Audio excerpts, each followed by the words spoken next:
Booktales Audio presents Frankenstein, or The Modern Prometheus, by Mary Shelley. Letter 1. To Mrs. Saville, England.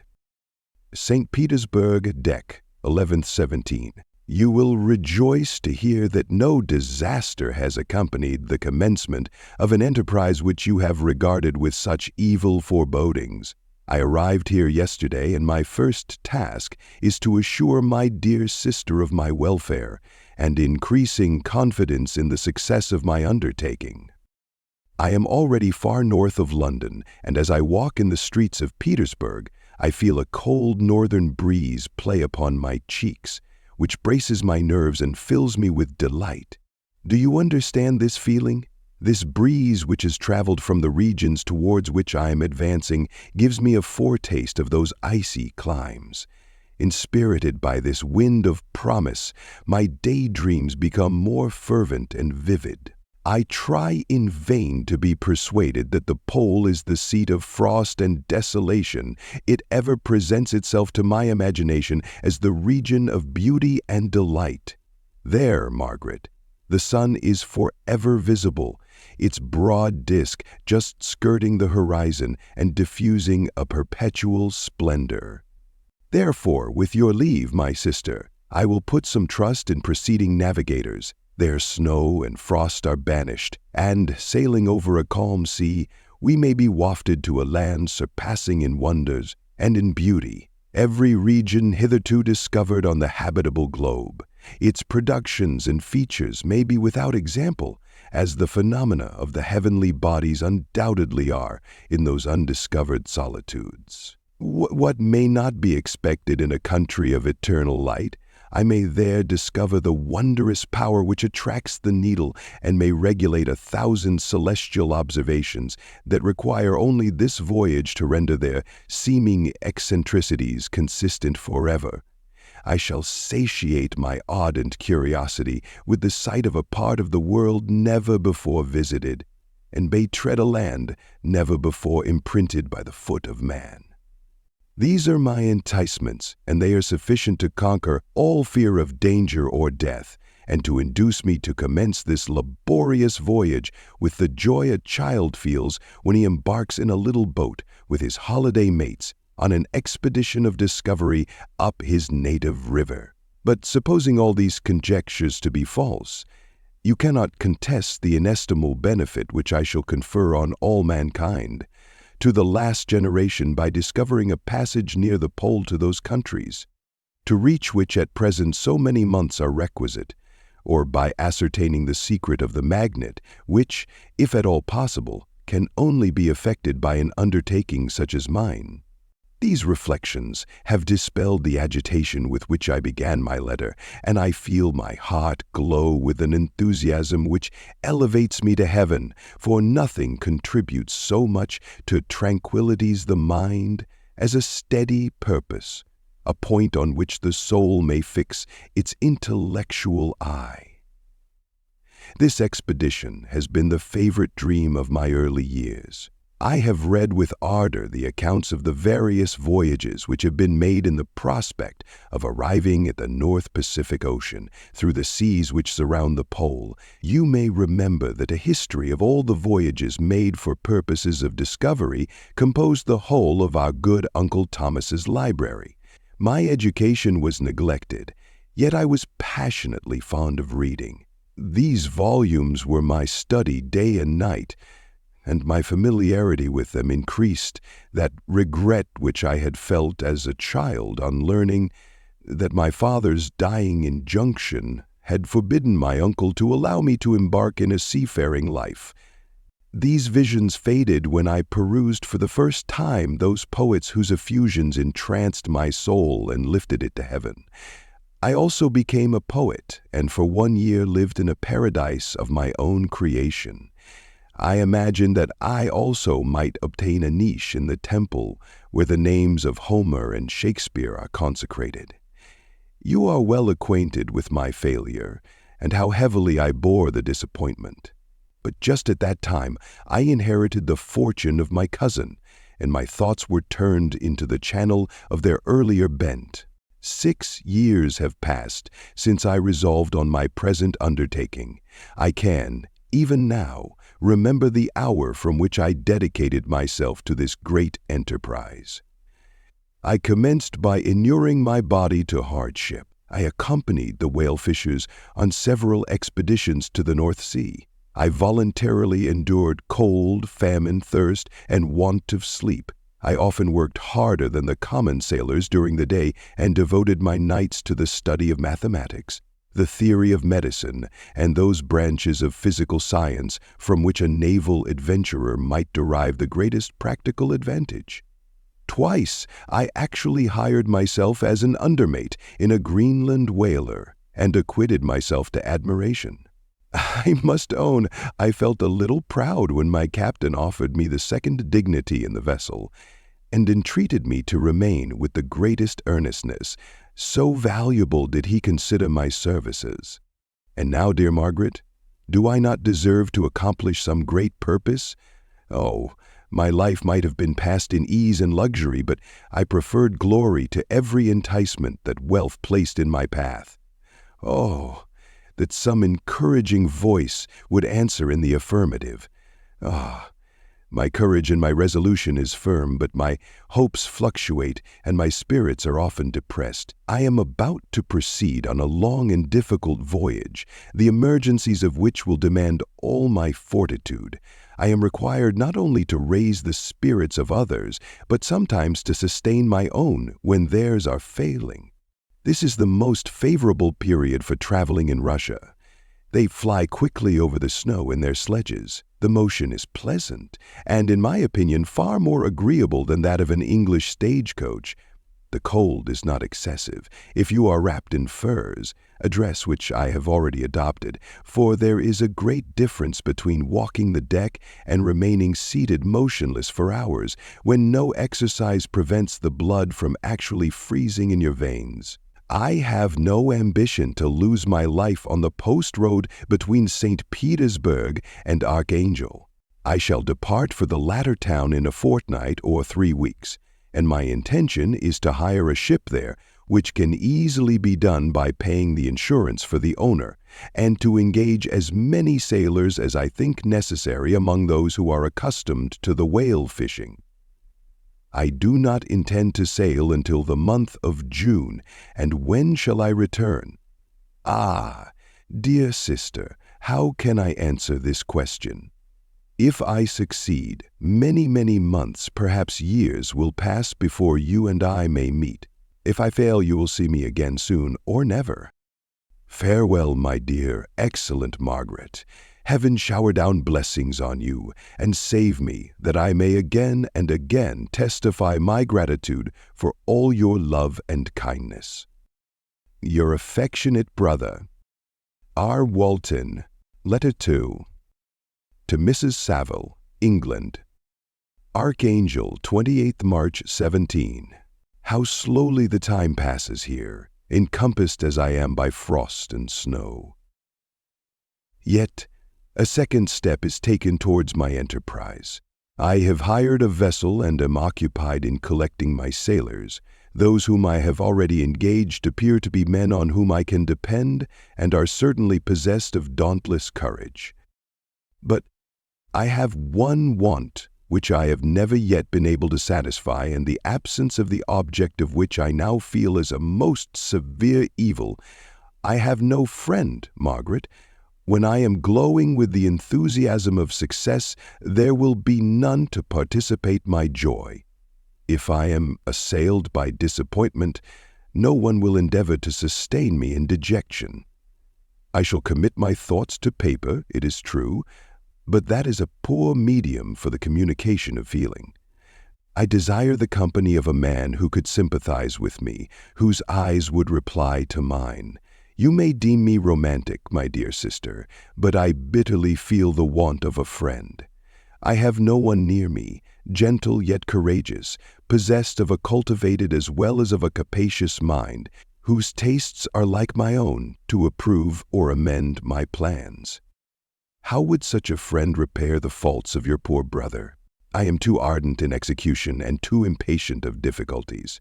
But it is a still greater evil to me that I am self-educated.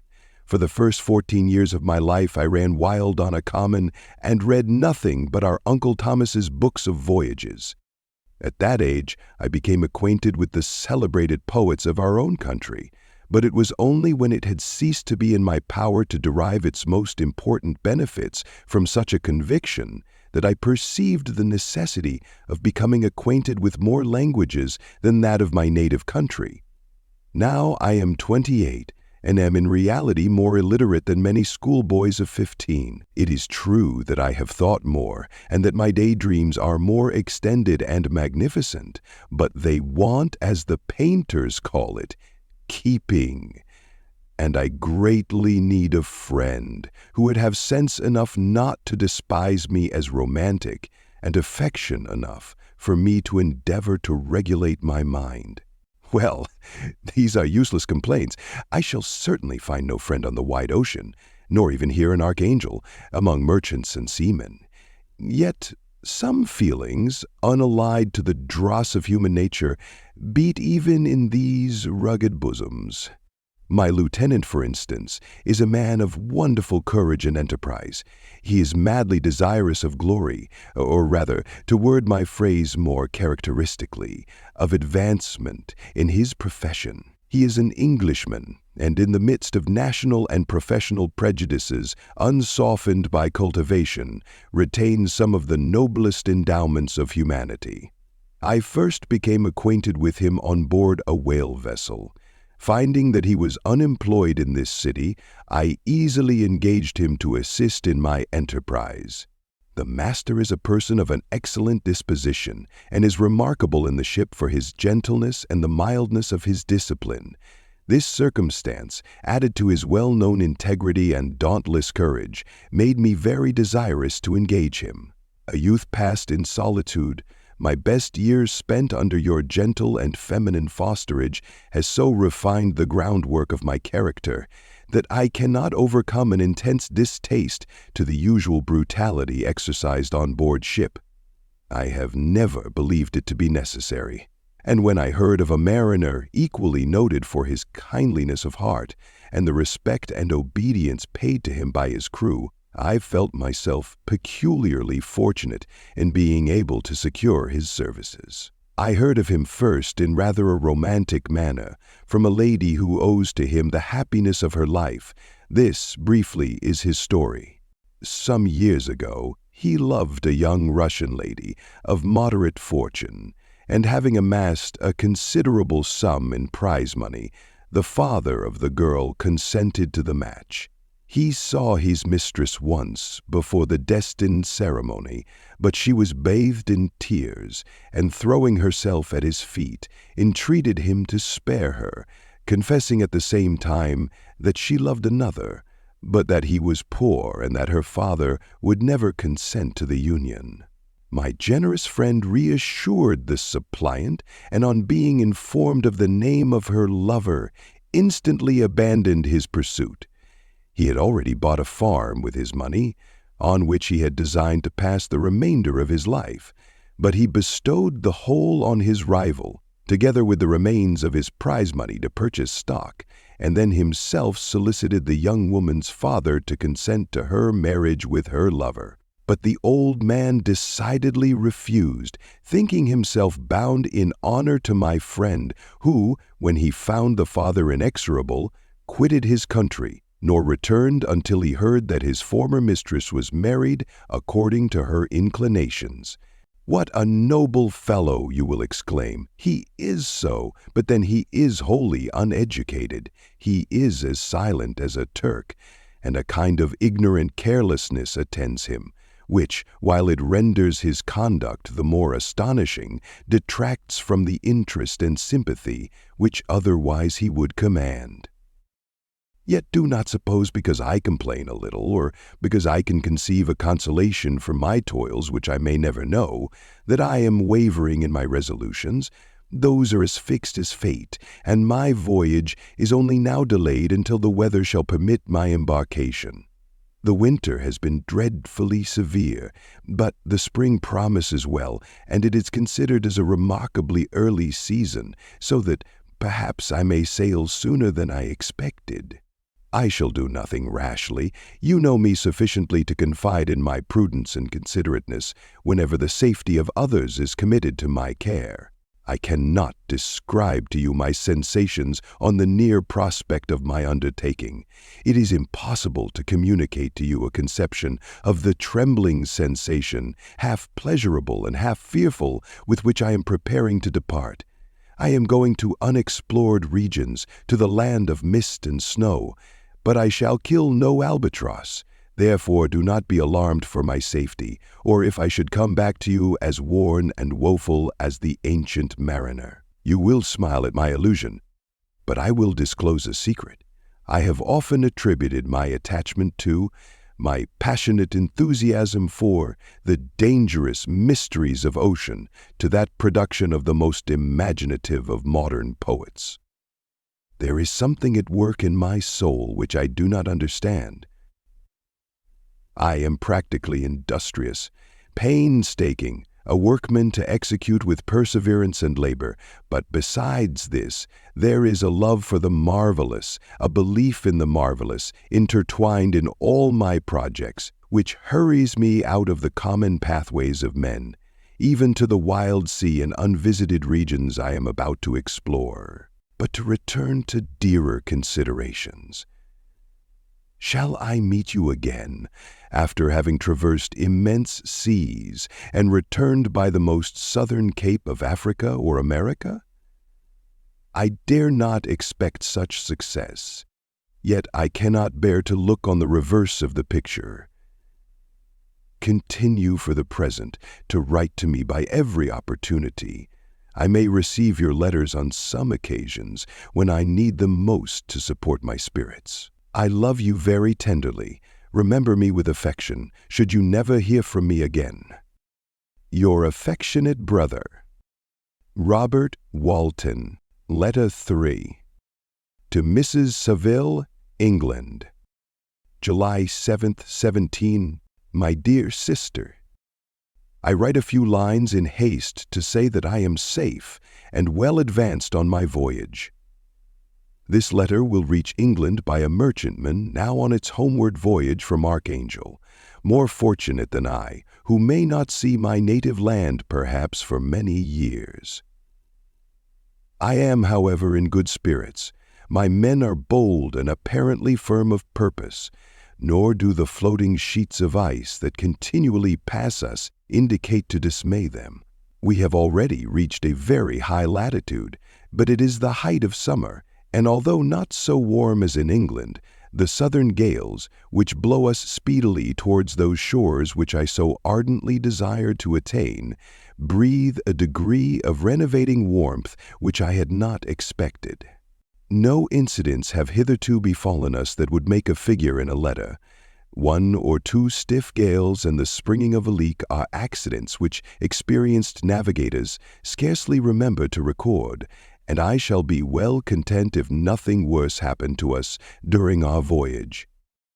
Adieu, my dear Margaret. Be assured that for my own sake, as well as yours, I will not rashly encounter danger.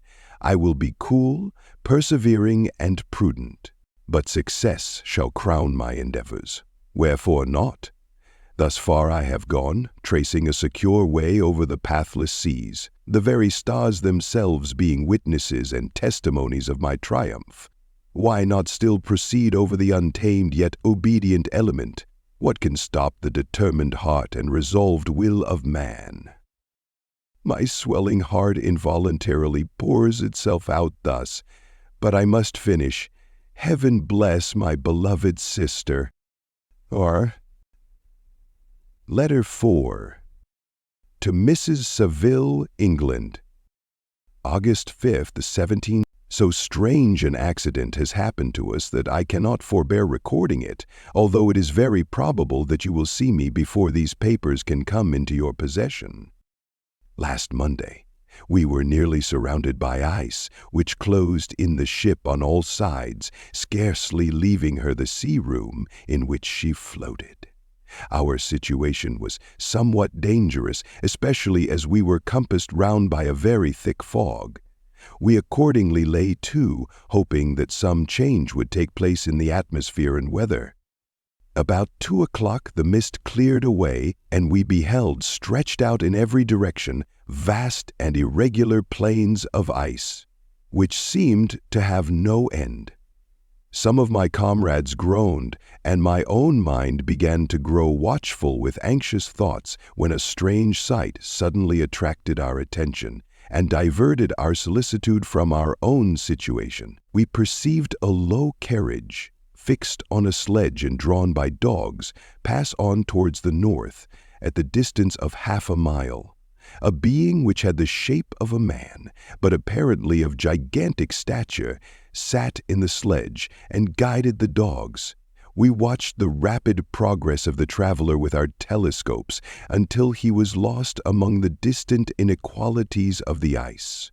This appearance excited our unqualified wonder. We were, as we believed, many hundred miles from any land, but this apparition seemed to denote that it was not, in reality, so distant as we had supposed. Shut in, however, by ice, it was impossible to follow his track, which we had observed with the greatest attention. About 2 hours after this occurrence, we heard the ground sea, and before night the ice broke and freed our ship. We, however, lay to until the morning, fearing to encounter in the dark those large, loose masses which float about after the breaking up of the ice. I profited of this time to rest for a few hours. In the morning, however, as soon as it was light, I went upon deck and found all the sailors busy on one side of the vessel, apparently talking to someone in the sea. It was, in fact, a sledge, like that we had seen before, which had drifted towards us in the night on a large fragment of ice.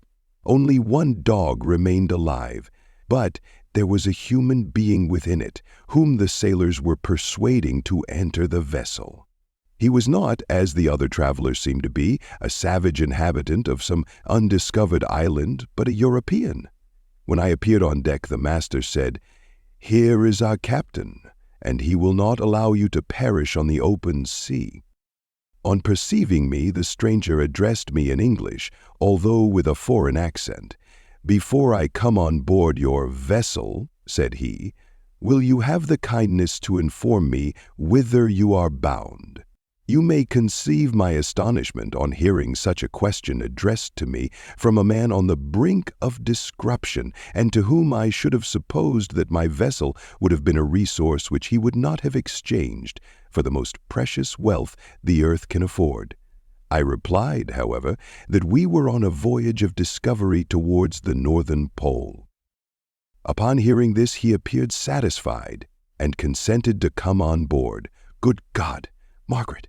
If you had seen the man who thus capitulated for his safety, your surprise would have been boundless. His limbs were nearly frozen, and his body dreadfully emaciated by fatigue and suffering. I never saw a man in so wretched a condition. We attempted to carry him into the cabin, but as soon as he had quitted the fresh air, he fainted. We accordingly brought him back to the deck and restored him to animation by rubbing him with brandy and forcing him to swallow a small quantity. As soon as he showed signs of life, we wrapped him up in blankets and placed him near the chimney of the kitchen stove. By slow degrees he recovered and ate a little soup, which restored him wonderfully. 2 days passed in this manner before he was able to speak, and I often feared that his sufferings had deprived him of understanding. When he had in some measure recovered, I removed him to my own cabin, and attended on him as much as my duty would permit. I never saw a more interesting creature. His eyes have generally an expression of wildness and even madness, but there are moments when, if anyone performs an act of kindness towards him, or does him the most trifling service, his whole countenance is lighted up, as it were, with a beam of benevolence and sweetness that I never saw equaled. But he is generally melancholy and despairing, and sometimes he gnashes his teeth, as if impatient of the weight of woes that oppress him. When my guest was a little recovered, I had great trouble to keep off the men who wished to ask him 1,000 questions, but I would not allow him to be tormented by their idle curiosity in a state of body and mind whose restoration evidently depended upon entire repose. Once, however, the lieutenant asked why he had come so far upon the ice in so strange a vehicle. His countenance instantly assumed an aspect of the deepest gloom, and he replied, "To seek one who fled from me." "And did the man whom you pursued travel in the same fashion?" "Yes." "Then I fancy we have seen them, for the day before we picked you up, we saw some dogs drawing a sledge with a man in it across the ice." This aroused the stranger's attention, and he asked a multitude of questions concerning the route which the daemon, as he called him, had pursued. Soon after, when he was alone with me, he said, "I have, doubtless, excited your curiosity, as well as that of these good people, but you are too considerate to make inquiries." "Certainly. It would indeed be very impertinent and inhuman in me to trouble you with any inquisitiveness of mine. And yet you rescued me from a strange and perilous situation. You have benevolently restored me to life." Soon after this, he inquired if I thought that the breaking up of the ice had destroyed the other sledge. I replied that I could not answer with any degree of certainty, for the ice had not broken until near midnight, and the traveler might have arrived at a place of safety before that time. But of this I could not judge. From this time a new spirit of life animated the decaying frame of the stranger. He manifested the greatest eagerness to be upon deck, to watch for the sledge which had before appeared. But I have persuaded him to remain in the cabin, for he is far too weak to sustain the rawness of the atmosphere. I have promised that someone should watch for him and give him instant notice if any new object should appear in sight. Such is my journal of what relates to this strange occurrence up to the present day. The stranger has gradually improved in health, but is very silent and appears uneasy when anyone except myself enters his cabin. Yet his manners are so conciliating and gentle that the sailors are all interested in him, although they have had very little communication with him. For my own part, I begin to love him as a brother, and his constant and deep grief fills me with sympathy and compassion. He must have been a noble creature in his better days, being even now in wreck so attractive and amiable. I said in one of my letters, my dear Margaret, that I should find no friend on the wide ocean, yet I have found a man who, before his spirit had been broken by misery, I should have been happy to have possessed as the brother of my heart. I shall continue my journal concerning the stranger at intervals, should I have any fresh incidents to record. August 13th, 17th. My affection for my guest increases every day. He excites at once my admiration and my pity to an astonishing degree. How can I see so noble a creature destroyed by misery without feeling the most poignant grief? He is so gentle, yet so wise. His mind is so cultivated, and when he speaks, although his words are culled with the choicest art, yet they flow with rapidity and unparalleled eloquence. He is now much recovered from his illness and is continually on the deck, apparently watching for the sledge that preceded his own. Yet, although unhappy, he is not so utterly occupied by his own misery, but that he interests himself deeply in the projects of others. He is frequently conversed with me on mine, which I have communicated to him without disguise. He entered attentively into all my arguments in favor of my eventual success, and into every minute detail of the measures I had taken to secure it. I was easily led by the sympathy which he evinced to use the language of my heart, to give utterance to the burning ardor of my soul, and to say, with all the fervor that warmed me, how gladly I would sacrifice my fortune, my existence, my every hope, to the furtherance of my enterprise. one man's life or death were but a small price to pay for the acquirement of the knowledge which I sought, for the dominion I should acquire and transmit over the elemental foes of our race. As I spoke, a dark gloom spread over my listener's countenance. At first I perceived that he tried to suppress his emotion. He placed his hands before his eyes, and my voice quivered and failed me as I beheld tears trickle fast from between his fingers. A groan burst from his heaving breast. I paused. At length he spoke, in broken accents. "Unhappy man, do you share my madness? Have you drunk also of the intoxicating draught? Hear me, let me reveal my tale, and you will dash the cup from your lips." Such words, you may imagine, strongly excited my curiosity.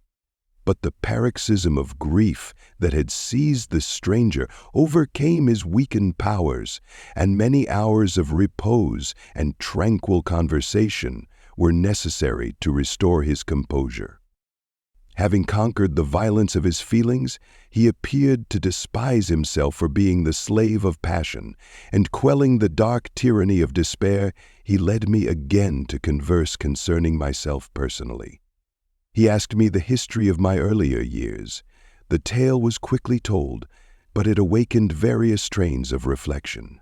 I spoke of my desire of finding a friend, of my thirst for a more intimate sympathy with a fellow mind than had ever fallen to my lot, and expressed my conviction that a man could boast of little happiness who did not enjoy this blessing.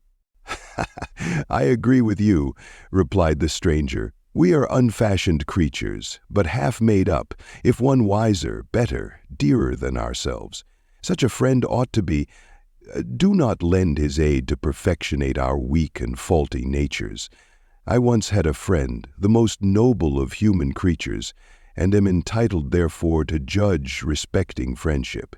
You have hope, and the world before you, and have no cause for despair. But I have lost everything, and cannot begin life anew." As he said this, his countenance became expressive of a calm, settled grief that touched me to the heart. But he was silent, and presently retired to his cabin. Even broken in spirit as he is, no one can feel more deeply than he does the beauties of nature. The starry sky, the sea, and every sight afforded by these wonderful regions seems still to have the power of elevating his soul from earth. Such a man has a double existence. He may suffer misery and be overwhelmed by disappointment, yet when he has retired into himself, he will be like a celestial spirit that has a halo around him. Will you smile at the enthusiasm I express concerning this divine wanderer? You would not if you saw him. You have been tutored and refined by books in retirement from the world, and you are therefore somewhat fastidious. But this only renders you the more fit to appreciate the extraordinary merits of this wonderful man. Sometimes I have endeavored to discover what quality it is which he possesses that elevates him so immeasurably above any other person I ever knew. I believe it to be an intuitive discernment, a quick but never failing power of judgment, a penetration into the causes of things, unequaled for clearness and precision. Add to this a facility of expression and a voice whose varied intonations are soul-subduing music. August 19th, 17. Yesterday the stranger said to me, "You may easily perceive, Captain Walton, that I have suffered great and unparalleled misfortunes. I had determined at one time that the memory of these evils should die with me, but you have won me to alter my determination. You seek for knowledge and wisdom, as I once did, and I ardently hope that the gratification of your wishes may not be a serpent to sting you, as mine has been. I do not know that the relation of my disasters will be useful to you, yet when I reflect that you are pursuing the same course, exposing yourself to the same dangers which have rendered me what I am, I imagine that you may deduce an apt moral from my tale, one that may direct you, if you succeed in your undertaking, and console you in case of failure. Prepare to hear of occurrences which are usually deemed marvelous. Were we among the tamer scenes of nature, I might fear to encounter your unbelief, perhaps your ridicule. But many things will appear possible in these wild and mysterious regions which would provoke the laughter of those unacquainted with the ever-varied powers of nature. Nor can I doubt but that my tale conveys in its series internal evidence of the truth of the events of which it is composed. You may easily imagine that I was much gratified by the offered communication, yet I could not endure that he should renew his grief by a recital of his misfortunes. I felt the greatest eagerness to hear the promised narrative, partly from curiosity, and partly from a strong desire to ameliorate his fate, if it were in my power. I expressed these feelings in my answer. "I thank you," he replied, "for your sympathy, but it is useless. My fate is nearly fulfilled. I wait but for one event, and then I shall repose in peace." "I understand your feeling," continued he, perceiving that I wished to interrupt him. "But you are mistaken, my friend, if thus you will allow me to name you. Nothing can alter my destiny. Then listen to my history, and you will perceive how irrevocably it is determined." He then told me that he would commence his narrative the next day when I should be at leisure. This promise drew from me the warmest thanks. I have resolved every night, when I am not imperatively occupied by my duties, to record as nearly as possible in his own words what he has related during the day. If I should be engaged, I will at least make notes. This manuscript will doubtless afford you the greatest pleasure, but to me who know him, and who hear it from his own lips, with what interest and sympathy shall I read it in some future day? Even now, as I commence my task, his full-toned voice swells in my ears. His lustrous eyes dwell on me with all their melancholy sweetness. I see his thin hand raised in animation, while the lineaments of his face are irradiated by the soul within. Strange and harrowing must be his story, frightful the storm which embraced the gallant vessel on its course and wrecked it. Thus, Chapter 1. I am by birth a Genevese, and my family is one of the most distinguished of that republic. My ancestors had been for many years counselors and syndics, and my father had filled several public situations with honor and reputation. He was respected by all who knew him for his integrity and indefatigable attention to public business. He passed his younger days perpetually occupied by the affairs of his country. A variety of circumstances had prevented his marrying early. Nor was it until the decline of life that he became a husband and the father of a family. As the circumstances of his marriage illustrate his character, I cannot refrain from relating them. One of his most intimate friends was a merchant who, from a flourishing state, fell, through numerous mischances, into poverty. This man, whose name was Beaufort, was of a proud and unbending disposition, and could not bear to live in poverty and oblivion in the same country where he had formerly been distinguished for his rank and magnificence. Having paid his debts, therefore, in the most honorable manner, he retreated with his daughter to the town of Lucerne, where he lived unknown and in wretchedness. My father loved Beaufort with the truest friendship, and was deeply grieved by his retreat. In these unfortunate circumstances, he bitterly deplored the false pride which led his friend to a conduct so little worthy of the affection that united them. He lost no time in endeavoring to seek him out, with the hope of persuading him to begin the world again through his credit and assistance. Beaufort had taken effectual measures to conceal himself, and it was 10 months before my father discovered his abode. Overjoyed at this discovery, he hastened to the house, which was situated in a mean street near the Rus. But when he entered, misery and despair alone welcomed him. Beaufort had saved but a very small sum of money from the wreck of his fortunes, but it was sufficient to provide him with sustenance for some months, and in the meantime he hoped to procure some respectable employment in a merchant's house. The interval was, consequently, spent in inaction. His grief only became more deep and rankling when he had leisure for reflection, and at length it took so fast hold of his mind that at the end of 3 months he lay on a bed of sickness, incapable of any exertion. His daughter attended him with the greatest tenderness, but she saw with despair that their little fund was rapidly decreasing and that there was no other prospect of support. But Caroline Beaufort possessed a mind of an uncommon mold, and her courage rose to support her in her adversity. She procured plain work, she plaited straw, and by various means contrived to earn a pittance scarcely sufficient to support life. Several months passed in this manner. Her father grew worse. Her time was more entirely occupied in attending him. Her means of subsistence decreased, and in the 10th month her father died in her arms, leaving her an orphan and a beggar. This last blow overcame her, and she knelt by Beaufort's coffin weeping bitterly when my father entered the chamber. He came like a protecting spirit to the poor girl, who committed herself to his care, and after the interment of his friend, he conducted her to Geneva and placed her under the protection of a relation. 2 years after this event, Caroline became his wife. There was a considerable difference between the ages of my parents, but this circumstance seemed to unite them only closer in bonds of devoted affection.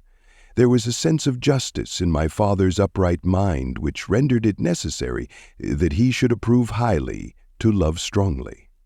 Perhaps during former years he had suffered from the late discovered unworthiness of one beloved, and so was disposed to set a greater value on tried worth. There was a show of gratitude and worship in his attachment to my mother, differing wholly from the doting fondness of age, for it was inspired by reverence for her virtues and a desire to be the means of, in some degree, recompensing her for the sorrows she had endured, but which gave inexpressible grace to his behavior to her. Everything was made to yield to her wishes and her convenience. He strove to shelter her, as a fair exotic is sheltered by the gardener, from every rougher wind, and to surround her with all that could tend to excite pleasurable emotion in her soft and benevolent mind. Her health, and even the tranquility of her hitherto constant spirit, had been shaken by what she had gone through. During the 2 years that had elapsed previous to their marriage, my father had gradually relinquished all his public functions, and immediately after their union they sought the pleasant climate of Italy and the change of scene and interest attendant on a tour through that land of wonders as a restorative for her weakened frame. From Italy they visited Germany and France. I, their eldest child, was born at Naples, and as an infant accompanied them in their rambles. I remained for several years their only child. Much as they were attached to each other, they seemed to draw inexhaustible stores of affection from a very mine of love to bestow them upon me. My mother's tender caresses and my father's smile of benevolent pleasure while regarding me are my first recollections. I was their plaything and their idol, and something better, their child, the innocent and helpless creature bestowed on them by heaven, whom to bring up to good, and whose future lot it was in their hands to direct to happiness or misery, according as they fulfilled their duties towards me. With this deep consciousness of what they owed towards the being to which they had given life, added to the active spirit of tenderness that animated both, it may be imagined that while during every hour of my infant life I received a lesson of patience, of charity, and of self-retrieval, I was so guided by a silken cord that all seemed but one train of enjoyment to me. For a long time I was their only care.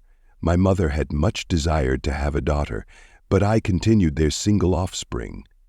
When I was about 5 years old, while making an excursion beyond the frontiers of Italy, they passed a week on the shores of the Lake of Como. Their benevolent disposition often made them enter the cottages of the poor. This, to my mother, was more than a duty. It was a necessity, a passion. Remembering what she had suffered and how she had been relieved, for her to act in her turn, the guardian angel to the afflicted. During one of their walks, a poor cot in the foldings of a veil attracted their notice as being singularly disconsolate, while the number of half-clothed children gathered about it spoke of penury in its worst shape. One day, when my father had gone by himself to Milan, my mother, accompanied by me, visited this abode. She found a peasant and his wife, hard-working, bent down by care and labor, distributing a scanty meal to 5 hungry babes. Among these there was one which attracted my mother far above all the rest. She appeared of a different stock. The 4 others were dark-eyed, hardy little vagrants. This child was thin and very fair. Her hair was the brightest living gold, and despite the poverty of her clothing, seemed to set a crown of distinction on her head. Her brow was clear and ample, her blue eyes cloudless, and her lips and the molding of her face so expressive of sensibility and sweetness that none could behold her without looking on her as of a distinct species, a being heaven-sent and bearing a celestial stamp in all her features. The peasant woman, perceiving that my mother fixed eyes of wonder and admiration on this lovely girl, eagerly communicated her history. She was not her child, but the daughter of a Milanese nobleman. Her mother was a German and had died on giving her birth. The infant had been placed with these good people to nurse. They were better off then. They had not been long married, and their eldest child was but just born. The father of their charge was one of those Italians nursed in the memory of the antique glory of Italy, one among the schiavi ognifermenti, who exerted himself to obtain the liberty of his country. He became the victim of its weakness. Whether he had died or still lingered in the dungeons of Austria was not known. His property was confiscated. His child became an orphan and a beggar. She continued with her foster parents, and bloomed in their rude abode, fairer than a garden rose among dark-leaved brambles. When my father returned from Milan, he found playing with me in the whole of our villa a child fairer than pictured cherub, a creature who seemed to shed radiance from her looks, and whose form and motions were lighter than the chamois of the hills. The apparition was soon explained. With his permission, my mother prevailed on her rustic guardians to yield their charge to her. They were fond of the sweet orphan. Her presence had seemed a blessing to them, but it would be unfair to her to keep her in poverty and want when Providence afforded her such powerful protection. They consulted their village priest, and the result was that Elizabeth Lavenza became the inmate of my parents' house, my more-than sister, the beautiful and adored companion of all my occupations and my pleasures. Everyone loved Elizabeth. The passionate and almost reverential attachment with which all regarded her became, while I shared it, my pride and my delight. On the evening previous to her being brought to my home, my mother had said playfully, "I have a pretty present for my Victor. Tomorrow he shall have it." And when on the morrow she presented Elizabeth to me as her promised gift, I, with childish seriousness, interpreted her words literally and looked upon Elizabeth as mine to protect, love, and cherish. All praises bestowed on her I received as made to a possession of my own. We called each other familiarly by the name of cousin. No word, no expression could body forth the kind of relation in which she stood to me, my more than sister, since till death she was to be mine only. Chapter 2. We were brought up together. There was not quite a year difference in our ages. I need not say that we were strangers to any species of disunion or dispute. Harmony was the soul of our companionship, and the diversity and contrast that subsisted in our characters drew us nearer together. Elizabeth was of a calmer and more concentrated disposition, but, with all my ardor, I was capable of a more intense application and was more deeply smitten with the thirst for knowledge. She busied herself with following the aerial creations of the poets, and in the majestic and wondrous scenes which surrounded our Swiss home, the sublime shapes of the mountains, the changes of the seasons, tempests and calm, the silence of winter, and the life and turbulence of our alpine summers, she found ample scope for admiration and delight. While my companion contemplated with a serious and satisfied spirit the magnificent appearances of things, I delighted in investigating their causes. The world was to me a secret which I desired to divine. Curiosity, earnest research to learn the hidden laws of nature, gladness akin to rapture, as they were unfolded to me, are among the earliest sensations I can remember. On the birth of a second son, my junior by 7 years, my parents gave up entirely their wandering life and fixed themselves in their native country. We possessed a house in Geneva and a campaign on Belrive, the eastern shore of the lake, at the distance of rather more than a league from the city. We resided principally in the latter, and the lives of my parents were passed in considerable seclusion. It was my temper to avoid a crowd and to attach myself fervently to a few. I was indifferent, therefore, to my schoolfellows in general, but I united myself in the bonds of the closest friendship to one among them. Henry Clerval was the son of a merchant of Geneva. He was a boy of singular talent and fancy. He loved enterprise, hardship, and even danger for its own sake. He was deeply read in books of chivalry and romance. He composed heroic songs and began to write many a tale of enchantment and knightly adventure. He tried to make us act plays and to enter into masquerades in which the characters were drawn from the heroes of Roncesvalles, of the Round Table of King Arthur, and the chivalrous train who shed their blood to redeem the Holy Sepulchre from the hands of the infidels. No human being could have passed a happier childhood than myself. My parents were possessed by the very spirit of kindness and indulgence. We felt that they were not the tyrants to rule our lot according to their caprice, but the agents and creators of all the many delights which we enjoyed. When I mingled with other families, I distinctly discerned how peculiarly fortunate my lot was, and gratitude assisted the development of filial love. My temper was sometimes violent, and my passions vehement, but by some law in my temperature they were turned not towards childish pursuits, but to an eager desire to learn, and not to learn all things indiscriminately. I confess that neither the structure of languages, nor the code of governments, nor the politics of various states possessed attractions for me. It was the secrets of heaven and earth that I desired to learn, and whether it was the outward substance of things, or the inner spirit of nature, and the mysterious soul of man that occupied me, still my inquiries were directed to the metaphysical, or in its highest sense, the physical secrets of the world.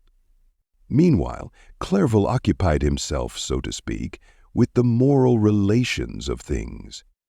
The busy stage of life, the virtues of heroes, and the actions of men were his theme, and his hope and his dream was to become one among those whose names are recorded in story as the gallant and adventurous benefactors of our species.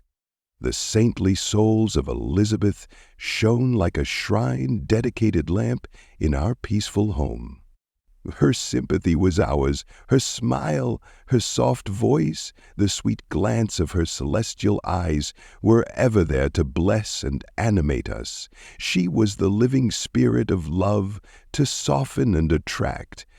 I might have become sullen in my study, rough through the ardor of my nature, but that she was there to subdue me to a semblance of her own gentleness. And Clerval, could aught ill entrench on the noble spirit of Clerval? Yet he might not have been so perfectly humane, so thoughtful in his generosity, so full of kindness and tenderness amidst his passion for adventurous exploit, had she not unfolded to him the real loveliness of beneficence, and made the doing good the end and aim of his soaring ambition. I feel exquisite pleasure in dwelling on the recollections of childhood, before misfortune had tainted my mind and changed its bright visions of extensive usefulness into gloomy and narrow reflections upon self. Besides, in drawing the picture of my early days, I also record those events which led, by insensible steps, to my aftertale of misery. For when I would account to myself for the birth of that passion which afterwards ruled my destiny, I find it arise, like a mountain river, from ignoble and almost forgotten sources, but, swelling as it proceeded, it became the torrent which, in its course, has swept away all my hopes and joys. Natural philosophy is the genius that has regulated my fate. I desire, therefore, in this narration, to state those facts which led to my predilection for that science. When I was 13 years of age, we all went on a party of pleasure to the baths near Shunned. The inclemency of the weather obliged us to remain a day confined to the inn. In this house I chanced to find a volume of the works of Cornelius Agrippa. I opened it with apathy. The theory which he attempts to demonstrate and the wonderful facts which he relates soon changed this feeling into enthusiasm. A new light seemed to dawn upon my mind, and, bounding with joy, I communicated my discovery to my father. My father looked carelessly at the title page of my book and said, "Ah, Cornelius Agrippa. My dear Victor, do not waste your time upon this. It is sad trash." If, instead of this remark, my father had taken the pains to explain to me that the principles of Agrippa had been entirely exploded, and that a modern system of science had been introduced which possessed much greater powers than the ancient, because the powers of the latter were chimerical, while those of the former were real and practical, under such circumstances I should certainly have thrown Agrippa aside and have contented my imagination, warmed as it was, by returning with greater ardor to my former studies. It is even possible that the train of my ideas would never have received the fatal impulse that led to my ruin. But the cursory glance my father had taken of my volume by no means assured me that he was acquainted with its contents, and I continued to read with the greatest avidity. When I returned home, my first care was to procure the whole works of this author, and afterwards of Paracelsus and Albertus Magnus. I read and studied the wild fancies of these writers with delight. They appeared to me treasures known to few besides myself. I have described myself as always having been imbued with a fervent longing to penetrate the secrets of nature. In spite of the intense labor and wonderful discoveries of modern philosophers, I always came from my studies discontented and unsatisfied. Sir Isaac Newton is said to have avowed that he felt like a child picking up shells beside the great and unexplored ocean of truth. Those of his successors in each branch of natural philosophy with whom I was acquainted appeared even to my boy's apprehensions as tyros engaged in the same pursuit. The untaught peasant beheld the elements around him and was acquainted with their practical uses. The most learned philosopher knew little more. He had partially unveiled the face of nature, but her immortal lineaments were still a wonder and a mystery. He might dissect, anatomize, and give names, but not to speak of a final cause, causes in their secondary and tertiary grades were utterly unknown to him. I had gazed upon the fortifications and impediments that seemed to keep human beings from entering the citadel of nature, and rashly and ignorantly I had repined. But here were books, and here were men who had penetrated deeper and knew more. I took their word for all that they averred, and I became their disciple. It may appear strange that such should arise in the 18th century, but while I followed the routine of education in the schools of Geneva, I was, to a great degree, self-taught with regard to my favorite studies. My father was not scientific, and I was left to struggle with a child's blindness, added to a student's thirst for knowledge. Under the guidance of my new preceptors, I entered with the greatest diligence into the search of the philosopher's stone and the elixir of life, but the latter soon obtained my undivided attention. Wealth was an inferior object, but what glory would attend the discovery if I could banish disease from the human frame and render man invulnerable to any but a violent death? Nor were these my only visions. The raising of ghosts or devils was a promise liberally accorded by my favorite authors, the fulfillment of which I most eagerly sought, and if my incantations were always unsuccessful, I attributed the failure rather to my own inexperience and mistake than to a want of skill or fidelity in my instructors. And thus, for a time, I was occupied by exploded systems mingling, like in unadapted 1,000 contradictory theories, and floundering desperately in a very slough of multifarious knowledge, guided by an ardent imagination and childish reasoning, till an accident again changed the current of my ideas. When I was about 15 years old, we had retired to our house near Belrive, when we witnessed a most violent and terrible thunderstorm. It advanced from behind the mountains of Jura, and the thunder burst at once with frightful loudness from various quarters of the heavens. I remained, while the storm lasted, watching its progress with curiosity and delight. As I stood at the door, on a sudden I beheld a stream of fire issue from an old and beautiful oak which stood about 20 yards from our house. And so soon as the dazzling light vanished, the oak had disappeared, and nothing remained but a blasted stump. When we visited it the next morning, we found the tree shattered in a singular manner. It was not splintered by the shock, but entirely reduced to thin ribbons of wood. I never beheld anything so utterly destroyed. Before this I was not unacquainted with the more obvious laws of electricity. On this occasion, a man of great research in natural philosophy was with us, and, excited by this catastrophe, he entered on the explanation of a theory which he had formed on the subject of electricity and galvanism, which was at once new and astonishing to me. All that he said threw greatly into the shade Cornelius Agrippa, Albertus Magnus, and Paracelsus, the lords of my imagination. But by some fatality, the overthrow of these men disinclined me to pursue my accustomed studies. It seemed to me as if nothing would or could ever be known.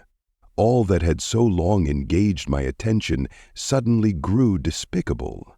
By one of those caprices of the mind which we are perhaps most subject to in early youth, I at once gave up my former occupations, set down natural history and all its progeny as a deformed and abortive creation, and entertained the greatest disdain for a would-be science, which could never even step within the threshold of real knowledge. In this mood of mind, I betook myself to the mathematics and the branches of study appertaining to that science, as being built upon secure foundations, and so worthy of my consideration. Thus strangely are our souls constructed, and by such slight ligaments are we bound to prosperity or ruin. When I look back, it seems to me as if this almost miraculous change of inclination and will was the immediate suggestion of the guardian angel of my life, the last effort made by the spirit of preservation to avert the storm that was even then hanging in the stars and ready to envelop me. Her victory was announced by an unusual tranquility and gladness of soul which followed the relinquishing of my ancient and latterly tormenting studies. It was thus that I was to be taught to associate evil with their prosecution, happiness with their disregard. It was a strong effort of the spirit of good, but it was ineffectual. Destiny was too potent, and her immutable laws had decreed my utter and terrible destruction. Chapter 3. When I had attained the age of 17, my parents resolved that I should become a student at the University of Ingolstadt. I had hitherto attended the schools of Geneva, but my father thought it necessary for the completion of my education that I should be made acquainted with other customs than those of my native country. My departure was therefore fixed at an early date, but before the day resolved upon could arrive, the first misfortune of my life occurred, an omen, as it were, of my future misery. Elizabeth had caught the scarlet fever. Her illness was severe, and she was in the greatest danger. During her illness, many arguments had been urged to persuade my mother to refrain from attending upon her. She had at first yielded to our entreaties, but when she heard that the life of her favorite was menaced, she could no longer control her anxiety. She attended her sickbed. Her watchful attentions triumphed over the malignity of the distemper. Elizabeth was saved, but the consequences of this imprudence were fatal to her preserver. On the third day my mother sickened.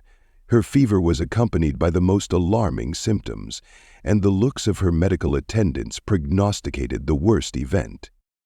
On her deathbed, the fortitude and benignity of this best of women did not desert her.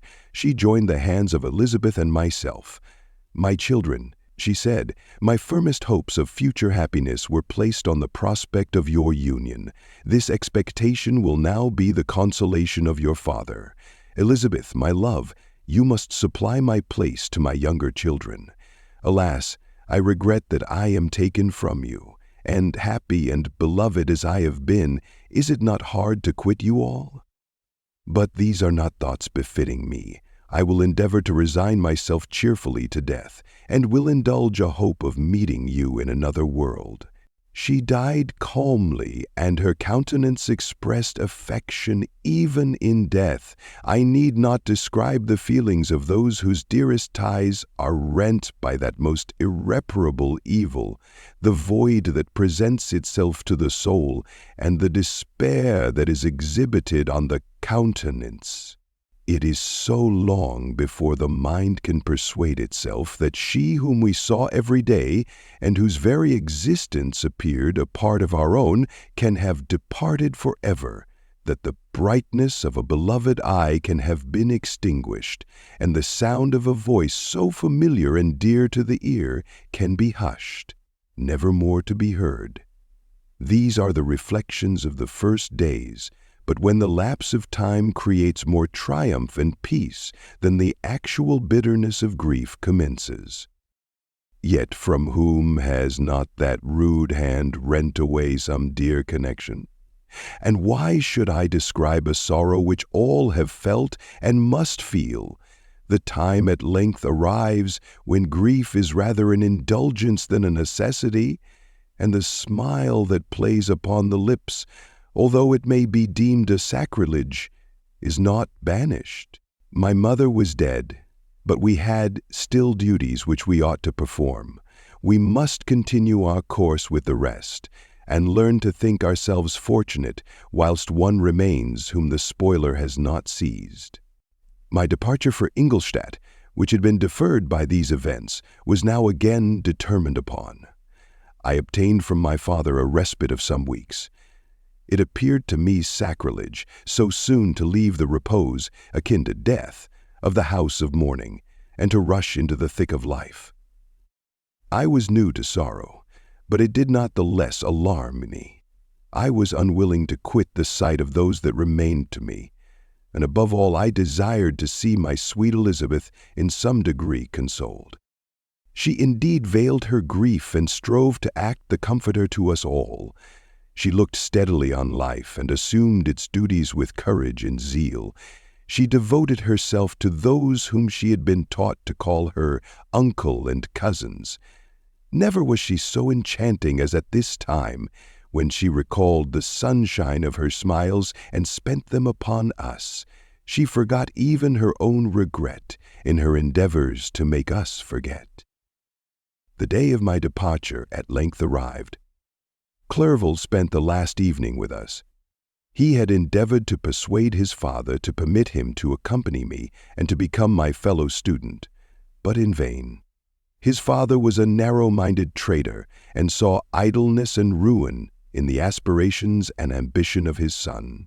Henry deeply felt the misfortune of being debarred from a liberal education. He said little, but when he spoke, I read in his kindling eye and in his animated glance a restrained but firm resolve not to be chained to the miserable details of commerce. We sat late. We could not tear ourselves away from each other, nor persuade ourselves to say the word farewell. It was said, and we retired under the pretense of seeking repose, each fancying that the other was deceived. But when at morning's dawn I descended to the carriage which was to convey me away, they were all there. My father again to bless me, Clerval to press my hand once more, my Elizabeth to renew her entreaties that I would write often and to bestow the last feminine attentions on her playmate and friend. I threw myself into the chaise that was to convey me away and indulged in the most melancholy reflections. I, who had ever been surrounded by amiable companions, continually engaged in endeavoring to bestow mutual pleasure, I was now alone. In the university whither I was going, I must form my own friends and be my own protector. My life had hitherto been remarkably secluded and domestic, and this had given me invincible repugnance to new countenances. I loved my brothers, Elizabeth and Clerval. These were old familiar faces, but I believed myself totally unfitted for the company of strangers. Such were my reflections as I commenced my journey, but as I proceeded, my spirits and hopes rose. I ardently desired the acquisition of knowledge. I had often, when at home, thought it hard to remain during my youth cooped up in one place, and had longed to enter the world and take my station among other human beings. Now my desires were complied with, and it would, indeed, have been folly to repent. I had sufficient leisure for these and many other reflections during my journey to Ingolstadt, which was long and fatiguing. At length, the high white steeple of the town met my eyes.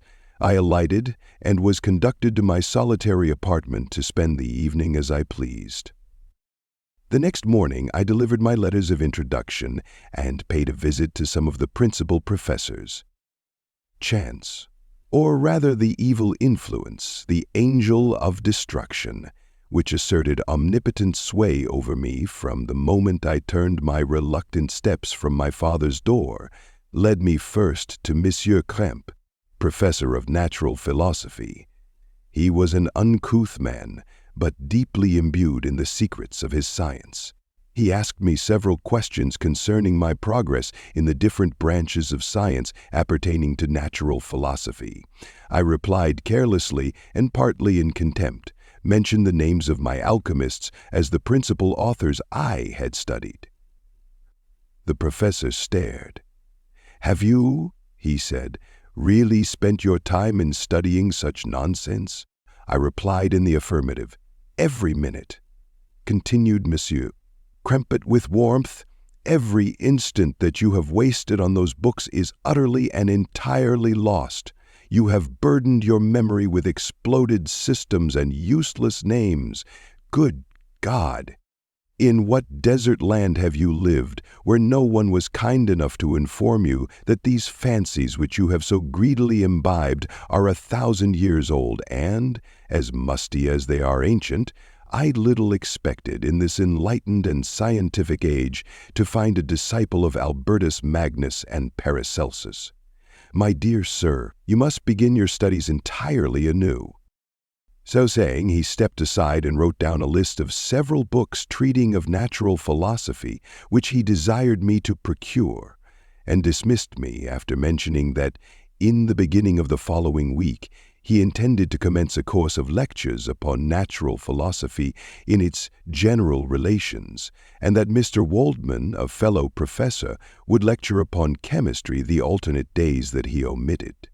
I returned home not disappointed, for I have said that I had long considered those authors useless whom the professor reprobated, but I returned not at all the more inclined to recur to these studies in any shape. Mayor Krempe was a little squat man with a gruff voice and a repulsive countenance. The teacher, therefore, did not prepossess me in favor of his pursuits. In rather a too philosophical and connected a strain, perhaps, I have given an account of the conclusions I had come to concerning them in my early years. As a child, I had not been content with the results promised by the modern professors of natural science. With a confusion of ideas only to be accounted for by my extreme youth and my want of a guide on such matters, I had retrod the steps of knowledge along the paths of time and exchanged the discoveries of recent inquirers for the dreams of forgotten alchemists. Besides, I had a contempt for the uses of modern natural philosophy. It was very different when the masters of the science sought immortality and power. Such views, although futile, were grand, but now the scene was changed. The ambition of the inquirers seemed to limit itself to the annihilation of those visions on which my interest in science was chiefly founded. I was required to exchange chimeras of boundless grandeur for realities of little worth. Such were my reflections during the first 2 or 3 days of my residence at Ingolstadt, which were chiefly spent in becoming acquainted with the localities and the principal residents in my new abode. But as the ensuing week commenced, I thought of the information which Miss Krempe had given me concerning the lectures, and although I could not consent to go and hear that little conceited fellow deliver sentences out of a pulpit, I recollected what he had said of Miss Waldman, whom I had never seen, as he had hitherto been out of town. Partly from curiosity and partly from idleness, I went into the lecturing room, which Mr. Waldman entered shortly after. This professor was very unlike his colleague. He appeared about 50 years of age, but with an aspect expressive of the greatest benevolence. A few gray hairs covered his temples, but those at the back of his head were nearly black. His person was short but remarkably erect, and his voice the sweetest I had ever heard. He began his lecture by a recapitulation of the history of chemistry and the various improvements made by different men of learning, pronouncing with fervor the names of the most distinguished discoverers. He then took a cursory view of the present state of the science and explained many of its elementary terms. After having made a few preparatory experiments, he concluded with a panegyric upon modern chemistry, the terms of which I shall never forget. The ancient teachers of this science, said he, promised impossibilities and performed nothing. The modern masters promise very little. They know that metals cannot be transmuted and that the elixir of life is a chimera. But these philosophers, whose hands seem only made to dabble in dirt and their eyes to pore over the microscope or crucible, have indeed performed miracles. They penetrate into the recesses of nature and show how she works in her hiding places. They ascend into the heavens. They have discovered how the blood circulates and the nature of the air we breathe. They have acquired new and almost unlimited powers. They can command the thunders of heaven, mimic the earthquake, and even mock the invisible world with its own shadows. Such were the professor's words, rather, let me say, such the words of the fate, announced to destroy me. As he went on, I felt as if my soul were grappling with a palpable enemy. One by one, the various keys were touched which formed the mechanism of my being. Chord after chord was sounded, and soon my mind was filled with one thought, one conception, one purpose. "So much has been done," exclaimed the soul of Frankenstein. "More, far more will I achieve. Treading in the steps already marked, I will pioneer a new way, explore unknown powers, and unfold to the world the deepest mysteries of creation." I closed not my eyes that night. My internal being was in a state of insurrection and turmoil. I felt that order would thence arise, but I had no power to produce it. By degrees, after the morning's dawn, sleep came. I awoke, and my yesternight's thoughts were as a dream. There only remained a resolution to return to my ancient studies and to devote myself to a science for which I believed myself to possess a natural talent. On the same day, I paid M. Waldman a visit. His manners in private were even more mild and attractive than in public, for there was a certain dignity in his mien during his lecture, which in his own house was replaced by the greatest affability and kindness. I gave him pretty nearly the same account of my former pursuits as I had given to his fellow professor. He heard with attention the little narration concerning my studies, and smiled at the names of Cornelius Agrippa and Paracelsus, but without the contempt that Monsieur Krempe had exhibited. He said that these were men to whose indefatigable zeal modern philosophers were indebted for most of the foundations of their knowledge. They had left to us as an easier task to give new names and arrange in connected classifications the facts which they in a great degree had been the instruments of bringing to light. The labors of men of genius, however erroneously directed, scarcely ever fail in ultimately turning to the solid advantage of mankind. I listened to his statement, which was delivered without any presumption or affectation, and then added that his lecture had removed my prejudices against modern chemists. I expressed myself in measured terms, with the modesty and deference due from a youth to his instructor. Without letting escape, an experience in life would have made me ashamed, any of the enthusiasm which stimulated my intended labors. I requested his advice concerning the books I ought to procure. "I am happy," said M. Waldman, "to have gained a disciple, and if your application equals your ability, I have no doubt of your success. Chemistry is that branch of natural philosophy in which the greatest improvements have been and may be made. It is on that account that I have made it my peculiar study. But at the same time I have not neglected the other branches of science. A man would make but a very sorry chemist if he attended to that department of human knowledge alone. If your wish is to become really a man of science and not merely a petty experimentalist, I should advise you to apply to every branch of natural philosophy, including mathematics." He then took me into his laboratory and explained to me the uses of his various machines, instructing me as to what I ought to procure and promising me the use of his own when I should have advanced far enough in the science not to derange their mechanism. He also gave me the list of books which I had requested, and I took my leave.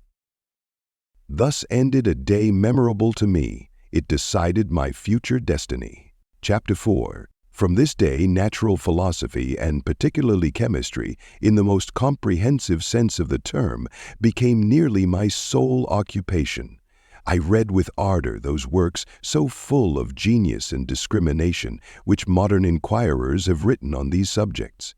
I attended the lectures and cultivated the acquaintance of the men of science of the university, and I found even in Krempe a great deal of sound sense and real information, combined, it is true, with a repulsive physiognomy and manners, but not on that account the less valuable.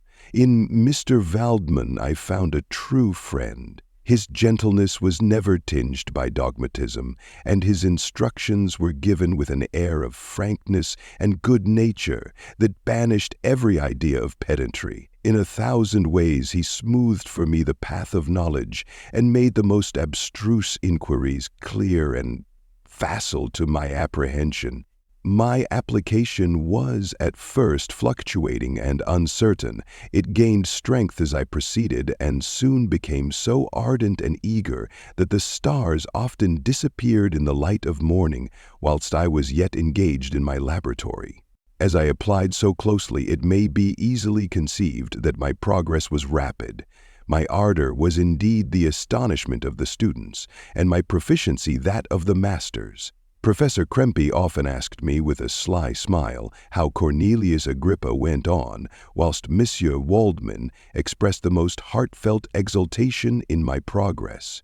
2 years passed in this manner, during which I paid no visit to Geneva, but was engaged heart and soul in the pursuit of some discoveries which I hoped to make. None but those who have experienced them can conceive of the enticements of science. In other studies, you go as far as others have gone before you, and there is nothing more to know. But in a scientific pursuit, there is continual food for discovery and wonder. A mind of moderate capacity, which closely pursues one's study, must infallibly arrive at great proficiency in that study. And I, who continually sought the attainment of one object of pursuit, and was solely wrapped up in this, improved so rapidly that at the end of 2 years I made some discoveries in the improvement of some chemical instruments, which procured me great esteem and admiration at the university. When I had arrived at this point and had become as well acquainted with the theory and practice of natural philosophy as depended on the lessons of any of the professors at Ingolstadt, my residence there being no longer conducive to my improvements, I thought of returning to my friends in my native town, when an incident happened that protracted my stay. One of the phenomena which had peculiarly attracted my attention was the structure of the human frame, and, indeed, any animal endued with life. Whence, I often asked myself, did the principle of life proceed? It was a bold question, and one which has ever been considered as a mystery.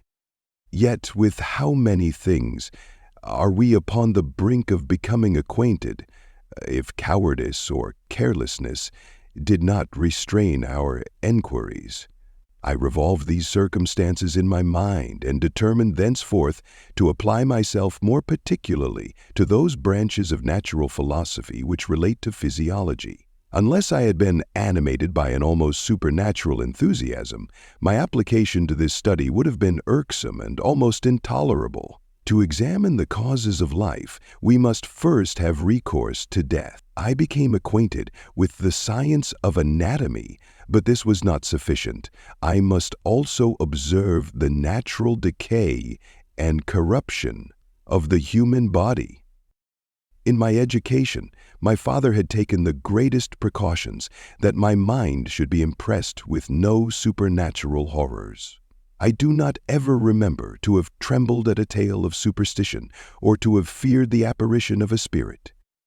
Darkness had no effect upon my fancy, and a churchyard was to me merely the receptacle of bodies deprived of life, which, from being the seat of beauty and strength, had become food for the worm. Now I was led to examine the cause and progress of this decay, and forced to spend days and nights in vaults and charnel houses. My attention was fixed upon every object, the most insupportable to the delicacy of the human feelings. I saw how the fine form of man was degraded and wasted. I beheld the corruption of death succeed to the blooming cheek of life. I saw how the worm inherited the wonders of the eye and brain. I paused, examining and analyzing all the minutiae of causation, as exemplified in the change from life to death, and death to life, until, from the midst of this darkness, a sudden light broke in upon me. A light so brilliant and wondrous, yet so simple, that while I became dizzy with the immensity of the prospect which it illustrated, I was surprised that among so many men of genius who had directed their inquiries toward the same science, that I alone should be reserved to discover so astonishing a secret. Remember, I am not recording the vision of a madman, The sun does not more certainly shine in the heavens than that which I now affirm is true. Some miracle might have produced it, yet the stages of the discovery were distinct and probable. After days and nights of incredible labor and fatigue, I succeeded in discovering the cause of generation and life. Nay, more, I became myself capable of bestowing animation upon lifeless matter. The astonishment which I had at first experienced on this discovery soon gave place to delight and rapture. After so much time spent in painful labor, to arrive at once at the summit of my desires was the most gratifying consummation of my toils. But this discovery was so great and overwhelming that all the steps by which I had been progressively led to it were obliterated, and I beheld only the result. What had been the study and desire of the wisest men since the creation of the world was now within my grasp. Not that, like a magic scene, it all opened upon me at once. The information I had obtained was of a nature rather to direct my endeavors, so soon as I should point them towards the object of my search, than to exhibit that object already accomplished. I was like the Arabian who had been buried with the dead and found a passage to life, aided only by one glimmering and seemingly ineffectual light. I see by your eagerness and the wonder and hope which your eyes express, my friend, that you expect to be informed of the secret with which I am acquainted. That cannot be. Listen patiently until the end of my story, and you will easily perceive why I am reserved upon that subject. I will not lead you on, unguarded and ardent as I then was, to your destruction and infallible misery. Learn from me, if not by my precepts, at least by my example, how dangerous is the acquirement of knowledge, and how much happier that man is who believes his native town to be the world, than he who aspires to become greater than his nature will allow. When I found so astonishing a power placed within my hands, I hesitated a long time concerning the manner in which I should employ it. Although I possessed the capacity of bestowing animation, yet to prepare a frame for the reception of it, with all its intricacies of fibers, muscles, and veins, still remained a work of inconceivable difficulty and labor. I doubted at first whether I should attempt the creation of a being like myself, or one of simpler organization, but my imagination was too much exalted by my first success to permit me to doubt of my ability to give life to an animal as complex and wonderful as man. The materials at present within my command hardly appeared adequate to so arduous an undertaking, but I doubted not that I should ultimately succeed. I prepared myself for a multitude of reverses. My operations might be incessantly baffled, and at last my work be imperfect. Yet, when I considered the improvement which every day takes place in science and mechanics, I was encouraged to hope my present attempts would at least lay the foundations of future success. Nor could I consider the magnitude and complexity of my plan as any argument of its impracticability. It was with these feelings that I began the creation of a human being.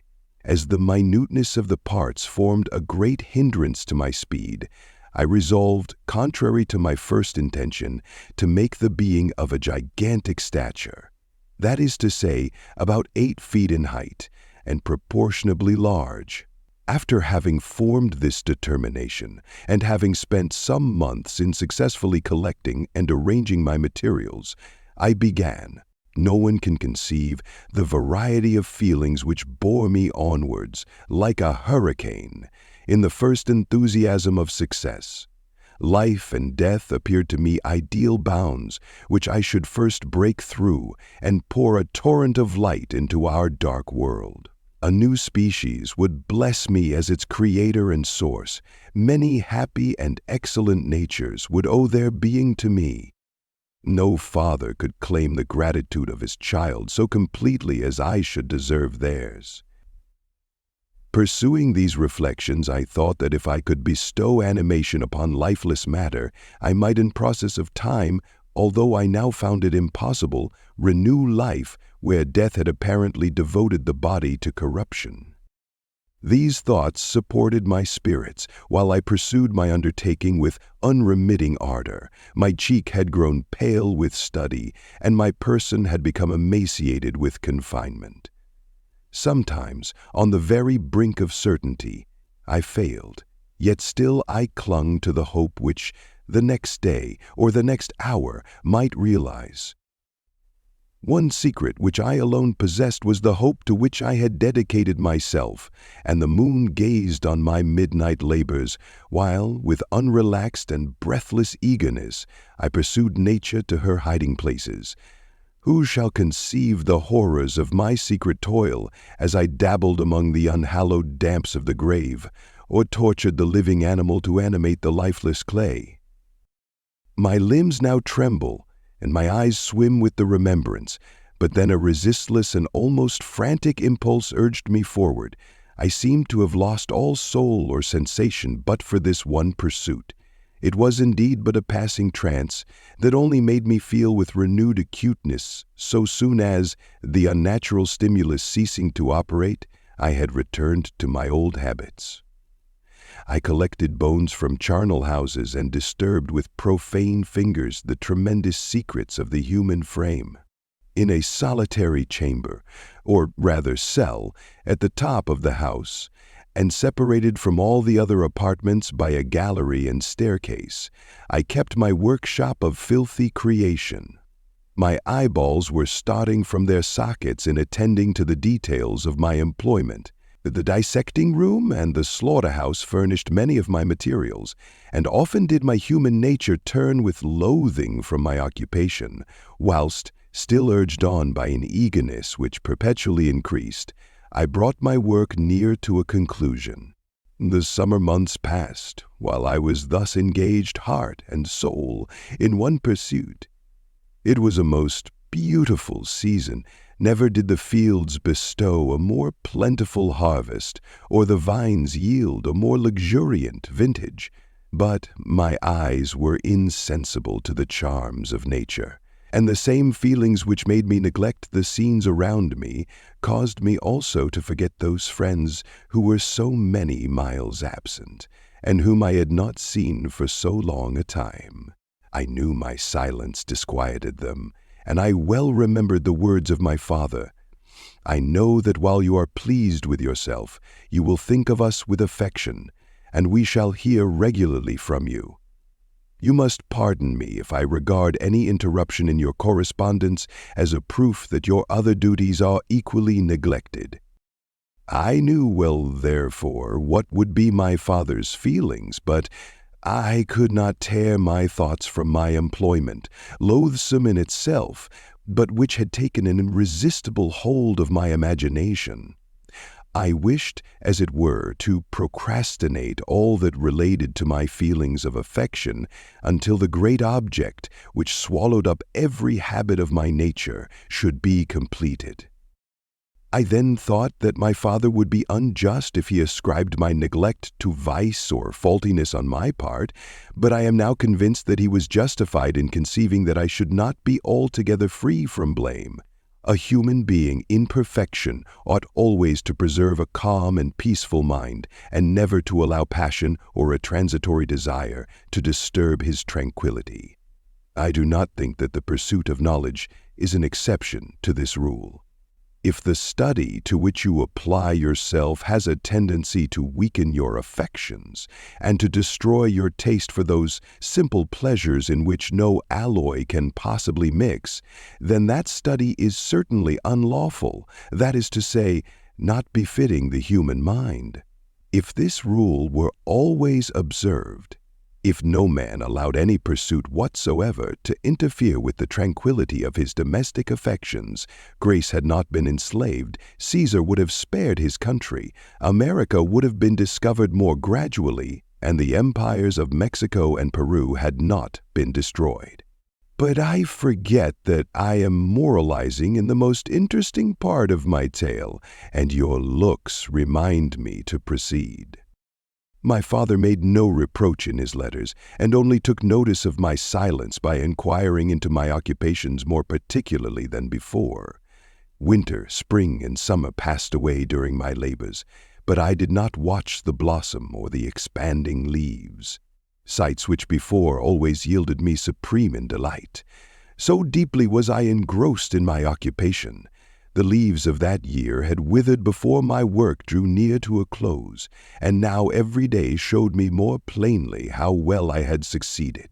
But my enthusiasm was checked by my anxiety, and I appeared rather like one doomed by slavery to toil in the mines or any other unwholesome trade than an artist, occupied by his favorite employment.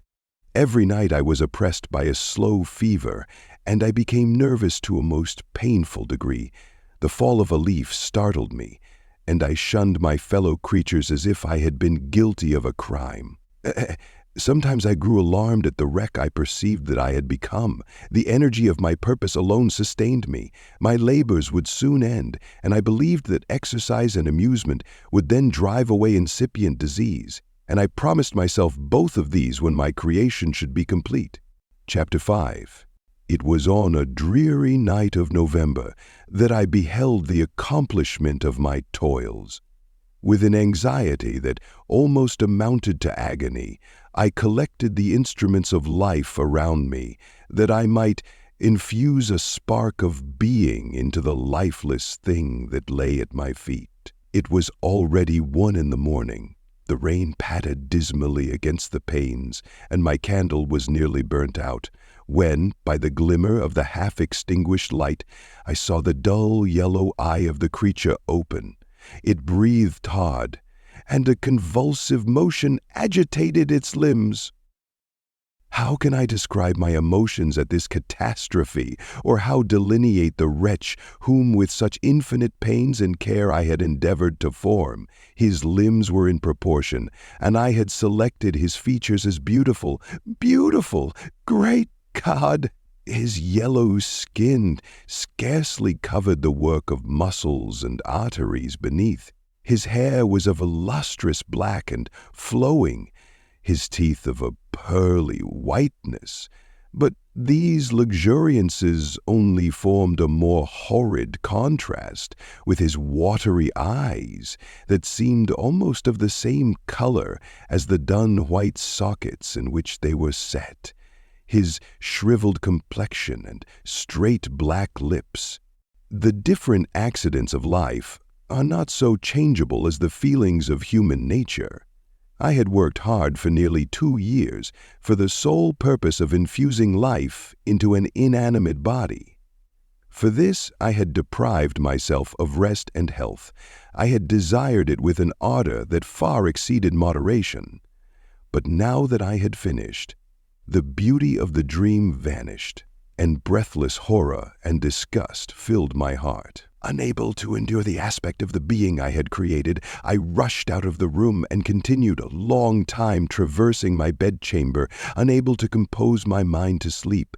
At length, lassitude succeeded to the tumult I had before endured, and I threw myself on the bed in my clothes, endeavoring to seek a few moments of forgetfulness. But it was in vain. I slept indeed, but I was disturbed by the wildest dreams. I thought I saw Elizabeth in the bloom of health walking in the streets of Ingolstadt. Delighted and surprised, I embraced her, but as I imprinted the first kiss on her lips, they became livid with the hue of death. Her features appeared to change, and I thought that I held the corpse of my dead mother in my arms. A shroud enveloped her form, and I saw the grave worms crawling in the folds of the flannel. I started from my sleep with horror. A cold dew covered my forehead. My teeth chattered, and every limb became convulsed. When, by the dim and yellow light of the moon, as it forced its way through the window shutters, I beheld the wretch, the miserable monster whom I had created. He held up the curtain of the bed, and his eyes, if eyes they may be called, were fixed on me. His jaws opened, and he muttered some inarticulate sounds, while a grin wrinkled his cheeks. He might have spoken, but I did not hear. One hand was stretched out, seemingly to detain me, but I escaped and rushed downstairs. I took refuge in the courtyard belonging to the house which I inhabited, where I remained during the rest of the night, walking up and down in the greatest agitation, listening attentively, catching and fearing each sound as if it were to announce the approach of the demoniacal corpse to which I had so miserably given life. Oh, no mortal could support the horror of that countenance. A mummy again endued with animation could not be so hideous as that wretch. I had gazed on him while unfinished. He was ugly then, but when those muscles and joints were rendered capable of motion, it became a thing such as even Dante could not have conceived. I passed the night wretchedly. Sometimes my pulse beat so quickly and hardly that I felt the palpitation of every artery. At others, I nearly sank to the ground through languor and extreme weakness. Mingled with this horror, I felt the bitterness of disappointment. Dreams that had been my food and pleasant rest for so long a space were now become a hell to me, and the change was so rapid, the overthrow so complete. Morning, dismal and wet, at length dawned, and discovered to my sleepless and aching eyes the church of Ingolstadt, its white steeple and clock, which indicated the 6th hour. The porter opened the gates of the court, which had that night been my asylum, and I issued into the streets, pacing them with quick steps, as if I sought to avoid the wretch whom I feared every turning of the street would present to my view. I did not dare return to the apartment which I inhabited, but felt impelled to hurry on, although drenched by the rain which poured from a black and comfortless sky. I continued walking in this manner for some time, endeavoring by bodily exercise to ease the load that weighed upon my mind. I traversed the streets without any clear conception of where I was or what I was doing. My heart palpitated in the sickness of fear, and I hurried on with irregular steps, not daring to look about me. Like one who, on a lonely road, doth walk in fear and dread, and, having once turned round, walks on, and turns no more his head, because he knows a frightful fiend doth close behind him tread. Coleridge's Ancient Mariner. Continuing thus, I came at length opposite to the inn at which the various diligences and carriages usually stopped. Here I paused, I knew not why, but I remained some minutes with my eyes fixed on a coach that was coming towards me from the other end of the street. As it drew nearer, I observed that it was the Swiss diligence. It stopped just where I was standing, and on the door being opened, I perceived Henry Clerval, who, on seeing me, instantly sprung out. "My dear Frankenstein," exclaimed he, "how glad I am to see you! How fortunate that you should be here at the very moment of my alighting!" Nothing could equal my delight on seeing Clerval. His presence brought back to my thoughts my father, Elizabeth, and all those scenes of home so dear to my recollection. I grasped his hand, and in a moment forgot my horror and misfortune. I felt suddenly, and for the first time during many months, calm and serene joy. I welcomed my friend, therefore, in the most cordial manner, and we walked towards my college. Clerval continued talking for some time about our mutual friends and his own good fortune in being permitted to come to Ingolstadt. "You may easily believe," said he, "how great was the difficulty to persuade my father that all necessary knowledge was not comprised in the noble art of bookkeeping, and indeed, I believe I left him incredulous to the last, for his constant answer to my unwearied entreaties was the same as that of the Dutch schoolmaster in the Vicar of Wakefield. I have 10,000 florins a year without Greek. I eat heartily without Greek. But his affection for me at length overcame his dislike of learning, and he has permitted me to undertake a voyage of discovery to the land of knowledge. It gives me the greatest delight to see you, but tell me how you left my father, brothers, and Elizabeth. Very well, and very happy, only a little uneasy that they hear from you so seldom. By the by, I mean to lecture you a little upon their account myself. But, my dear Frankenstein, continued he, stopping short and gazing full in my face, I did not before remark how very ill you appear. So thin and pale, you look as if you had been watching for several nights. You have guessed right. I have lately been so deeply engaged in one occupation that I have not allowed myself sufficient rest, as you see. But I sincerely hope, that all these employments are now at an end and that I am at length free. I trembled excessively. I could not endure to think of, and far less to allude to, the occurrences of the preceding night. I walked with a quick pace, and we soon arrived at my college. I then reflected, and the thought made me shiver, that the creature whom I had left in my apartment might still be there, alive and walking about. I dreaded to behold this monster, but I feared still more that Henry should see him. Entreating him, therefore, to remain a few minutes at the bottom of the stairs, I darted up towards my own room. My hand was already on the lock of the door before I recollected myself. I then paused, and a cold shivering came over me. I threw the door forcibly open, as children are accustomed to do when they expect a spectre to stand in waiting for them on the other side, but nothing appeared. I stepped fearfully in, the apartment was empty, and my bedroom was also freed from its hideous guest. I could hardly believe that so great a good fortune could have befallen me, but when I became assured that my enemy had indeed fled, I clapped my hands for joy and ran down to Clairvaux.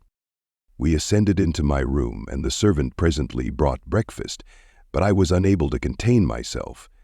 It was not joy only that possessed me. I felt my flesh tingle with excess of sensitiveness, and my pulse beat rapidly. I was unable to remain for a single instant in the same place. I jumped over the chairs, clapped my hands, and laughed aloud. Clairvaux at first attributed my unusual spirits to joy on his arrival, but when he observed me more attentively, he saw a wildness in my eyes for which he could not account, and my loud, unrestrained, heartless laughter frightened and astonished him. "My dear Victor," cried he, "what for God's sake is the matter? Do not laugh in that manner. How ill you are! What is the cause of all this?" "Do not ask me," cried I, putting my hands before my eyes, for I thought I saw the dreaded spectre glide into the room. "He can tell. Oh, save me! Save me!" I imagined that the monster seized me. I struggled furiously and fell down in a fit. Poor Clairvaux! What must have been his feelings?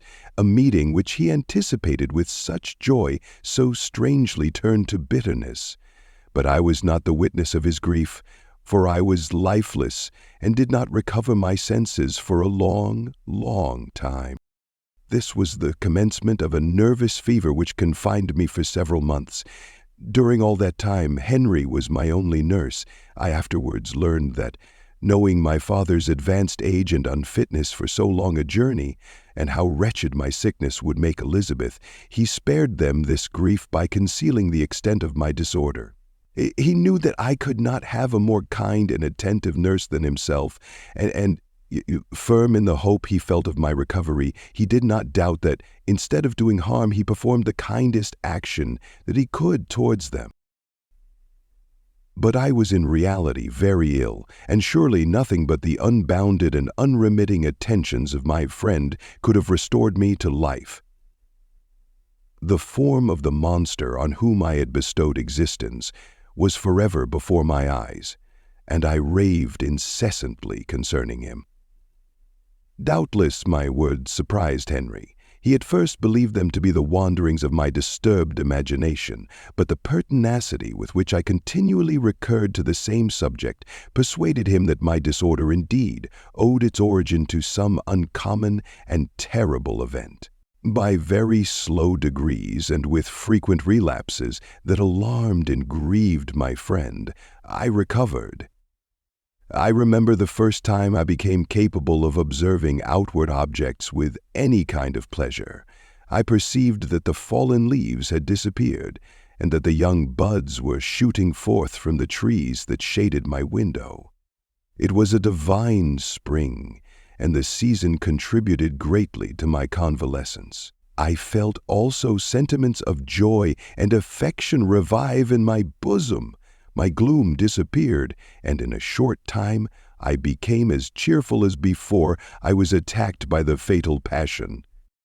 "Dearest Clerval," exclaimed I, "how kind, how very good you are to me. This whole winter, instead of being spent in study as you promised yourself, has been consumed in my sick room. How shall I ever repay you? I feel the greatest remorse for the disappointment of which I have been the occasion, but you will forgive me. You will repay me entirely if you do not discompose yourself, but get well as fast as you can, and since you appear in such good spirits, I may speak to you on one subject, may I not?" I trembled. One subject? What could it be? Could he allude to an object on whom I dared not even think? "Compose yourself," said Clerval, who observed my change of color. "I will not mention it if it agitates you, but your father and cousin would be very happy if they received a letter from you in your own handwriting. They hardly know how ill you have been, and are uneasy at your long silence." "Is that all, my dear Henry? How could you suppose that my first thought would not fly towards those dear, dear friends whom I love and who are so deserving of my love? If this is your present temper, my friend, you will perhaps be glad to see a letter that has been lying here some days for you. It is from your cousin, I believe." Chapter 6. Clerval then put the following letter into my hands. It was from my own Elizabeth. "My dearest cousin, you have been ill, very ill, and even the constant letters of dear kind Henry are not sufficient to reassure me on your account. You are forbidden to write, to hold a pen. Yet one word from you, dear Victor, is necessary to calm our apprehensions. For a long time I have thought that each post would bring this line, and my persuasions have restrained my uncle from undertaking a journey to Ingolstadt. I have prevented his encountering the inconveniences and perhaps dangers of so long a journey. Yet how often have I regretted not being able to perform it myself. I figure to myself that the task of attending on your sick-bed has devolved on some mercenary old nurse who could never guess your wishes, nor minister to them with the care and affection of your poor cousin. Yet that is over now. Clerval writes that indeed you are getting better. I eagerly hope that you will confirm this intelligence soon in your own handwriting. Get well, and return to us. You will find a happy, cheerful home and friends who love you dearly. Your father's health is vigorous, and he asks but to see you, but to be assured that you are well, and not a care will ever cloud his benevolent countenance. How pleased you would be to remark the improvement of our Ernest. He is now 16 and full of activity and spirit. He is desirous to be a true Swiss and to enter into foreign service, but we cannot part with him, at least until his elder brother returns to us. My uncle is not pleased with the idea of a military career in a distant country, but Ernest never had your powers of application. He looks upon study as an odious fetter. His time is spent in the open air, climbing the hills or rowing on the lake. I fear that he will become an idler unless we yield the point and permit him to enter on the profession which he has selected. Little alteration, except the growth of our dear children, has taken place since you left us. The blue lake and snow-clad mountains, they never change, and I think our placid home and our contented hearts are regulated by the same immutable laws. My trifling occupations take up my time and amuse me, and I am rewarded for any exertions by seeing none but happy, kind faces around me. Since you left us, but one change has taken place in our little household. Do you remember on what occasion Justine Moritz entered our family? Probably you do not. I will relate her history, therefore in a few words. Madame Moritz, her mother, was a widow with 4 children, of whom Justine was the third. This girl had always been the favorite of her father, but through a strange perversity, her mother could not endure her, and after the death of Monsieur Moritz, treated her very ill. My aunt observed this, and when Justine was 12 years of age, prevailed on her mother to allow her to live at our house.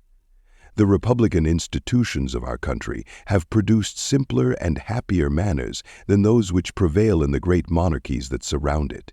Hence, there is less distinction between the several classes of its inhabitants, and the lower orders, being neither so poor nor so despised, their manners are more refined and moral. A servant in Geneva does not mean the same thing as a servant in France and England. Justine, thus received in our family, learned the duties of a servant, a condition which, in our fortunate country, does not include the idea of ignorance and a sacrifice of the dignity of a human being. Justine, you may remember, was a great favorite of yours, and I recollect you once remarked that if you were in an ill humor, one glance from Justine could dissipate it, for the same reason that Ariosto gives concerning the beauty of Angelica. She looked so frank-hearted and happy. My aunt conceived a great attachment for her, by which she was induced to give her an education superior to that which she had at first intended. This benefit was fully repaid. Justine was the most grateful little creature in the world. I do not mean that she made any professions. I never heard one pass her lips, but you could see by her eyes that she almost adored her protectress. Although her disposition was gay and in many respects inconsiderate, yet she paid the greatest attention to every gesture of my aunt. She thought her the model of all excellence and endeavored to imitate her phraseology and manners, so that even now she often reminds me of her. When my dearest aunt died, everyone was too much occupied in their own grief to notice poor Justine, who had attended her during her illness with the most anxious affection. Poor Justine was very ill, but other trials were reserved for her. By one, her brothers and sister died, and her mother, with the exception of her neglected daughter, was left childless. The conscience of the woman was troubled. She began to think that the deaths of her favorites was a judgment from heaven to chastise her partiality. She was a Roman Catholic, and I believe her confessor confirmed the idea which she had conceived. Accordingly, a few months after your departure for Ingolstadt, the poor woman was very vacillating in her repentance. She sometimes begged Justine to forgive her unkindness, but much oftener accused her of having caused the deaths of her brothers and sister. Perpetual fretting at length threw Madame Moritz into a decline, which at first increased her irritability, but she is now at peace forever. She died on the first approach of cold weather, at the beginning of this last winter. Justine has just returned to us, and I assure you I love her tenderly. She is very clever and gentle, and extremely pretty. As I mentioned before, her mien and her expression continually remind me of my dear aunt.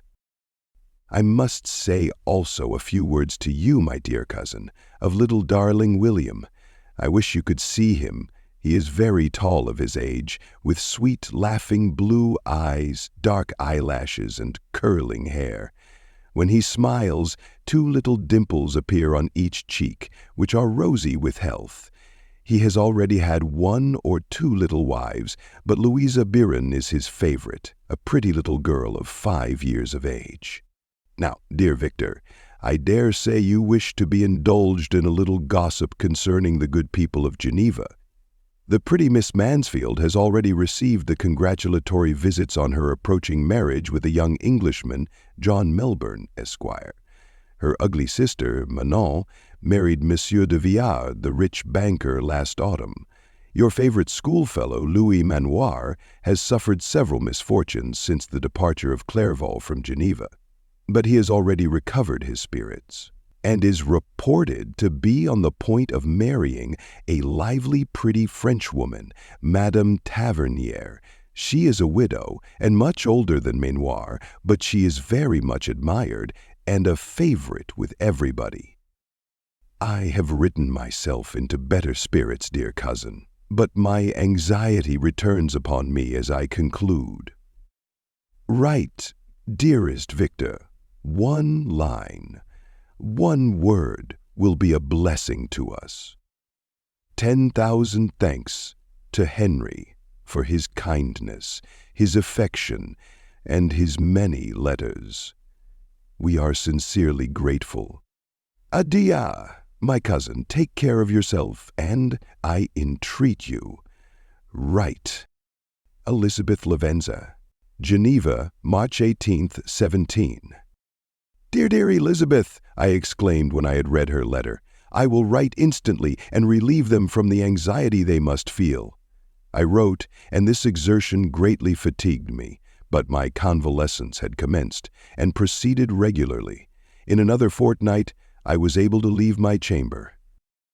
One of my first duties on my recovery was to introduce Clerval to the several professors of the university.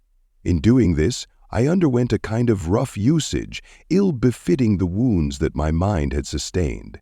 Ever since the fatal night, the end of my labors, and the beginning of my misfortunes, I had conceived a violent antipathy even to the name of natural philosophy. When I was otherwise quite restored to health, the sight of a chemical instrument would renew all the agony of my nervous symptoms. Henry saw this and had removed all my apparatus from my view. He had also changed my apartment, for he perceived that I had acquired a dislike for the room which had previously been my laboratory. But these cares of Clerval were made of no avail when I visited the professors. Meum Waldman inflicted torture when he praised, with kindness and warmth, the astonishing progress I had made in the sciences. He soon perceived that I disliked the subject, but not guessing the real cause, he attributed my feelings to modesty and changed the subject from my improvement to the science itself with a desire, as I evidently saw, of drawing me out. What could I do? He meant to please, and he tormented me. I felt as if he had placed carefully, one by one, in my view those instruments which were to be afterwards used in putting me to a slow and cruel death. I writhed under his words, yet dared not exhibit the pain I felt. Clerval, whose eyes and feelings were always quick in discerning the sensations of others, declined the subject, alleging in excuse his total ignorance, and the conversation took a more general turn. I thanked my friend from my heart, but I did not speak. I saw plainly that he was surprised, but he never attempted to draw my secret from me. And although I loved him with a mixture of affection and reverence that knew no bounds, yet I could never persuade myself to confide in him that event which was so often present to my recollection, but which I feared the detail to another would only impress more deeply. Krempe was not equally docile, and in my condition at that time of almost insupportable sensitiveness, his harsh, blunt encomiums gave me even more pain than the benevolent approbation of Monsieur Waldman. "Dinefella," cried he, "why, Messire Clerval, I assure you he has outstripped us all. I stare if you please, but it is nevertheless true. A youngster who but a few years ago believed in Cornelius Agrippa as firmly as in the gospel has now set himself at the head of the university, and if he is not soon pulled down, we shall all be out of countenance. Aye, continued he, observing my face expressive of suffering, Frankenstein is modest, an excellent quality in a young man. Young men should be diffident of themselves, you know, Miss Clerval. I was myself when young, but that wears out in a very short time. And Kremen now commenced an eulogy on himself, which happily turned the conversation from a subject that was so annoying to me. Clerval had never sympathized in my tastes for natural science, and his literary pursuits differed wholly from those which had occupied me. He came to the university with the design of making himself complete master of the Oriental languages, and thus he should open a field for the plan of life he had marked out for himself. Resolved to pursue no inglorious career, he turned his eyes toward the East as affording scope for his spirit of enterprise. The Persian, Arabic, and Sanskrit languages engaged his attention, and I was easily induced to enter on the same studies. Idleness had ever been irksome to me, and now that I wished to fly from reflection and hated my former studies, I felt great relief in being the fellow pupil with my friend, and found not only instruction, but consolation in the works of the Orientalists. I did not, like him, attempt a critical knowledge of their dialects, for I did not contemplate making any other use of them than temporary amusement. I read merely to understand their meaning, and they well repaid my labors. Their melancholy is soothing, and their joy elevating, to a degree I never experienced in studying the authors of any other country. When you read their writings, life appears to consist in a warm sun and a garden of roses, in the smiles and frowns of a fair enemy, and the fire that consumes your own heart. How different from the manly and heroical poetry of Greece and Rome! Summer passed away in these occupations, and my return to Geneva was fixed for the latter end of autumn. But being delayed by several accidents, winter and snow arrived. The roads were deemed impassable, and my journey was retarded until the ensuing spring. I felt this delay very bitterly, for I longed to see my native town and my beloved friends. My return had only been delayed so long, from an unwillingness to leave Clerval in a strange place, before he had become acquainted with any of its inhabitants. The winter, however, was spent cheerfully, and although the spring was uncommonly late, when it came, its beauty compensated for its dilatoriness. The month of May had already commenced, and I expected the letter daily which was to fix the date of my departure, when Henry proposed a pedestrian tour in the environs of Ingolstadt, that I might bid a personal farewell to the country I had so long inhabited. I acceded with pleasure to this proposition. I was fond of exercise, and Clerval had always been my favorite companion in the ramble of this nature that I had taken among the scenes of my native country. We passed a fortnight in these perambulations. My health and spirits had long been restored, and they gained additional strength from the salubrious air I breathed, the natural incidents of our progress, and the conversation of my friend. Study had before secluded me from the intercourse of my fellow creatures and rendered me unsocial, but Clerval called forth the better feelings of my heart. He again taught me to love the aspect of nature and the cheerful faces of children. Excellent friend, how sincerely you did love me and endeavored to elevate my mind until it was on a level with your own. A selfish pursuit had cramped and narrowed me, until your gentleness and affection warmed and opened my senses. I became the same happy creature who, a few years ago, loved and beloved by all, had no sorrow or care. When happy, inanimate nature had the power of bestowing on me the most delightful sensations, a serene sky and verdant fields filled me with ecstasy. The present season was indeed divine. The flowers of spring bloomed in the hedges, while those of summer were already in bud. I was undisturbed by thoughts which during the preceding year had pressed upon me. notwithstanding my endeavors to throw them off, with an invincible burden. Henry rejoiced in my gaiety and sincerely sympathized in my feelings. He exerted himself to amuse me, while he expressed the sensations that filled his soul. The resources of his mind on this occasion were truly astonishing. His conversation was full of imagination, and very often, in imitation of the Persian and Arabic writers, he invented tales of wonderful fancy and passion. At other times, he repeated my favorite poems or drew me out into arguments, which he supported with great ingenuity. We returned to our college on a Sunday afternoon. The peasants were dancing, and everyone we met appeared gay and happy. My own spirits were high, and I bounded along with feelings of unbridled joy and hilarity. "She is innocent, my Elizabeth," said I, "and that shall be proved. Fear nothing, but let your spirits be cheered by the assurance of her acquittal." "How kind and generous you are. Everyone else believes in her guilt, and that made me wretched, for I knew that it was impossible, and to see everyone else prejudiced in so deadly a manner rendered me hopeless and despairing."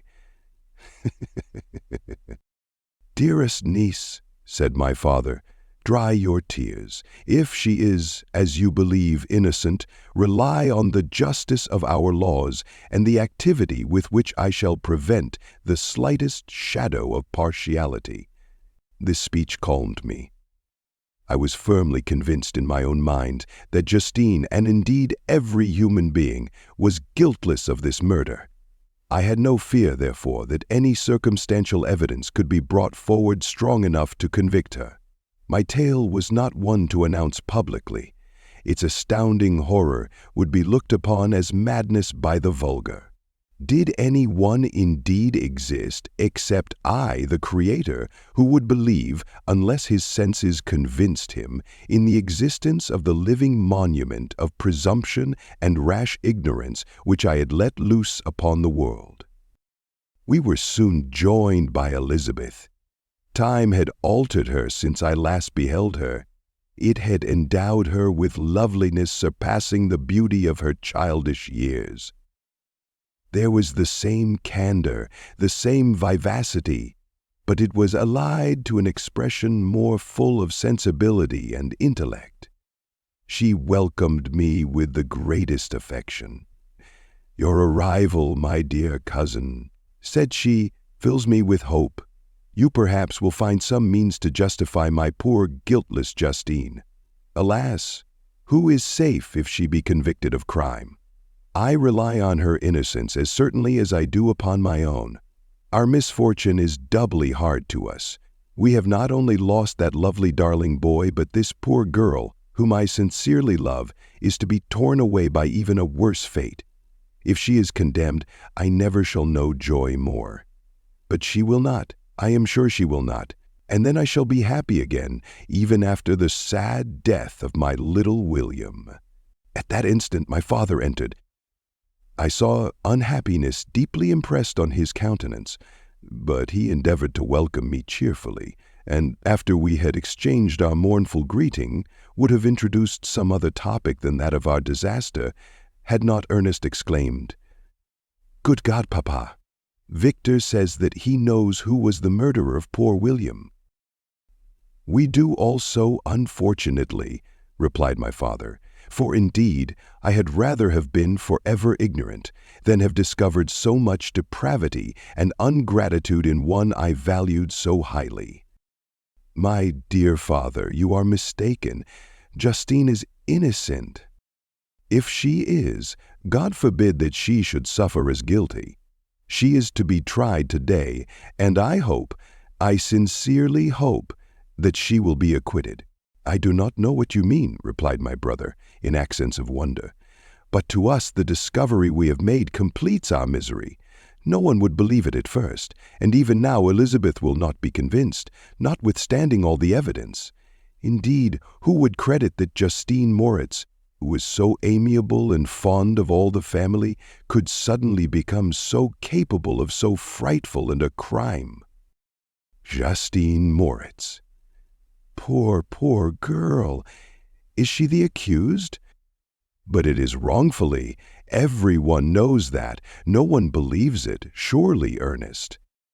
No one did at first, but several circumstances came out that have almost forced conviction upon us, and her own behavior has been so confused as to add to the evidence of facts a weight that I fear leaves no hope for doubt.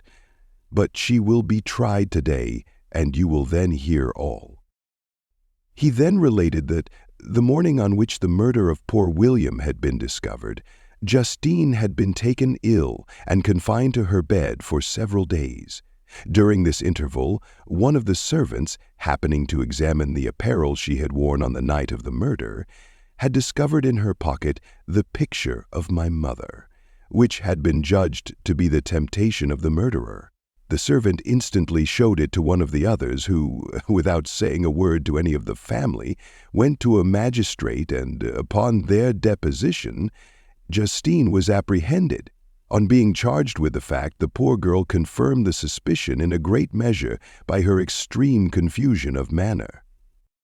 This was a strange tale, but it did not shake my faith, and I replied earnestly, "You are all mistaken. I know the murderer. Justine, poor good Justine, is innocent."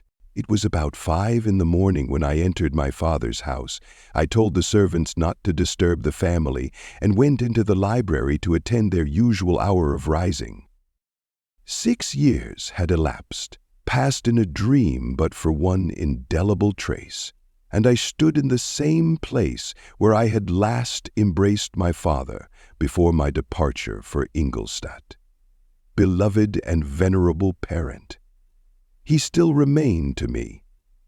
I gazed on the picture of my mother, which stood over the mantelpiece. It was an historical subject, painted at my father's desire, and represented Caroline Beaufort in an agony of despair, kneeling by the coffin of her dead father. Her garb was rustic, and her cheek pale, but there was an air of dignity and beauty that hardly permitted the sentiment of pity. Below this picture was a miniature of William, and my tears flowed when I looked upon it. While I was thus engaged, Ernest entered. He had heard me arrive, and hastened to welcome me. "Welcome, my dearest Victor," said he. "I wish you had come 3 months ago, and then you would have found us all joyous and delighted. You come to us now to share a misery which nothing can alleviate, yet your presence will, I hope, revive our father, who seems sinking under his misfortune, and your persuasions will induce poor Elizabeth to cease her vain and tormenting self-occasions. Poor William, he was our darling and our pride." Tears, unrestrained, fell from my brother's eyes. A sense of mortal agony crept over my frame. Before, I had only imagined the wretchedness of my desolated home. The reality came on me as a new and a not less terrible disaster. I tried to calm Ernest. I inquired more minutely concerning my father, and here I named my cousin. "She most of all," said Ernest, "requires consolation. She accused herself of having caused the death of my brother, and that made her very wretched. But since the murderer has been discovered—" "The murderer discovered? Good God! How can that be? Who could attempt to pursue him? It is impossible. One might as well try to overtake the winds, or confine a mountain stream with a straw. I saw him too. He was free last night." I remained motionless. The thunder ceased, but the rain still continued, and the scene was enveloped in an impenetrable darkness. I revolved in my mind the events which I had until now sought to forget, the whole train of my progress toward the creation, the appearance of the works of my own hands at my bedside, its departure. 2 years had now nearly elapsed since the night on which he first received life. And was this his first crime? Alas, I had turned loose into the world a depraved wretch whose delight was in carnage and misery had he not murdered my brother. No one can conceive the anguish I suffered during the remainder of the night, which I spent cold and wet in the open air. But I did not feel the inconvenience of the weather. My imagination was busy in scenes of evil and despair. I considered the being whom I had cast among mankind and endowed with the will and power to effect purposes of horror, such as the deed which he had now done, nearly in the light of my own vampire, my own spirit let loose from the grave and forced to destroy all that was dear to me. Day dawned, and I directed my steps towards the town. The gates were open, and I hastened to my father's house. My first thought was to discover what I knew of the murderer and cause instant pursuit to be made. But I paused when I reflected on the story that I had to tell. A being, whom I myself had formed and endued with life, had met me at midnight among the precipices of an inaccessible mountain. I remembered also the nervous fever with which I had been seized just at the time that I dated my creation, and which would give an air of delirium to a tale otherwise so utterly improbable. I well knew that if any other had communicated such a relation to me, I should have looked upon it as the ravings of insanity. Besides, the strange nature of the animal would elude all pursuit, even if I were so far credited as to persuade my relatives to commence it. And then of what use would be pursuit?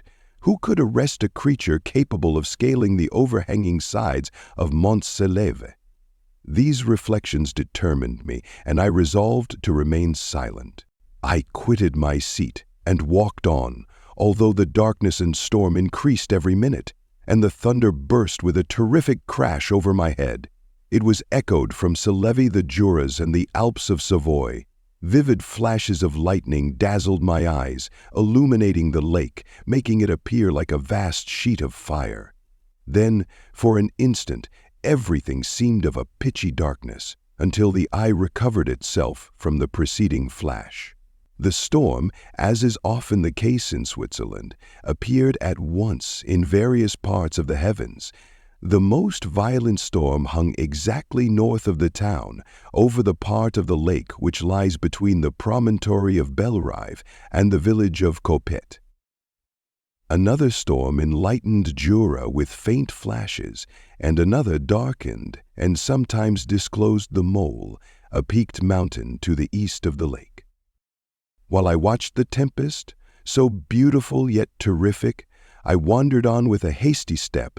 This noble war in the sky elevated my spirits. I clasped my hands and exclaimed aloud, "William, dear angel, this is thy funeral, this thy dirge." As I said these words, I perceived in the gloom a figure which stole from behind a clump of trees near me. I stood fixed, gazing intently. I could not be mistaken. A flash of lightning illuminated the object, and discovered its shape plainly to me. Its gigantic stature and the deformity of its aspect, more hideous than belongs to humanity, instantly informed me that it was the wretch, the filthy Damon, to whom I had given life. What did he there? Could he be I shuddered at the conception, the murderer of my brother. No sooner did that idea cross my imagination than I became convinced of its truth. My teeth chattered, and I was forced to lean against a tree for support. The figure passed me quickly, and I lost it in the gloom. Nothing in human shape could have destroyed the fair child. He was the murderer. I could not doubt it. The mere presence of the idea was an irresistible proof of the fact. I thought of pursuing the devil, but it would have been in vain, for another flash discovered him to me hanging among the rocks of the nearly perpendicular ascent of Mont Salève, a hill that bounds Plainpalais on the south.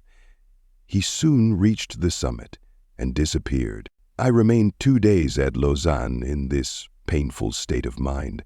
I contemplated the lake. The waters were placid, all around was calm, and the snowy mountains, the palaces of nature, were not changed.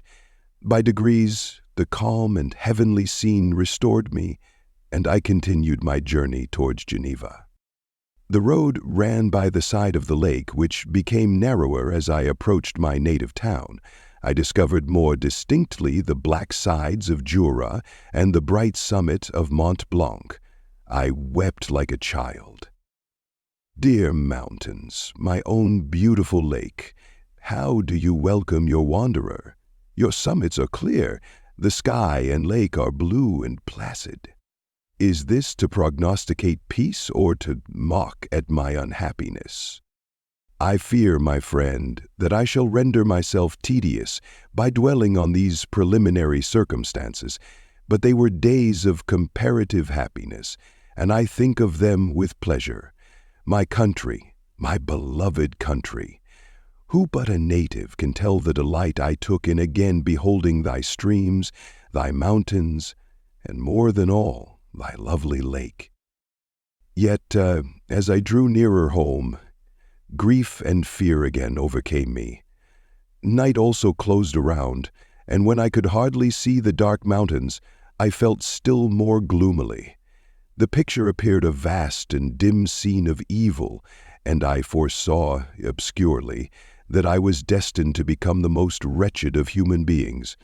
Alas, I prophesied truly, and failed only in one single circumstance, that in all the misery I imagined and dreaded, I did not conceive the 100th part of the anguish I was destined to endure.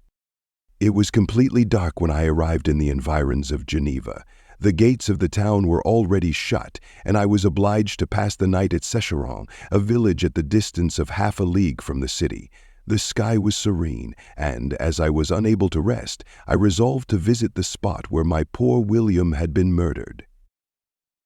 As I could not pass through the town, I was obliged to cross the lake in a boat to arrive at Plainpalais. During this short voyage, I saw the lightning playing on the summit of Mont Blanc in the most beautiful figures. The storm appeared to approach rapidly, and, on landing, I ascended a low hill that I might observe its progress. It advanced, the heavens were clouded, and I soon felt the rain coming slowly in large drops. But its violence quickly increased. During our walk, Clerval endeavored to say few words of consolation. He could only express his heartfelt sympathy. "Poor William," said he, "dear lovely child, he now sleeps with his angel mother, who that had seen him bright and joyous in his young beauty, but must weep over his untimely loss. To die so miserably, to feel the murderer's grasp, how much more a murderer that could destroy radiant innocence. Poor little fellow, one only consolation have we. His friends mourn and weep, but he is at rest. The pang is over, his sufferings are at an end, forever. A sod covers his gentle form, and he knows no pain. He can no longer be a subject for pity. We must reserve that for his miserable survivors." Clerval spoke thus as we hurried through the streets. The words impressed themselves on my mind, and I remembered them afterwards in solitude. But now, as soon as the horses arrived, I hurried into a cabriolet and bade farewell to my friend. My journey was very melancholy. At first I wished to hurry on, for I longed to console and sympathize with my loved and sorrowing friends, but when I drew near my native town, I slackened my progress. I could hardly sustain the multitude of feelings that crowded into my mind. I passed through scenes familiar to my youth, but which I had not seen for nearly 6 years. How altered everything might be during that time! One sudden and desolating change had taken place, but 1,000 little circumstances might have by degrees worked other alterations, which, although they were done more tranquilly, might not be the less decisive. Fear overcame me. I dared no advance, dreading 1,000 nameless evils that made me tremble, although I was unable to define them. Geneva, May 12, 17. Clerval, who had watched my countenance as I read this letter, was surprised to observe the despair that succeeded the joy I had first expressed on receiving news from my friends. I threw the letter on the table and covered my face with my hands. "My dear Frankenstein," exclaimed Henry, when he perceived me weep with bitterness, "are you always to be unhappy? My dear friend, what has happened?" I motioned him to take up the letter while I walked up and down the room in the extremest agitation. Tears also gushed from the eyes of Clerval as he read the account of my misfortune. "I can offer you no consolation, my friend," said he. "Your disaster is irreparable. What do you intend to do?" "To go instantly to Geneva." "Come with me, Henry, to order the horses." "Come, dearest Victor, you alone can console Elizabeth. She weeps continually and accuses herself unjustly as the cause of his death. Her words pierce my heart.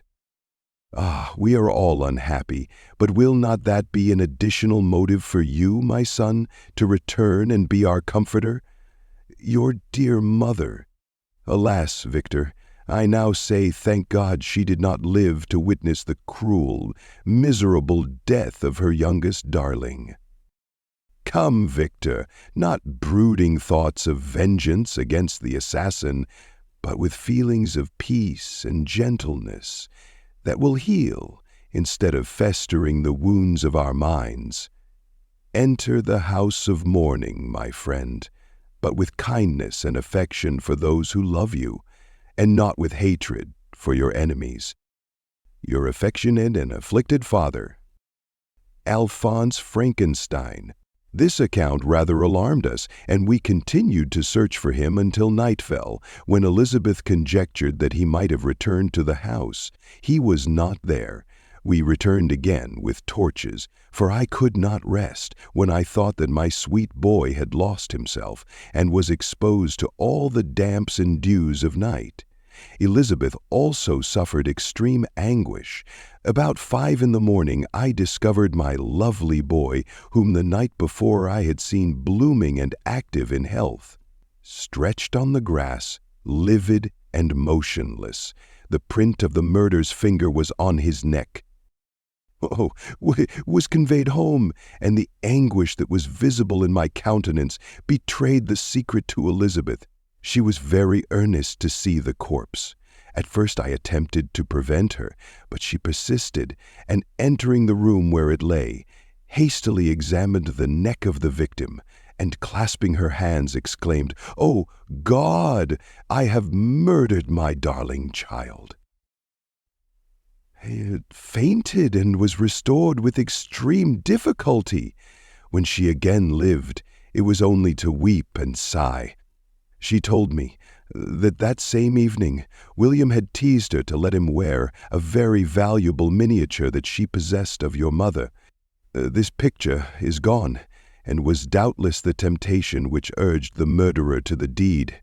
We have no trace of him at present, although our exertions to discover him are unremitted.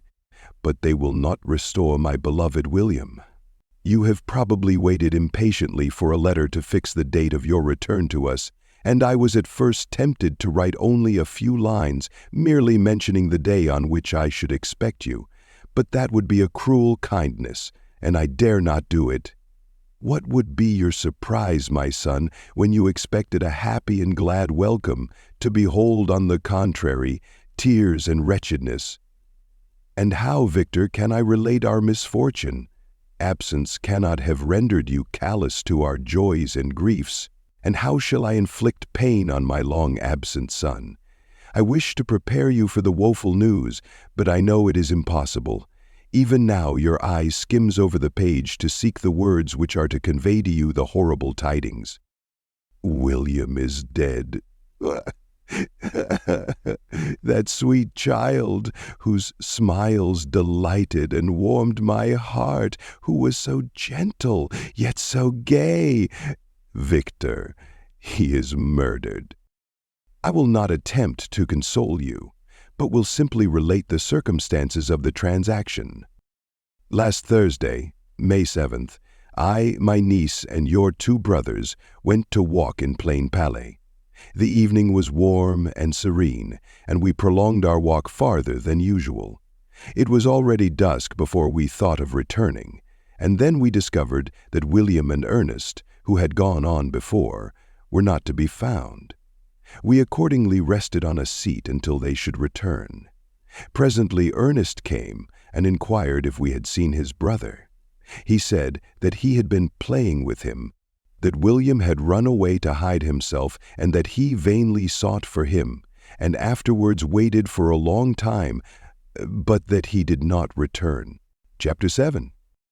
On my return, I found the following letter from my father. My dear Victor, Chapter 8. We passed a few sad hours until 11 o'clock, when the trial was to commence. My father and the rest of the family being obliged to attend as witnesses, I accompanied them to the court. During the whole of this wretched mockery of justice, I suffered living torture. It was to be decided whether the result of my curiosity and lawless devices would cause the death of two of my fellow beings, one a smiling babe full of innocence and joy, the other far more dreadfully murdered, with every aggravation of infamy that could make the murder memorable in horror. Justine also was a girl of merit and possessed qualities which promised to render her life happy, and I the cause.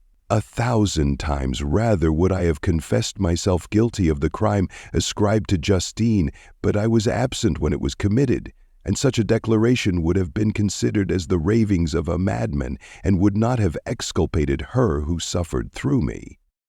The appearance of Justine was calm. She was dressed in mourning, and her countenance, always engaging, was rendered, by the solemnity of her feelings, exquisitely beautiful.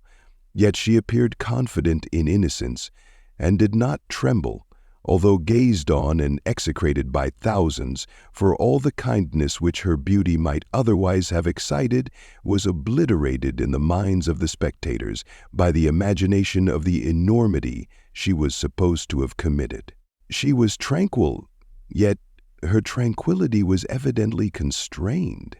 And as her confusion had before been adduced as a proof of her guilt, she worked up her mind to an appearance of courage. When she entered the court, she threw her eyes round it, and quickly discovered where we were seated. A tear seemed to dim her eye when she saw us, but she quickly recovered herself, and a look of sorrowful affection seemed to attest her utter guiltlessness. The trial began, and after the advocate against her had stated the charge, several witnesses were called. Several strange facts combined against her, which might have staggered anyone who had not such proof of her innocence as I had.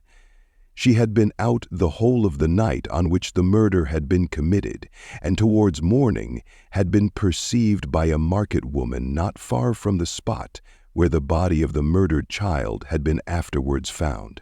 The woman asked her what she did there, but she looked very strangely and only returned a confused and unintelligible answer. She returned to the house about 8 o'clock, and when one inquired where she had passed the night, she replied that she had been looking for the child, and demanded earnestly if anything had been heard concerning him. When shown the body, she fell into violent hysterics and kept her bed for several days. The picture was then produced which the servant had found in her pocket, and when Elizabeth, in a faltering voice, proved that it was the same which, an hour before the child had been missed, she had placed round his neck, a murmur of horror and indignation filled the court. Justine was called on for her defense. As the trial had proceeded, her countenance had altered. Surprise, horror, and misery were strongly expressed. Sometimes she struggled with her tears, but when she was desired to plead, she collected her powers and spoke in an audible, although variable, voice. "God knows," she said, "how entirely I am innocent, but I do not pretend that my protestations should acquit me. I rest my innocence on a plain and simple explanation of the facts which have been adduced against me, and I hope the character I have always borne will incline my judges to a favorable interpretation where any circumstance appears doubtful or suspicious." She then related that, by the permission of Elizabeth, she had passed the evening of the night on which the murder had been committed at the house of an aunt at Chêne, a village situated at about a league from Geneva. On her return, at about 9 o'clock, she met a man who asked her if she had seen anything of the child who was lost. She was alarmed by this account and passed several hours in looking for him, when the gates of Geneva were shut, and she was forced to remain several hours of the night in a barn belonging to a cottage, being unwilling to call up the inhabitants, to whom she was well known. Most of the night she spent here watching. Towards morning she believed that she slept for a few minutes. Some steps disturbed her, and she awoke. It was dawn, and she quitted her asylum, that she might again endeavor to find my brother. If she had gone near the spot where his body lay, it was without her knowledge. That she had been bewildered when questioned by the market woman was not surprising, since she had passed a sleepless night, and the fate of poor William was yet uncertain. Concerning the picture, she could give no account. "I know," continued the unhappy victim, "how heavily and fatally this one circumstance weighs against me. But I have no power of explaining it, and when I have expressed my utter ignorance, I am only left to conjecture concerning the probabilities by which it might have been placed in my pocket. But here also I am checked. I believe that I have no enemy on earth, and no one surely would have been so wicked as to destroy me wantonly. Did the murderer place it there? I know of no opportunity afforded him for so doing, or if I had, why should he have stolen the jewel, to part with it again so soon? I commit my cause to the justice of my judges, yet I see no room for hope. I beg permission to have a few witnesses examined concerning my character, and if their testimony shall not overweigh my supposed guilt, I must be condemned, although I would pledge my salvation on my innocence." Several witnesses were called who had known her for many years, and they spoke well of her. But fear and hatred of the crime of which they supposed her guilty rendered them timorous and unwilling to come forward. Elizabeth saw even this last resource, her excellent dispositions and irreproachable conduct, about to fail the accused when, although violently agitated, she desired permission to address the court. Said she, "The cousin of the unhappy child who was murdered, or rather his sister, for I was educated by and have lived with his parents ever since, and even long before his birth. It may therefore be judged indecent in me to come forward on this occasion, but when I see a fellow creature about to perish through the cowardice of her pretended friends, I wish to be allowed to speak, that I may say what I know of her character. I am well acquainted with the accused. I have lived in the same house with her, at one time for 5, and at another for nearly 2 years. During all that period, she appeared to me the most amiable and benevolent of human creatures. She nursed Madame Frankenstein, my aunt, in her last illness, with the greatest affection and care, and afterwards attended her own mother during a tedious illness, in a manner that excited the admiration of all who knew her, after which she again lived in my uncle's house, where she was beloved by all the family. She was warmly attached to the child who is now dead, and acted towards him like a most affectionate mother. For my own part, I do not hesitate to say that, notwithstanding all the evidence produced against her, I believe and rely on her perfect innocence. She had no temptation for such an action. As to the bauble on which the chief proof rests, if she had earnestly desired it, I should have willingly given it to her. A murmur of approbation followed Elizabeth's simple and powerful appeal, but it was excited by her generous interference, and not in favor of poor Justine, on whom the public indignation was turned with renewed violence, charging her with the blackest ingratitude. She herself wept as Elizabeth spoke, but she did not answer. My own agitation and anguish was extreme during the whole trial. I believed in her innocence. I knew Could the demon who had, I did not for a minute doubt, murdered my brother also in his hellish sport, have betrayed the innocent to death and ignominy? I could not sustain the horror of my situation, and when I perceived that the popular voice and the countenances of the judges had already condemned my unhappy victim, I rushed out of the court in agony. The tortures of the accused did not equal mine. She was sustained by innocence, but the fangs of remorse tore my bosom and would not forego their hold. I passed a night of unmingled wretchedness. In the morning I went to the court. My lips and throat were parched. I dared not ask the fatal question, but I was known, and the officer guessed the cause of my visit. The ballots had been thrown. They were all black, and Justine was condemned. I cannot pretend to describe what I then felt. I had before experienced sensations of horror, and I have endeavored to bestow upon them adequate expressions, but words cannot convey an idea of the heart-sickening despair that I then endured. The person to whom I addressed myself added that Justine had already confessed her guilt, that evidence, he observed, was hardly required in so glaring a case, but I am glad of it, and indeed none of our judges like to condemn a criminal upon circumstantial evidence, be it ever so decisive. This was strange and unexpected intelligence. What could it mean? Had my eyes deceived me? And was I really as mad as the whole world would believe me to be if I disclosed the object of my suspicions? I hastened to return home, and Elizabeth eagerly demanded the result. "My cousin," replied I, "it is decided, as you may have expected. All judges had rather that 10 innocents should suffer than that 1 guilty should escape. But she has confessed." This was a dire blow to poor Elizabeth, who had relied with firmness upon Justine's innocence. "Alas," said she, "how shall I ever again believe in human goodness? Justine, whom I loved and esteemed as my sister, how could she put on those smiles of innocence only to betray? Ah, her mild eyes seemed incapable of any severity or guile, and yet she has committed a murder. Soon after, we heard that the poor victim had expressed a desire to see my cousin.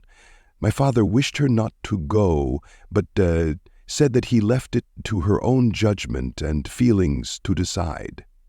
"Yes," said Elizabeth, "I will go, although she is guilty, and you, Victor, shall accompany me. I cannot go alone." The idea of this visit was torture to me, yet I could not refuse. We entered the gloomy prison chamber and beheld Justine sitting on some straw at the farther end. Her hands were manacled and her head rested on her knees. She rose on seeing us enter, and when we were left alone with her, she threw herself at the feet of Elizabeth, weeping bitterly. My cousin wept also. "Oh, Justine," said she, "why did you rob me of my last consolation? I relied on your innocence, and although I was then very wretched, I was not so miserable as I am now." "And do you also believe that I am so very, very wicked? Do you also join with my enemies to crush me, to condemn me as a murderer?" Her voice was suffocated with sobs. "Rise, my poor girl," said Elizabeth. "Why do you kneel if you are innocent? I am not one of your enemies. I believed you guiltless, notwithstanding every evidence, until I heard that you had yourself declared your guilt. That report you say is false, and be assured, dear Justine, that nothing can shake my confidence in you for a moment but your own confession." "I did confess, but I confessed a lie. I confessed that I might obtain absolution. But now that falsehood lies heavier at my heart than all my other sins. The God of heaven forgive me.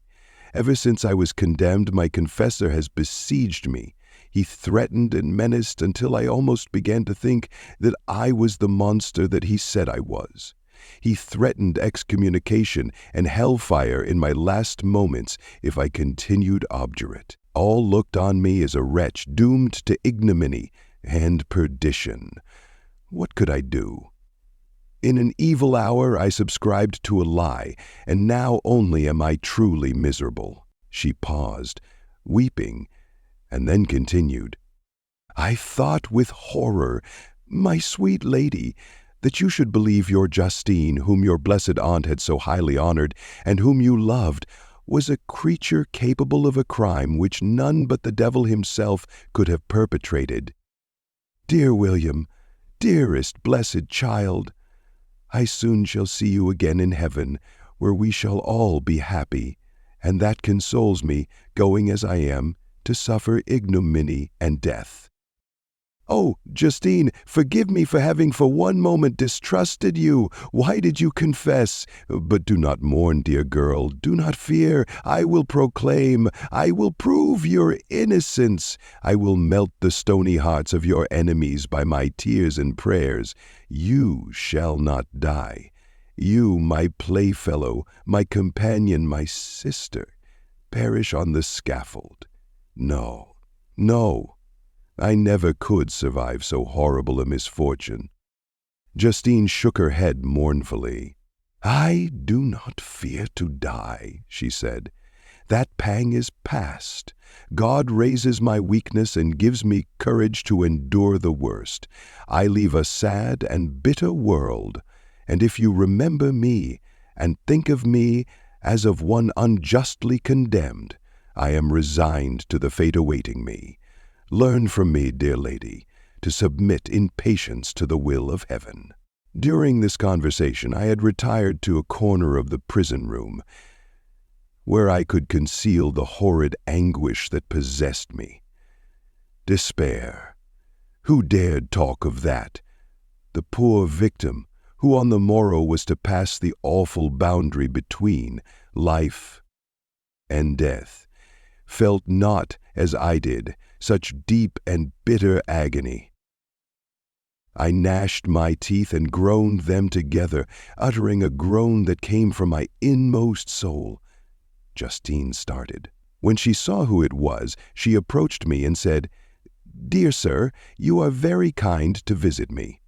You, I hope, do not believe that I am guilty." I could not answer.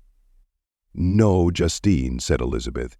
"He is more convinced of your innocence than I was, for even when he heard that you had confessed, he did not credit it. I truly thank him. In these last moments I feel the sincerest gratitude towards those who think of me with kindness. How sweet is the affection of others to such a wretch as I am. It removes more than half my misfortune, and I feel as if I could die in peace, now that my innocence is acknowledged by you, dear lady, and your cousin." Thus the poor sufferer tried to comfort others and herself. She indeed gained the resignation she desired, but I, the true murderer, felt the never-dying worm alive in my bosom, which allowed of no hope or consolation. Elizabeth also wept and was unhappy, but hers also was the misery of innocence, which, like a cloud that passed over the fair moon, for a while hides but cannot tarnish its brightness. Anguish and despair had penetrated into the core of my heart. I bore a hell within me which nothing could extinguish. We stayed several hours with Justine, and it was with great difficulty that Elizabeth could tear herself away. "I wish," cried she, "that I were to die with you. I cannot live in this world of misery." Justine assumed an air of cheerfulness, while she with difficulty repressed her bitter tears. She embraced Elizabeth and said in a voice of half-processed emotion, "Farewell, sweet lady, dearest Elizabeth, my beloved and only friend. May heaven, in its bounty, bless and preserve you. May this be the last misfortune that you will ever suffer. Live and be happy, and make others so." And on the morrow, Justine died. Elizabeth's heart-rending eloquence failed to move the judges from their settled conviction in the criminality of the saintly sufferer. My passionate and indignant appeals were lost upon them, and when I received their cold answers and heard the harsh, unfeeling reasoning of these men, my purposed avowal died away on my lips. Thus, I might proclaim myself a madman, but not revoke the sentence passed upon my wretched victim. She perished on the scaffold as a murderess. From the tortures of my own heart, I turned to contemplate the deep and voiceless grief of my Elizabeth. This also was my doing, and my father's woe, and the desolation of that late so smiling home. All was the work of my thrice accursed hands. Ye weep, unhappy ones, but these are not your last tears. Again shall you raise the funeral wail, and the sound of your lamentation shall again and again be heard. Frankenstein, your son, your kinsman, your early much-loved friend, he who would spend each vital drop of blood for your sakes, who has no thought nor sense of joy except as it is mirrored also in your dear countenances, who would fill the air with blessings and spend his life in serving you, he bids you weep, to shed countless tears. Happy beyond his hopes, if thus inexorable fate be satisfied, and if the destruction pause before the peace of the grave have succeeded to your sad torments. Thus spoke my prophetic soul, as, torn by remorse, horror, and despair, I beheld those I loved spend vain sorrow upon the graves of William and Justine, the first hapless victims to my unhallowed arts. Chapter 9. Nothing is more painful to the human mind than, after the feelings have been worked up by a quick succession of events, the dead calmness of an action and certainty which follows and deprives the soul both of hope and fear. Justine died, she rested, and I was alive. The blood flowed freely in my veins, but a weight of despair and remorse pressed on my heart which nothing could remove. Sleep fled from my eyes. I wandered like an evil spirit, for I had committed deeds of mischief beyond description horrible, and more, much more, I persuaded myself, was yet behind. Yet my heart overflowed with kindness and the love of virtue. I had begun life with benevolent intentions, and thirsted for the moment when I should put them in practice and make myself useful to my fellow beings. Now all was blasted. Instead of that serenity of conscience which allowed me to look back upon the past with self-satisfaction, and from thence to gather promise of new hopes, I was seized by remorse and the sense of guilt, which hurried me away to a hell of intense tortures such as no language can describe. This state of mind preyed upon my health, which had perhaps never entirely recovered from the first shock it had sustained. I shunned the face of man. All sound of joy or complacency was torture to me. Solitude was my only consolation. Deep, dark, death-like solitude. My father observed with pain the alteration perceptible in my disposition and habits, and endeavored by arguments deduced from the feelings of his serene conscience and guiltless life to inspire me with fortitude and awaken in me the courage to dispel the dark cloud which brooded over me. "Do you think, Victor," said he, "that I do not suffer also? No one could love a child more than I loved your brother." Tears came into his eyes as he spoke. "But is it not a duty to the survivors that we should refrain from augmenting their unhappiness by an appearance of immoderate grief?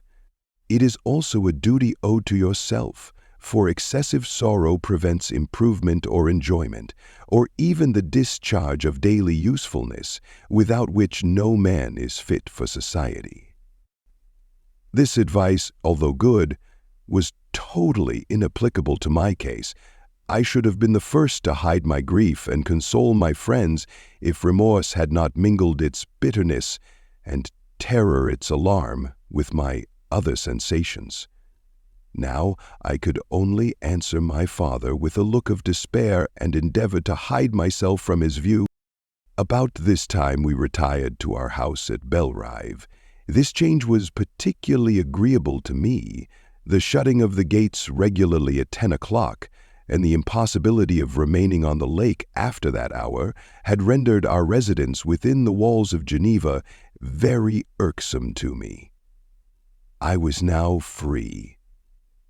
Often, after the rest of the family had retired for the night, I took the boat and passed many hours upon the water. Sometimes, with my sail set, I was carried by the wind, and sometimes, after rowing into the middle of the lake, I left the boat to pursue its own course and gave way to my own miserable reflections. I was often tempted, when all was at peace around me, and I the only unquiet thing that wandered restless in a scene so beautiful and heavenly, if I had except some bat, or the frogs, whose harsh and interrupted croaking was heard only when I approached the shore. Often, I say, I was tempted to plunge into the silent lake, that the waters might close over me and my calamities forever. But I was restrained when I thought of the heroic and suffering Elizabeth, whom I tenderly loved, and whose existence was bound up in mine. I thought also of my father and surviving brother. Should I, by my base desertion, leave them exposed and unprotected to the malice of the fiend whom I had let loose among them? At these moments I wept bitterly, and wished that peace would revisit my mind, only that I might afford them consolation and happiness. Remorse extinguished every hope. I had been the author of unalterable evils, and I lived in daily fear lest the monster whom I had created should perpetrate some new wickedness. I had an obscure feeling that all was not over, and that he would still commit some single crime, which by its enormity should almost efface the recollection of the past. There was always scope for fear, so long as anything I loved remained behind. My abhorrence of this fiend cannot be conceived. When I thought of him, I gnashed my teeth, my eyes became inflamed, and I ardently wished to extinguish that life which I had so thoughtlessly bestowed. When I reflected on his crimes and malice, my hatred and revenge burst all bounds of moderation. I would have made a pilgrimage to the highest peak of the Andes could I, when there, have precipitated him to their base. I wished to see him again, that I might wreak the utmost extent of abhorrence on his head, and avenge the deaths of William and Justine. Our house was the house of mourning. My father's health was deeply shaken by the horror of the recent events. Elizabeth was sad and desponding. She no longer took delight in her ordinary occupations. All pleasure seemed to her sacrilege toward the dead. Eternal woe and tears she then thought was the just tribute she should pay to innocence so blasted and destroyed. She was no longer that happy creature who, in earlier youth, wandered with me on the banks of the lake and talked with ecstasy of our future prospects. The first of those sorrows which are sent to wean us from the earth had visited her, and its dimming influence quenched her dearest smiles. When I reflect, my dear cousin, said she, on the miserable death of Justine Moritz, I no longer see the world and its works as they before appeared to me. Before, I looked upon the accounts of vice and injustice that I read in books or heard from others as tales of ancient days or imaginary evils. At least they were remote and more familiar to reason than to the imagination. But now misery has come home, and men appear to me as monsters thirsting for each other's blood. Yet I am certainly unjust. Everybody believed that poor girl to be guilty, and if she could have committed the crime for which she suffered, assuredly she would have been the most depraved of human creatures. For the sake of a few jewels, to have murdered the son of her benefactor and friend, a child whom she had nursed from its birth, and appeared to love as if it had been her own. I could not consent to the death of any human being, but certainly I should have thought such a creature unfit to remain in the society of men. But she was innocent. I feel she was innocent. You are of the same opinion, and that confirms me. Alas, Victor, when falsehood can look so like the truth, who can assure themselves of certain happiness? I feel as if I were walking on the edge of a precipice, towards which thousands are crowding and endeavoring to plunge me into the abyss. William and Justine were assassinated, and the murderer escapes. He walks about the world free and perhaps respected. But even if I were condemned to suffer on the scaffold for the same crimes, I would not change places with such a wretch. I listened to this discourse with the extremest agony.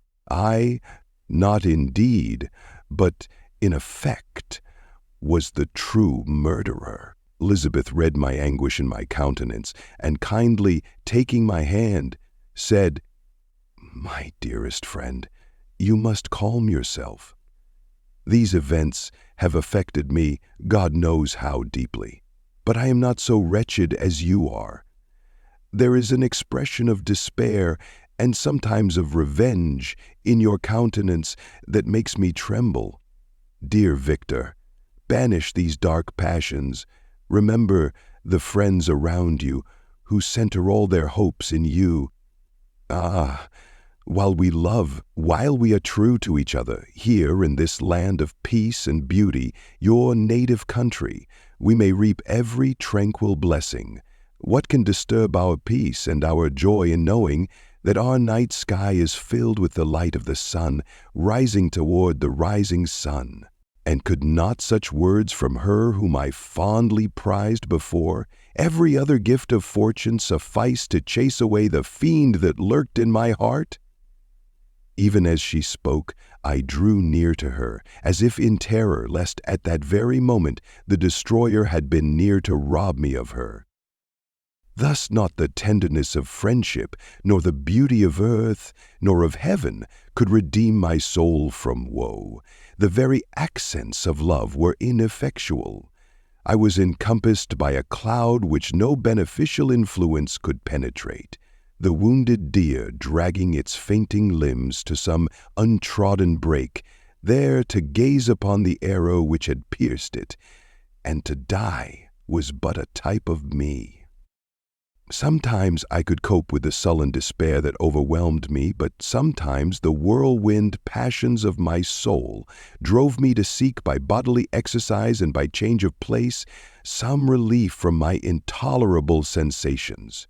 It was during an access of this kind that I suddenly left my home, and bending my steps towards the near alpine valleys, sought in the magnificence, the eternity of such scenes, to forget myself and my ephemeral, because human, sorrows.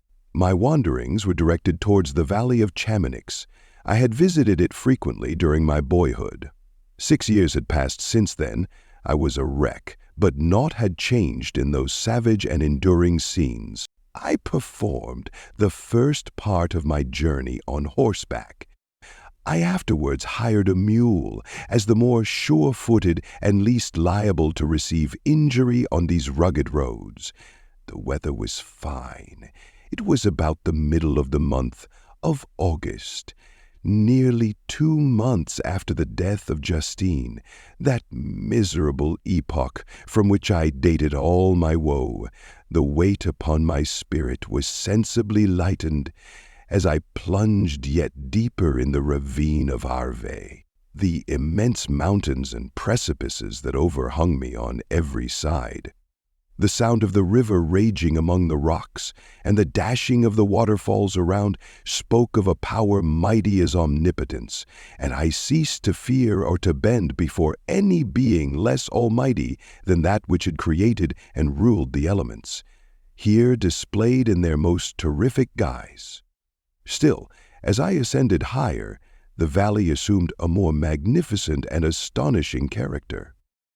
Ruined castles hanging on the precipices of pinioned mountains, the impetuous Arve, and cottages every here and there peeping forth from among the trees formed a scene of singular beauty. But it was augmented and rendered sublime by the mighty Alps, whose white and shining pyramids and domes towered above all, as belonging to another earth, the habitations of another race of beings. I passed the bridge of Pellicier, where the ravine, which the river forms, opened before me, and I began to ascend the mountain that overhangs it. Soon after I entered the valley of Chamonix. This valley is more wonderful and sublime, but not so beautiful and picturesque as that of Servox, through which I had just passed. The high and snowy mountains were its immediate boundaries, but I saw no more ruined castles and fertile fields. Immense glaciers approached the road. I heard the rumbling thunder of the falling avalanche and marked the smoke of its passage. Mont Blanc, the supreme and magnificent Mont Blanc, raised itself from the surrounding aiguilles, and its tremendous dome overlooked the valley. A tingling, long-lost sense of pleasure often came across me during this journey. Some turn in the road, some new object suddenly perceived and recognized, reminded me of days gone by and were associated with the light-hearted gaiety of boyhood. The very winds whispered in soothing accents, and maternal nature bade me weep no more. Then again the kindly influence ceased to act. I found myself fettered again to grief and indulging in all the misery of reflection. Then I spurred on my animal, striving so to forget the world, my fears, and more than all, myself, or in a more desperate fashion, I alighted and threw myself on the grass, weighed down by horror and despair. At length I arrived at the village of Chamonix. Exhaustion succeeded to the extreme fatigue, both of body and of mind, which I had endured. For a short space of time I remained at the window, watching the pallid lightnings that played above Mont Blanc, and listening to the rushing of the Arve, which pursued its noisy way beneath. The same lulling sounds acted as a lullaby to my too keen sensations when I placed my head upon my pillow. Sleep crept over me. I felt it as it came and blessed the giver of oblivion. Chapter 10. I spent the following day roaming through the valley. I stood beside the sources of the Arvellon, which take their rise in the glacier, that with slow pace is advancing down from the summit of the hills to barricade the valley. The abrupt sides of vast mountains were before me. The icy wall of the glacier overhung me. A few shattered pines were scattered around, and the solemn silence of this glorious presence chamber of imperial nature was broken only by the brawling waves or the fall of some vast fragment, the thunder sound of the avalanche, or the cracking berg, or the reverberated along the mountains of the accumulated ice, which, through the silent working of immutable laws, was ever and anon rent and torn, as if it had been but a plaything in their hands. These sublime and magnificent scenes afforded me the greatest consolation that I was capable of receiving. They elevated me from all littleness of feeling, and although they did not remove my grief, they subdued and tranquilized it. In some degree also they diverted my mind from the thoughts over which it had brooded for the last month. I retired to rest at night. My slumbers, as it were, waited on and ministered to by the assemblance of grand shapes which I had contemplated during the day. They congregated round me, the unstained snowy mountain-top, the glittering pinnacle, the pine woods and ragged bare ravine, the eagle soaring amidst the clouds. They all gathered round me and bade me be at peace. Where had they fled when the next morning I awoke, all of soul inspiriting fled with sleep, and dark melancholy clouded every thought? The rain was pouring in torrents, and thick mists hid the summits of the mountains, so that I even saw not the faces of those mighty friends. Still I would penetrate their misty veil, and seek them in their cloudy retreats. What were rain and storm to me? My mule was brought to the door, and I resolved to ascend to the summit of Montanvert. I remembered the effect that the view of the tremendous and ever-moving glacier had produced upon my mind when I first saw it. It had then filled me with a sublime ecstasy that gave wings to the soul and allowed it to soar from the obscure world to light and joy. The sight of the awful and majestic in nature had indeed always the effect of solemnizing my mind and causing me to forget the passing cares of life. I determined to go without a guide, for I was well acquainted with the path, and the presence of another would destroy the solitary grandeur of the scene. The ascent is precipitous, but the path is cut into continual and short windings, which enable you to surmount the perpendicularity of the mountain. It is a scene terrifically desolate. In 1,000 spots, the traces of the winter avalanche may be perceived, where trees lie broken and strewed on the ground, some entirely destroyed, others bent, leaning upon the jutting rocks of the mountain, or transversely upon other trees. The path, as you ascend higher, is intersected by ravines of snow, down which stones continually roll from above. One of them is particularly dangerous, as the slightest sound, such as even speaking in a loud voice, produces a concussion of air sufficient to draw destruction upon the head of the speaker. The pines are not tall or luxuriant, but they are somber and add an air of severity to the scene. I looked on the valley beneath. Vast mists were rising from the rivers which ran through it, and curling in thick wreaths around the opposite mountains, whose summits were hid in the uniform clouds, while rain poured from the dark sky and added to the melancholy impression I received from the objects around me. Alas, why does man boast of sensibilities superior to those apparent in the brute? It only renders them more necessary beings. If our impulses were confined to hunger, thirst, and desire, we might be nearly free. But now we are moved by every wind that blows and a chance word or scene that word may convey to us. We rest. A dream has power to poison sleep. We rise. One wandering thought pollutes the day. We feel, conceive, or reason, laugh or weep. Embrace fond woe, or cast our cares away. It is the same, for be it joy or sorrow, the path of its departure still is free. Man's yesterday may ne'er be like his morrow. Naught may endure but mutability. It was nearly noon when I arrived at the top of the ascent. For some time I sat upon the rock that overlooks the sea of ice. A mist covered both that and the surrounding mountains. Presently a breeze dissipated the cloud, and I descended upon the glacier.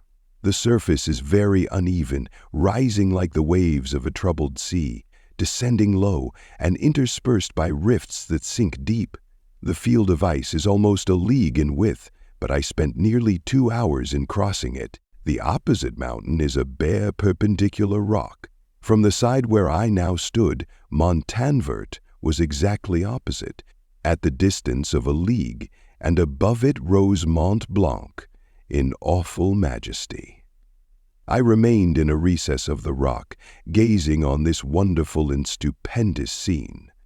The sea, or rather the vast river of ice, wound among its dependent mountains, whose aerial summits hung over its recesses. There, icy and glittering peaks shone in the sunlight over the clouds. My heart, which was before sorrowful, now swelled with something like joy. I exclaimed, "Wandering spirits, if indeed ye wander, and do not rest in your narrow beds, allow me this faint happiness, or take me, as your companion, away from the joys of life."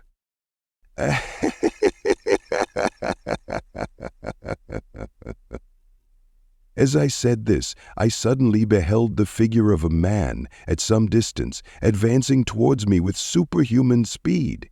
He bounded over the crevices in the ice, among which I had walked with caution. His stature, also as he approached, seemed to exceed that of man. I was troubled. A mist came over my eyes, and I felt a faintness seize me, but I was quickly restored by the cold gale of the mountains. I perceived as the shape came nearer, sight came nearer, that it was the wretch whom I had created. I trembled with rage and horror, resolving to wait his approach and then close with him in mortal combat. He approached. His countenance bespoke bitter anguish, combined with disdain and malignity, while its unearthly ugliness rendered it almost too horrible for human eyes. But I scarcely observed this. Rage and hatred had at first deprived me of utterance, and I recovered only to overwhelm him with words expressive of furious detestation and contempt. "Devil," I exclaimed, "do you dare approach me? And do not you fear the fierce vengeance of my arm wreaked on your miserable head? Begone, vile insect, or rather stay, that I may trample you to dust, and oh, that I could, with the extinction of your miserable existence, restore those victims whom you have so diabolically murdered." "I expected this reception," said the daemon. "Men hate the wretched. How then must I be hated, who am miserable beyond all living things? Yet you, my Creator, detest and spurn me, thy creature, to whom thou art bound by ties only dissoluble by the annihilation of one of us. You purpose to kill me. How dare you sport thus with life? Do your duty towards me, and I will do mine towards you and the rest of mankind. If you will comply with my conditions, I will leave them and you at peace. But if you refuse, I will glut the maw of death until it be satiated with the blood of your remaining friends." "Abhorred monster! Fiend that thou art! The tortures of hell are too mild a vengeance for thy crimes. Wretched devil, you reproach me with your creation. Come on, then, that I may extinguish the spark which I so negligently bestowed." My rage was without bounds. I sprang on him, impelled by all the feelings which can arm one being against the existence of another. He easily eluded me, and said, "Be calm. I entreat you to hear me before you give vent to your hatred on my devoted head. Have I not suffered enough, that you seek to increase my misery? Life, although it may only be an accumulation of anguish, is dear to me, and I will defend it. Remember, thou hast made me more powerful than thyself. My height is superior to thine, my joints more supple. But I will not be tempted to set myself in opposition to thee. I am thy creature, and I will be even mild and docile to my natural lord and king, if thou wilt also perform thy part, the which thou owest me. O Frankenstein, be not equitable to every other, and trample upon me alone, to whom thou justice, and even thy clemency and affection is most due. Remember that I am thy creature. I ought to be thy Adam, but I am rather the fallen angel, whom thou drivest from joy for no misdeed, from which I alone am irrevocably excluded. I was benevolent and good. Misery made me a fiend. Make me happy, and I shall again be virtuous. Begone! I will not hear you. There can be no community between you and me. We are enemies. Begone, or let us try our strength in a fight in which one must fall. How can I move thee? Will no entreaties cause thee to turn a favorable eye upon thy creature, who implores thy goodness and compassion? Believe me, Frankenstein, I was benevolent, my soul glowed with love and humanity. But am I not alone, miserably alone? You, my Creator, abhor me. What hope can I gather from your fellow creatures, who owe me nothing? They spurn and hate me. The desert mountains and dreary glaciers are my refuge. I have wandered here many days. The caves of ice, which I only do not fear, are a dwelling to me, and the only one which man does not grudge. These bleak skies I hail, for they are kinder to me than your fellow beings. If the multitude of mankind knew of my existence, they would do as you do and arm themselves for my destruction. Shall I not then hate them who abhor me? I will keep no terms with my enemies. I am miserable, and they shall share my wretchedness. Yet it is in your power to recompense me and deliver them from an evil which it only remains for you to make so great, that not only you and your family, but thousands of others shall be swallowed up in the whirlwinds of its rage. Let your compassion be moved and do not disdain me. Listen to my tale when you have heard that, abandon or commiserate me as you shall judge that I deserve. But hear me, the guilty are allowed, by human laws, bloody as they are, to speak in their own defense before they are condemned. Listen to me, Frankenstein. You accuse me of murder, and yet you would, with a satisfied conscience, destroy your own creature. Oh, praise the eternal justice of man! Yet I ask you not to spare me. Listen to me, and then, if you can, and if you will, destroy the work of your hands. What do you call to my remembrance, I rejoined, circumstances of which I shudder to reflect, that I have been the miserable origin and author? Cursed be the day, abhorred devil, in which you first saw light. Cursed, although I curse myself, be the hands that formed you. You have made me wretched beyond expression. You have left me no power to consider whether I am just to you or not. Begone! Relieve me from the sight of your detested form. Thus I relieve thee, my Creator, he said, and placed his hated hands before my eyes, which I flung from me with violence. Thus I take from thee a sight which you abhor. Still thou canst listen to me, and grant me thy compassion. By the virtues that I once possessed, I demand this from you. Hear my tale.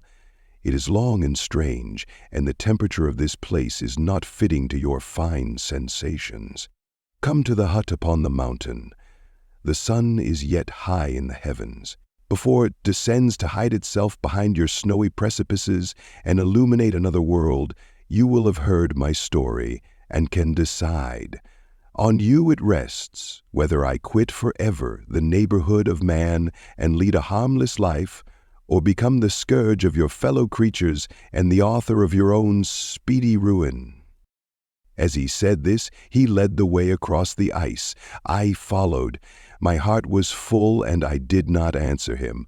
But as I proceeded, I weighed the various arguments that he had used, and determined at least to listen to his tale. I was partly urged by curiosity, and compassion confirmed my resolution. I had hitherto supposed him to be the murderer of my brother, and I eagerly sought a confirmation or denial of this opinion. For the first time also I felt what the duties of a creator towards his creature were, and that I ought to render him happy before I complained of his wickedness. These motives urged me to comply with his demand. We crossed the ice, therefore, and ascended the opposite rock. The air was cold, and the rain again began to descend.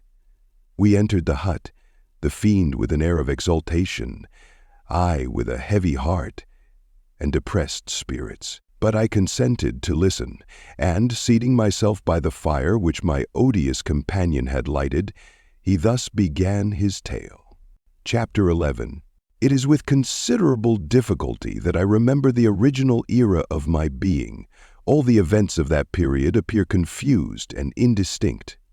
A strange multiplicity of sensations seized me, and I saw, felt, heard, and smelt at the same time. And it was, indeed, a long time before I learned to distinguish between the operations of my various senses. By degrees, I remember, a stronger light pressed upon my nerves, so that I was obliged to shut my eyes.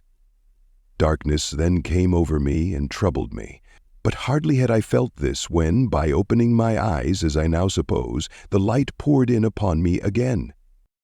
I walked and, I believe, descended, but I presently found a great alteration in my sensations. Before, dark and opaque bodies had surrounded me, impervious to my touch or sight, but I now found that I could wander on at liberty, with no obstacles which I could not either surmount or avoid. The light became more and more oppressive to me, and the heat wearying me as I walked, I sought a place where I could receive shade. This was the forest near Ingolstadt, and here I lay by the side of a brook, resting from my fatigue, until I felt tormented by hunger and thirst. This roused me from my nearly dormant state, and I ate some berries which I found hanging on the trees or lying on the ground. I slaked my thirst at the brook, and then lying down, was overcome by sleep. It was dark when I awoke. I felt cold also, and half frightened, as it were, instinctively finding myself so desolate. Before I had quitted your apartment on a sensation of cold, I had covered myself with some clothes. But these were insufficient to secure me from the dews of night. I was a poor, helpless, miserable wretch. I knew and could distinguish nothing, but feeling pain invade me on all sides, I sat down and wept. And the gentle light stole over the heavens and gave me a sensation of pleasure. I started up, and beheld a radiant form rise from among the trees. Ha! I gazed with a kind of wonder. It moved slowly, but it enlightened my path, and I again went out in search of berries. I was still cold when under one of the trees I found a huge cloak, with which I covered myself and sat down upon the ground. No distinct ideas occupied my mind. All was confused. I felt light and hunger and thirst and darkness. Innumerable sounds rang in my ears, and on all sides various scents saluted me. The only object that I could distinguish was the bright moon, and I fixed my eyes on that with pleasure. Several changes of day and night passed, and the orb of night had greatly lessened when I began to distinguish my sensations from each other. I gradually saw plainly the clear stream that supplied me with drink, and the trees that shaded me with their foliage. I was delighted when I first discovered that a pleasant sound, which often saluted my ears, proceeded from the throats of the little winged animals, who had often intercepted the light from my eyes. I began also to observe with greater accuracy the forms that surrounded me, and to perceive the boundaries of the radiant roof of light which canopied me. Sometimes I tried to imitate the pleasant songs of the birds, but was unable. Sometimes I wished to express my sensations in my own mode, but the uncouth and inarticulate sounds which broke from me frightened me into silence again. The moon had disappeared from the night, and again with a lessened form showed itself while I still remained in the forest. My sensations had by this time become distinct, and my mind received every day additional ideas. My eyes became accustomed to the light, and to perceive objects in their right forms. I distinguished the insect from the herb, and, by degrees, one herb from another. I found that the sparrow uttered none but harsh notes, whilst those of the blackbird and thrush were sweet and enticing. One day when I was oppressed by cold, I found a fire, which had been left by some wandering beggars, and was overcome with delight at the warmth I experienced from it. In my joy I thrust my hand into the live embers, but quickly drew it out again with a cry of pain. How strange, I thought, that the same cause should produce such opposite effects.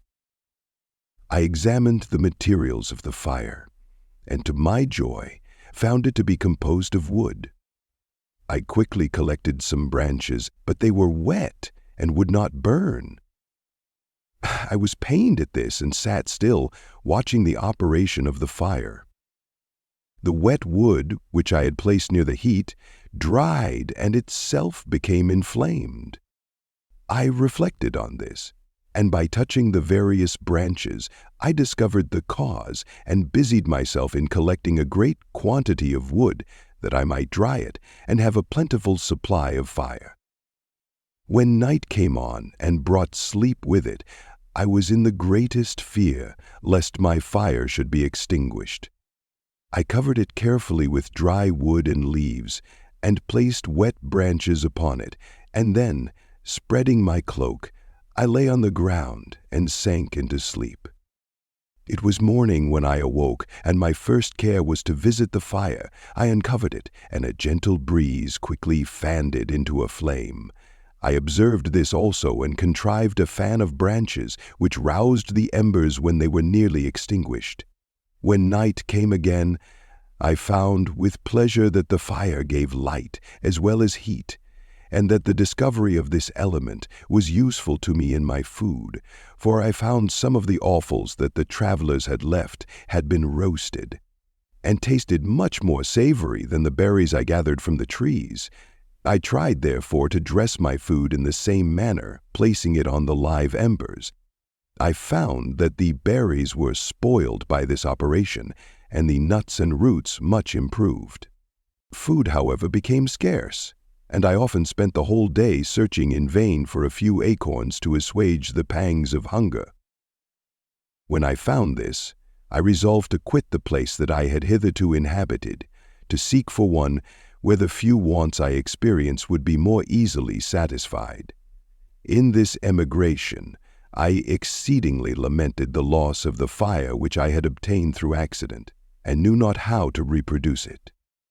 I gave several hours to the serious consideration of this difficulty, but I was obliged to relinquish all attempt to supply it, and wrapping myself up in my cloak, I struck across the wood towards the setting sun. I passed 3 days in these rambles, and at length discovered the open country. A great fall of snow had taken place the night before, and the fields were of one uniform white. The appearance was disconsolate, and I found my feet chilled by the cold, damp substance that covered the ground. It was about 7 in the morning, and I longed to obtain food and shelter. At length I perceived a small hut on a rising ground, which had doubtless been built for the convenience of some shepherd. This was a new sight to me, and I examined the structure with great curiosity. Finding the door open, I entered. An old man sat in it, near a fire over which he was preparing his breakfast. He turned on hearing a noise, and perceiving me, shrieked loudly, and, quitting the hut, ran across the fields with a speed of which his debilitated form hardly appeared capable. His appearance, different from any I had ever before seen, and his flight somewhat surprised me. But I was enchanted by the appearance of the hut. Here the snow and rain could not penetrate, the ground was dry, and it presented to me, then, as exquisite and divine a retreat as pandemonium appeared to the demons of hell after their sufferings in the lake of fire. I greedily devoured the remnants of the shepherd's breakfast, which consisted of bread, cheese, milk, and wine.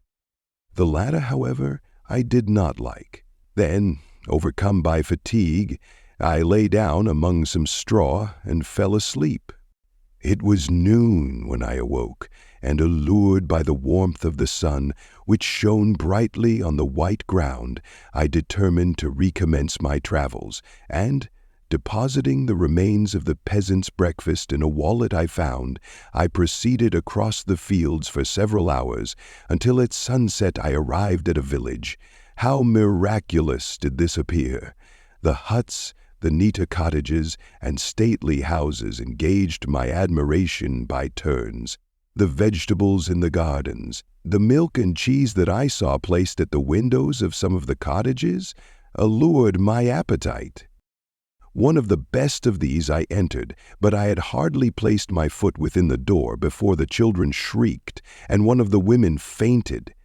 The whole village was roused. Some fled, some attacked me, until, grievously bruised by stones and many other kinds of missile weapons, I escaped to the open country, and fearfully took refuge in a low hovel, quite bare and making a wretched appearance after the palaces I had beheld in the village.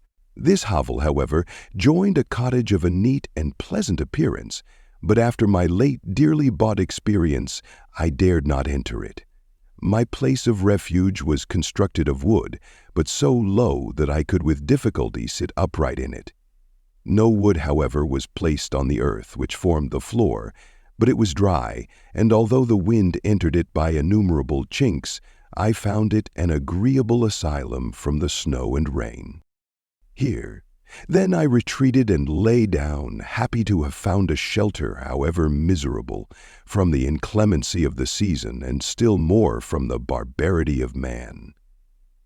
As soon as morning dawned, I crept from my kennel, that I might view the adjacent cottage, and discover if I could remain in the habitation I had found.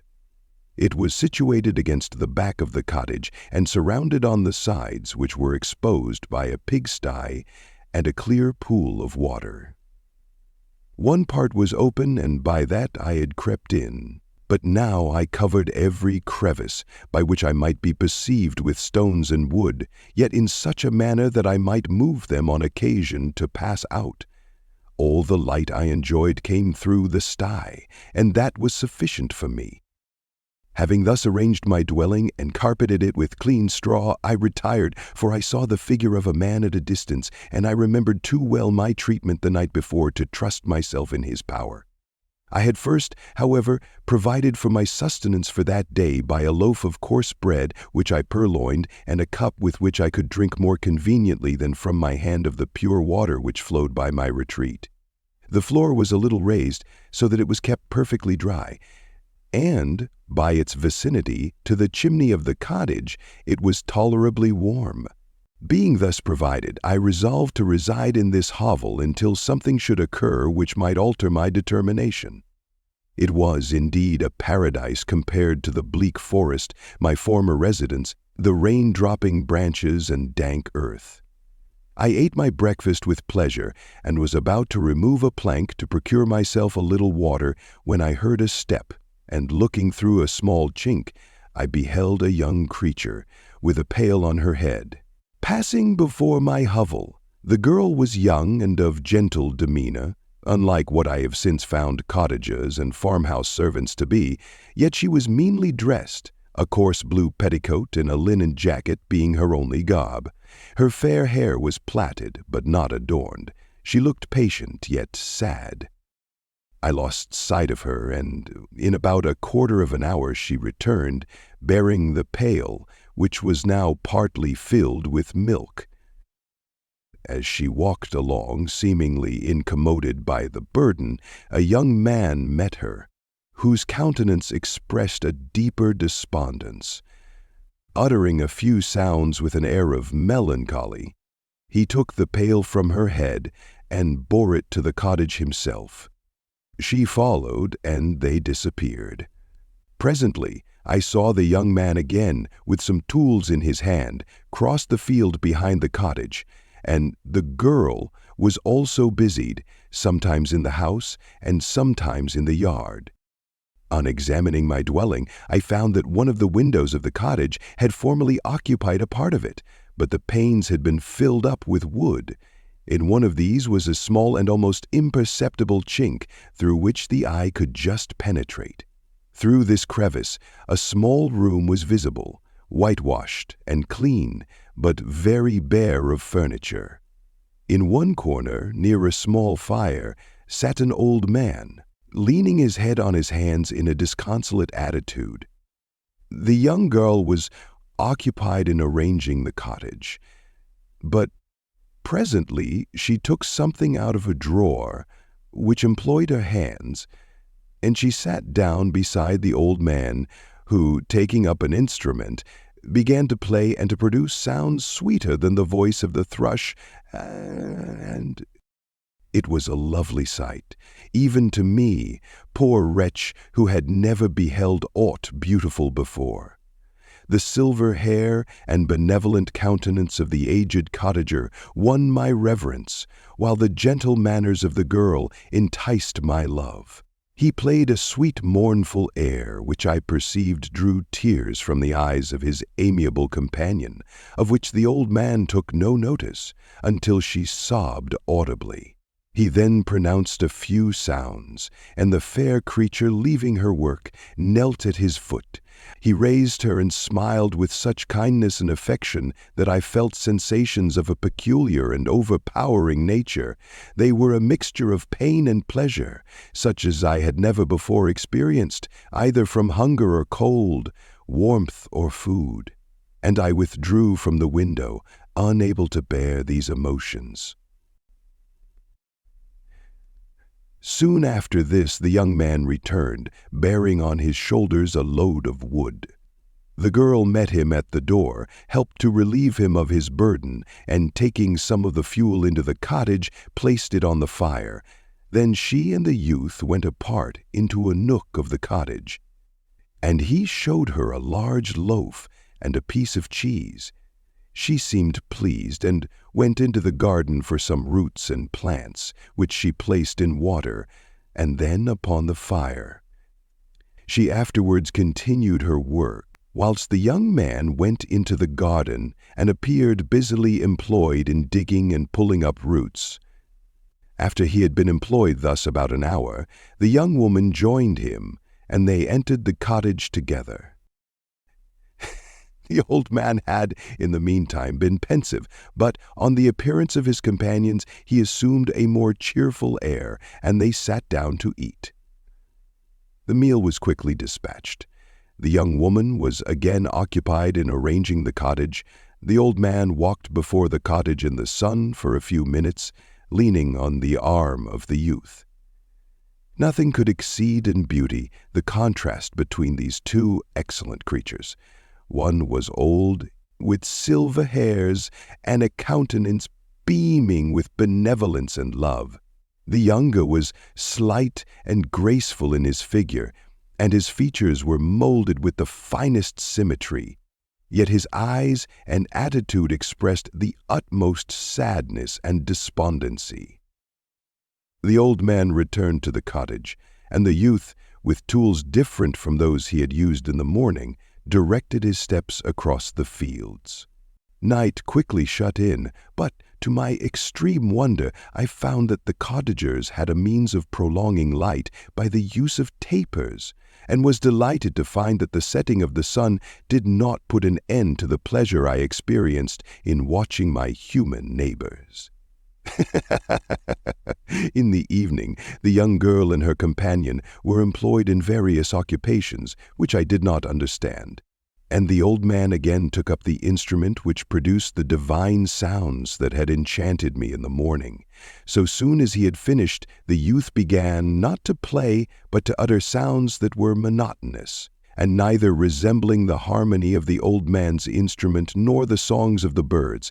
I since found that he read aloud, but at that time I knew nothing of the science of words or letters. The family, after having been thus occupied for a short time, extinguished their lights and retired, as I conjectured, to rest. Chapter 12. I lay on my straw, but I could not sleep. I thought of the occurrences of the day. What chiefly struck me was the gentle manners of these people, and I longed to join them, but dared not. I remembered too well the treatment I had suffered the night before from the barbarous villagers, and resolved, whatever course of conduct I might hereafter think it right to pursue, that for the present I would remain quietly in my hovel, watching and endeavoring to discover the motives which influenced their actions. The cottagers arose the next morning before the sun. The young woman arranged the cottage and prepared the food, and the youth departed after the first meal. This day was passed in the same routine as that which preceded it. The young man was constantly employed out of doors, and the girl in various laborious occupations within. The old man, whom I soon perceived to be blind, employed his leisure hours on his instrument or in contemplation. Nothing could exceed the love and respect which the younger cottagers exhibited towards their venerable companion. They performed towards him every little office of affection and duty with gentleness, and he rewarded them by his benevolent smiles. They were not entirely happy. The young man and his companion often went apart and appeared to weep. I saw no cause for their unhappiness, but I was deeply affected by it. If such lovely creatures were miserable, it was less strange that I, an imperfect and solitary being, should be wretched. Yet why were these gentle beings unhappy? They possessed a delightful house, for such it was in my eyes, and every luxury. They had a fire to warm them when chill, and delicious viands when hungry. They were dressed in excellent clothes, and still more they enjoyed one another's company and speech, interchanging each day looks of affection and kindness. What did their tears imply? Did they really express pain? I was at first unable to solve these questions, but perpetual attention and time explained to me many appearances which were at first enigmatic. A considerable period elapsed before I discovered one of the causes of the uneasiness of this amiable family. It was poverty, and they suffered that evil in a very distressing degree. Their nourishment consisted entirely of the vegetables of their garden and the milk of one cow, which gave very little during the winter when its masters could scarcely procure food to support it. They often, I believe, suffered the pangs of hunger very poignantly, for several times they placed food before the old man when they reserved none for themselves. This trait of kindness moved me sensibly. I had been accustomed during the night to steal a part of their store for my own consumption, but when I found that in doing this I inflicted pain on the cottagers, I abstained and satisfied myself with berries, nuts, and roots which I gathered from a neighboring wood. I discovered also another means through which I was enabled to assist their labors. I found that the youth spent a great part of each day in collecting wood for the family fire, and during the night I often took his tools, the use of which I quickly discovered, and brought home firing sufficient for the consumption of several days. I remember the first time that I did this, the young woman, when she opened the door in the morning, appeared greatly astonished on seeing a great pile of wood on the outside. She uttered some words in a loud voice, and the youth joined her, who also expressed surprise. I observed with pleasure that he did not go to the forest that day, but spent it in repairing the cottage and cultivating the garden. By degrees, I made a discovery of still greater moment. I found that these people possessed a method of communicating their experience and feelings to one another by articulate sounds. I perceived that the words they spoke sometimes produced pleasure or pain, smiles or sadness, in the minds and countenances of the hearers. This was indeed a godlike science, and I ardently desired to become acquainted with it. But I was baffled in every attempt I made for this purpose. Their pronunciation was quick, and the words they uttered not having any apparent connection with visible objects, I was unable to discover any clue by which I could unravel the mystery of their reference. By great application, however, and after having remained during the space of several revolutions of the moon in my hovel, I discovered the names that were given to some of the most familiar objects of discourse. I learned and applied the words fire, milk, bread, and wood. I learned also the names of the cottagers themselves. The youth and his companion had each of them several names, but the old man had only one, which was Father. The girl was called Sister or Agatha, and the youth Felix, Brother or Son. I cannot describe the delight I felt when I learned the ideas appropriated to each of these sounds and was able to pronounce them. I distinguished several other words without being able, as yet, to understand or apply them, such as good, dearest, unhappy. I spent the winter in this manner. The gentle manners and beauty of the cottagers greatly endeared them to me. When they were unhappy, I felt depressed. When they rejoiced, I sympathized in their joys. I saw few human beings besides them, and if any other happened to enter the cottage, their harsh manners and rude gait only enhanced to me the superior accomplishments of my friends. The old man, I could perceive, often endeavored to encourage his children, as sometimes I found that he called them to cast off their melancholy. He would talk in a cheerful accent, with an expression of goodness that bestowed pleasure even upon me.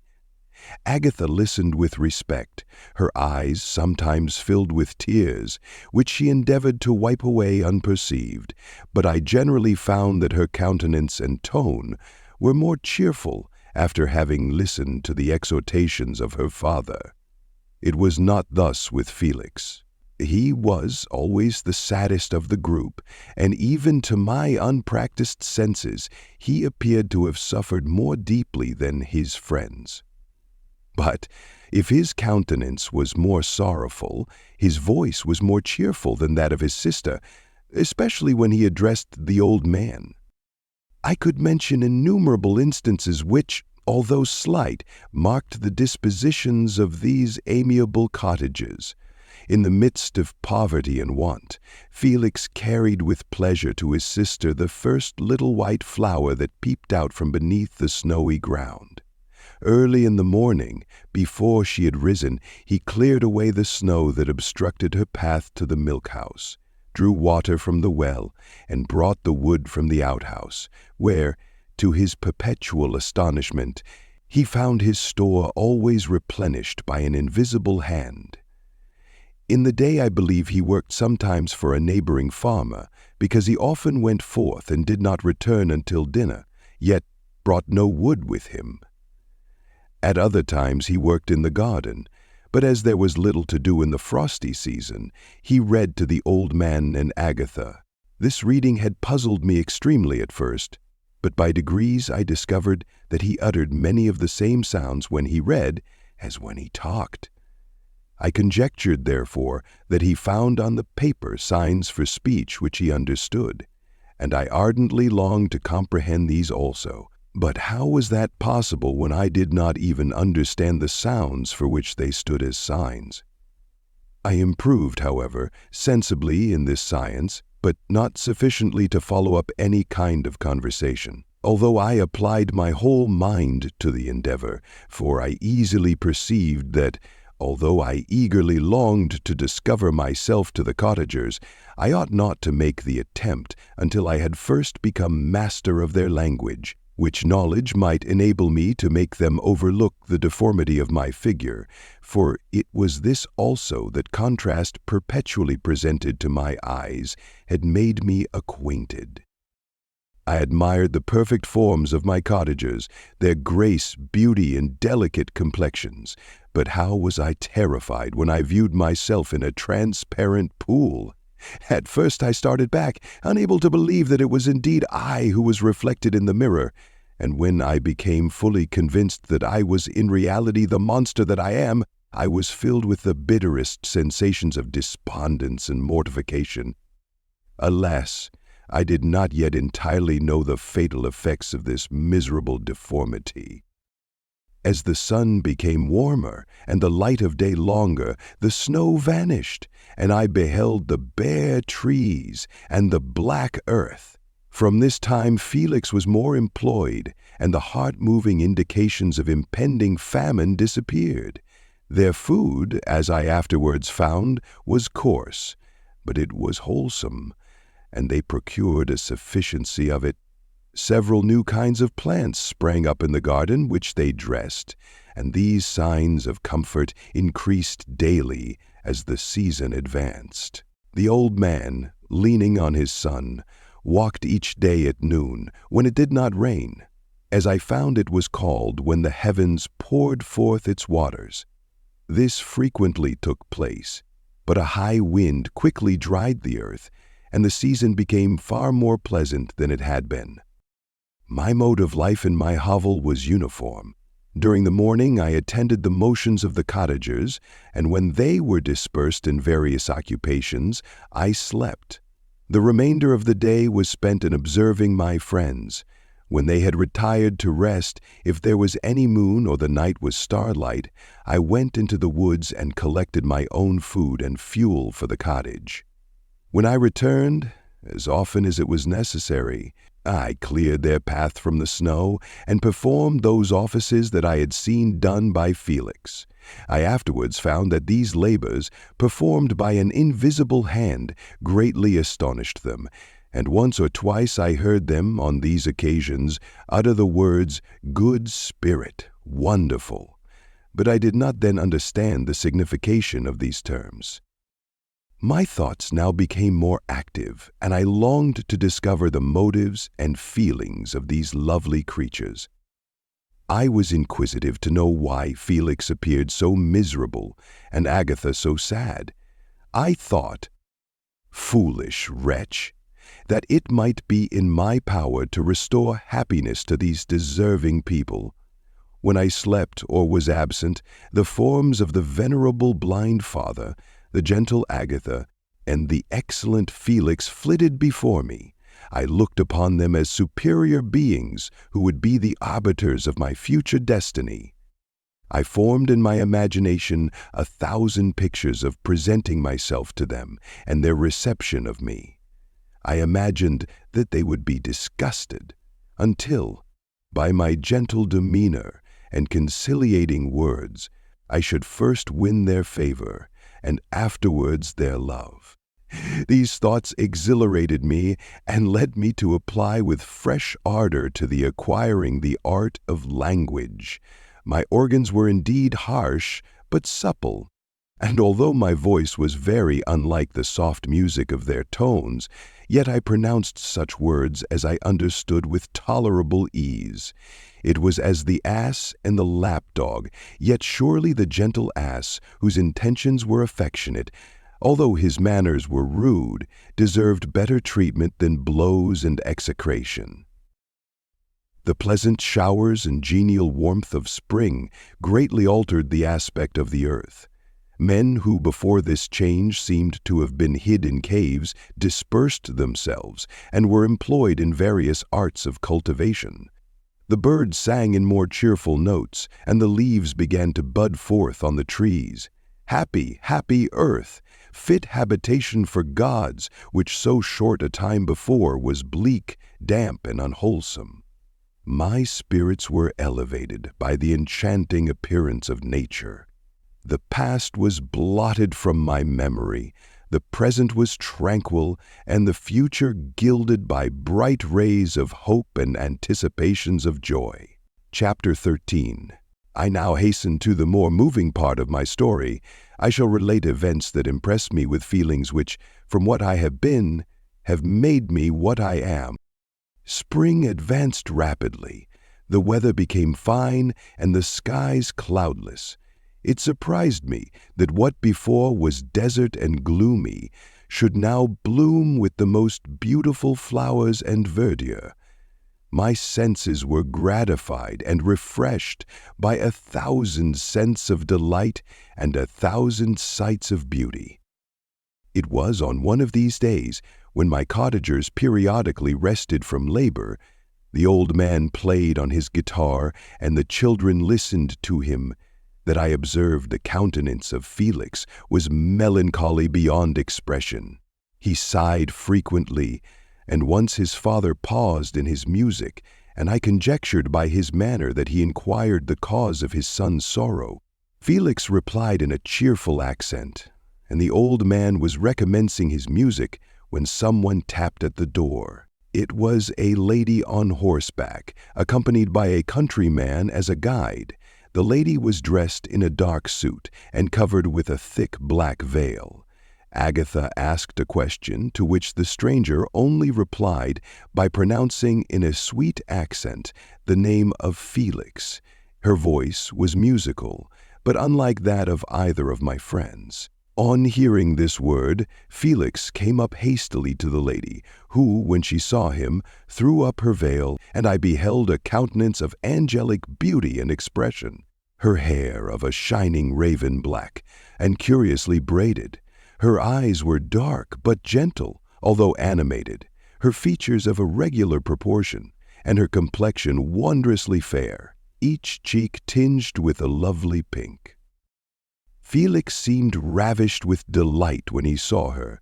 Every trait of sorrow vanished from his face, and it instantly expressed a degree of ecstatic joy of which I could hardly have believed it capable.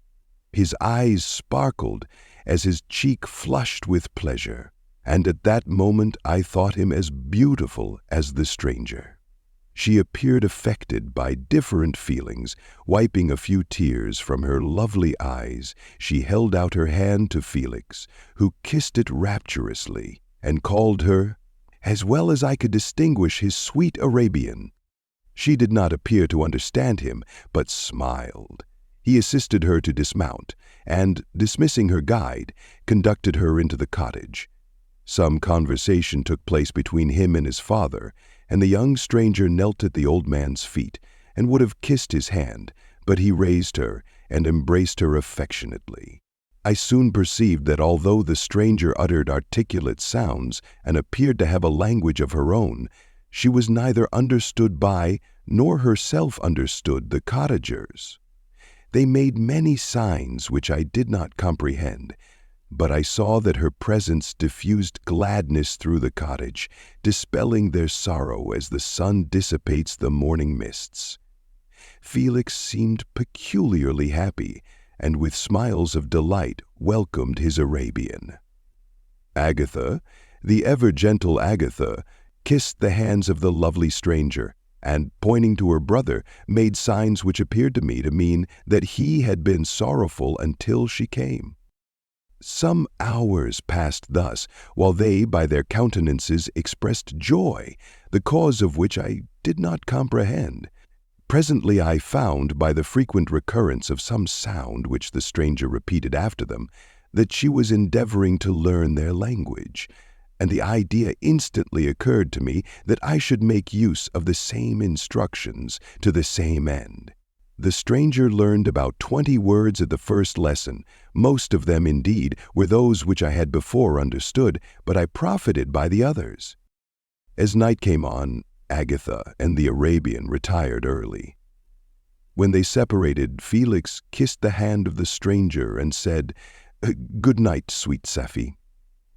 He sat up much longer, conversing with his father, and by the frequent repetition of her name, I conjectured that their lovely guest was the subject of their conversation.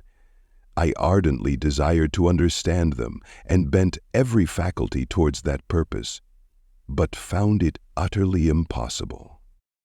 The next morning, Felix went out to his work, and after the usual occupations of Agatha were finished, the Arabian sat at the feet of the old man, and taking his guitar, played some airs so entrancingly beautiful that they at once drew tears of sorrow and delight from my eyes.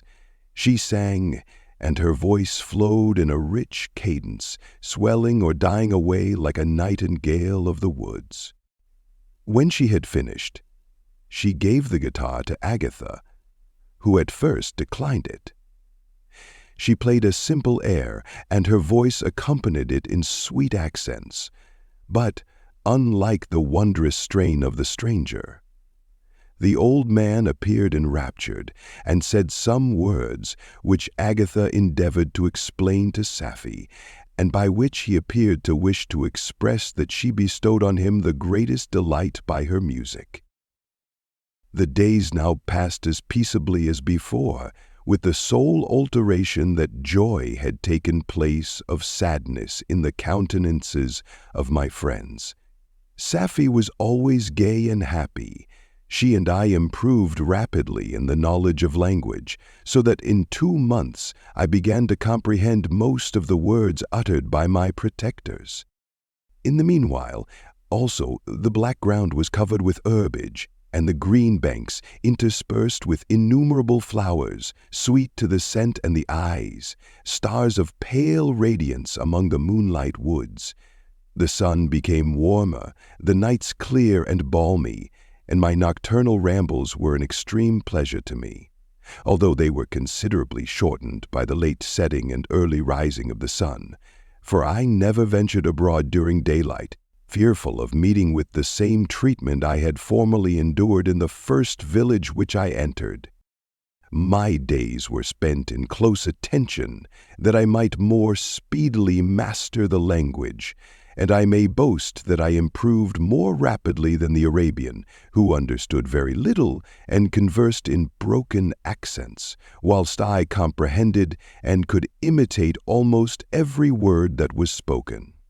While I improved in speech, I also learned the science of letters as it was taught to the stranger, and this opened before me a wide field for wonder and delight. The book from which Felix instructed Safie was Volney's Ruins of Empires. I should not have understood the purport of this book had not Felix, in reading it, given very minute explanations. He had chosen this work, he said, because the declamatory style was framed in imitation of the Eastern authors.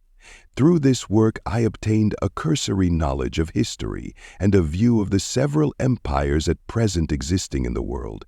It gave me an insight into the manners, governments, and religions of the different nations of the earth. I heard of the slothful Asiatics, of the stupendous genius and mental activity of the Grecians, of the wars and wonderful virtue of the early Romans, of their subsequent degenerating, of the decline of that mighty empire, of chivalry, Christianity, and kings. I heard of the discovery of the American hemisphere and wept with Safie over the hapless fate of its original inhabitants. These wonderful narrations inspired me with strange feelings. Was man indeed at once so powerful, so virtuous and magnificent, yet so vicious and base? He appeared at one time a mere scion of the evil principle, and at another as all that can be conceived of noble and godlike. To be a great and virtuous man appeared the highest honor that can befall a sensitive being. To be base and vicious, as many on record have been, appeared the lowest degradation, a condition more abject than that of the blind mole or harmless worm. For a long time I could not conceive how one man could go forth to murder his fellow, or even why there were laws and governments. But when I heard details of vice and bloodshed, my wonder ceased, and I turned away with disgust and loathing. Every conversation of the cottagers now opened new wonders to me, while I listened to the instructions which Felix bestowed upon the Arabian. This strange system of human society was explained to me. I heard of the division of property, of immense wealth and squalid poverty, of rank, descent, and noble blood. The words induced me to turn towards myself. I learned that the possessions most esteemed by your fellow creatures were high and unsullied descent united with riches. A man might be respected with only one of these advantages, but without either he was considered, except in very rare instances, as a vagabond and a slave, doomed to waste his powers for the profits of the chosen few. And what was I? Of my creation and Creator I was absolutely ignorant, but I knew that I possessed no money, no friends, no kind of property. I was besides endued with a figure hideously deformed and loathsome. I was not even of the same nature as man. I was more agile than they, and could subsist upon coarser diet. I bore the extremes of heat and cold with less injury to my frame. My stature far exceeded theirs. When I looked around, I saw and heard of none like me. Was I then a monster, a blot upon the earth, from which all men fled, and whom all men disowned? I cannot describe to you the agony that these reflections inflicted upon me. I tried to dispel them, but sorrow only increased with knowledge. Oh, that I had forever remained in my native wood, nor known nor felt beyond the sensations of hunger, thirst, and heat. Of what a strange nature is knowledge! It clings to the mind when it has once seized on it, like a lichen on the rock. I wished, sometimes, to shake off all thought and feeling, but I learnt that there was but one means to overcome the sensation of pain, and that was death, a state which I feared, yet did not understand. I admired virtue and good feelings, and loved the gentle manners and amiable qualities of my cottagers, but I was shut out from intercourse with them, except through means which I obtained by stealth when I was unseen and unknown, and which rather increased than satisfied the desire I had of becoming one among my fellows. The gentle words of Agatha and the animated smiles of the charming Arabian were not for me. The mild exhortations of the old man and the lively conversation of the loved Felix were not for me. Miserable, unhappy wretch! Other lessons were impressed upon me even more deeply.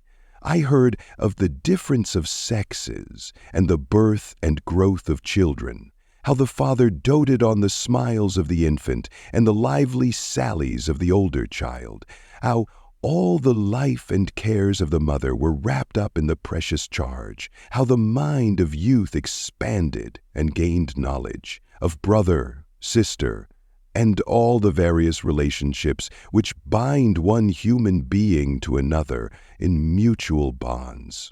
But where were my friends and relations?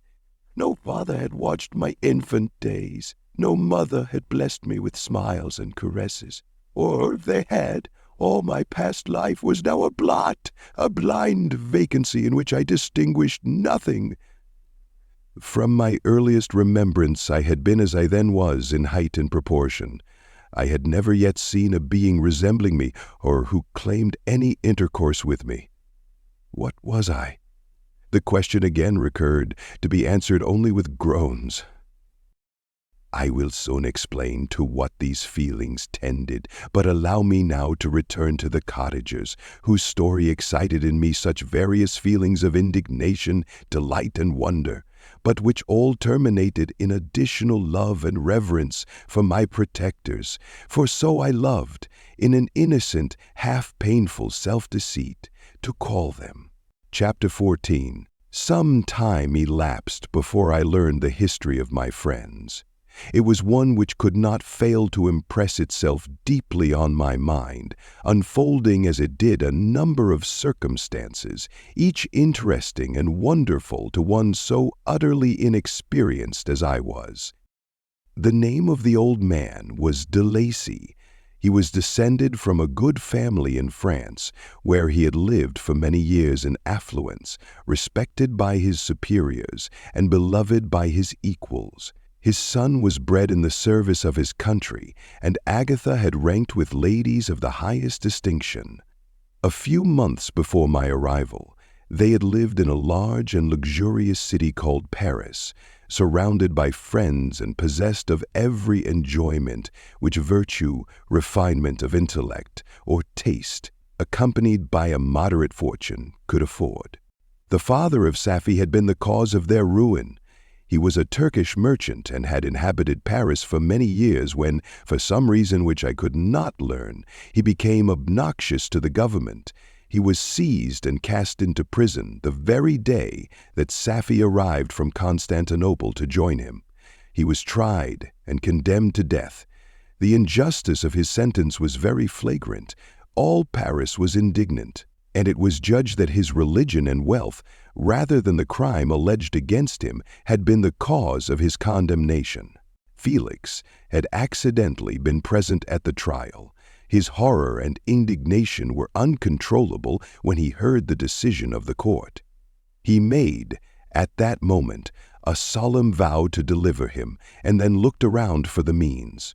After many fruitless attempts to gain admittance to the prison, he found a strongly grated window in an unguarded part of the building, who, loaded with chains, had a far more baffling construction. It stood in Newfoundland, waited in despair the execution of the barbarous sentence. Felix visited the grate at night and made known to the prisoner his intentions in his favor. The Turk, amazed and delighted, endeavored to kindle the zeal of his deliverer by promises of reward and wealth. Felix rejected his offers with contempt.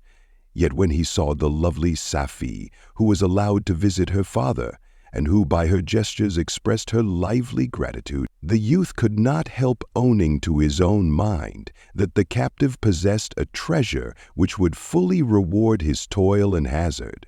The Turk quickly perceived the impression that his daughter had made on the heart of Felix, and endeavored to secure him more entirely in his interests by the promise of her hand in marriage, so soon as he should be conveyed to a place of safety.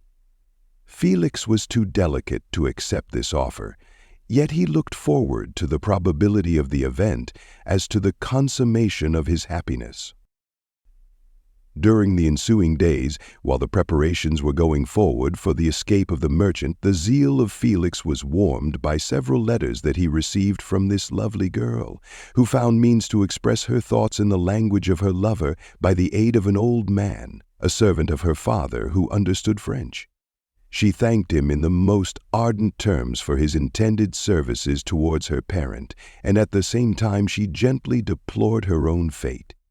"I have copies of these letters, for I've found means during my residence in the hovel to procure the implements of writing, and the letters were often in the hands of Felix or Agatha. Before I depart, I will give them to you. They will prove the truth of my tale, but at present, as the sun is already far declined, I shall only have time to repeat the substance of them to you."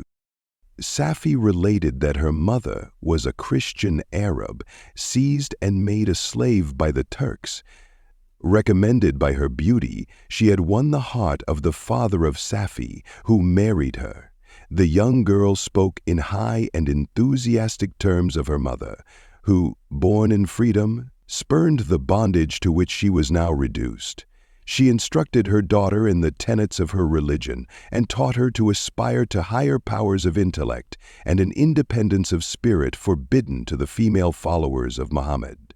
This lady died, but her lessons were indelibly impressed on the mind of Safie, who sickened at the prospect of again returning to Asia and being immured within the walls of a harem, allowed only to occupy herself with infantile amusements, ill-suited to the temper of her soul, now accustomed to grand ideas and a noble emulation for virtue.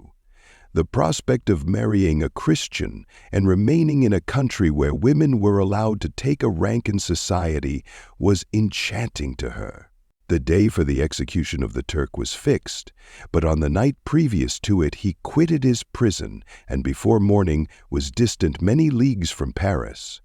Felix had procured passports in the name of his father, sister, and himself.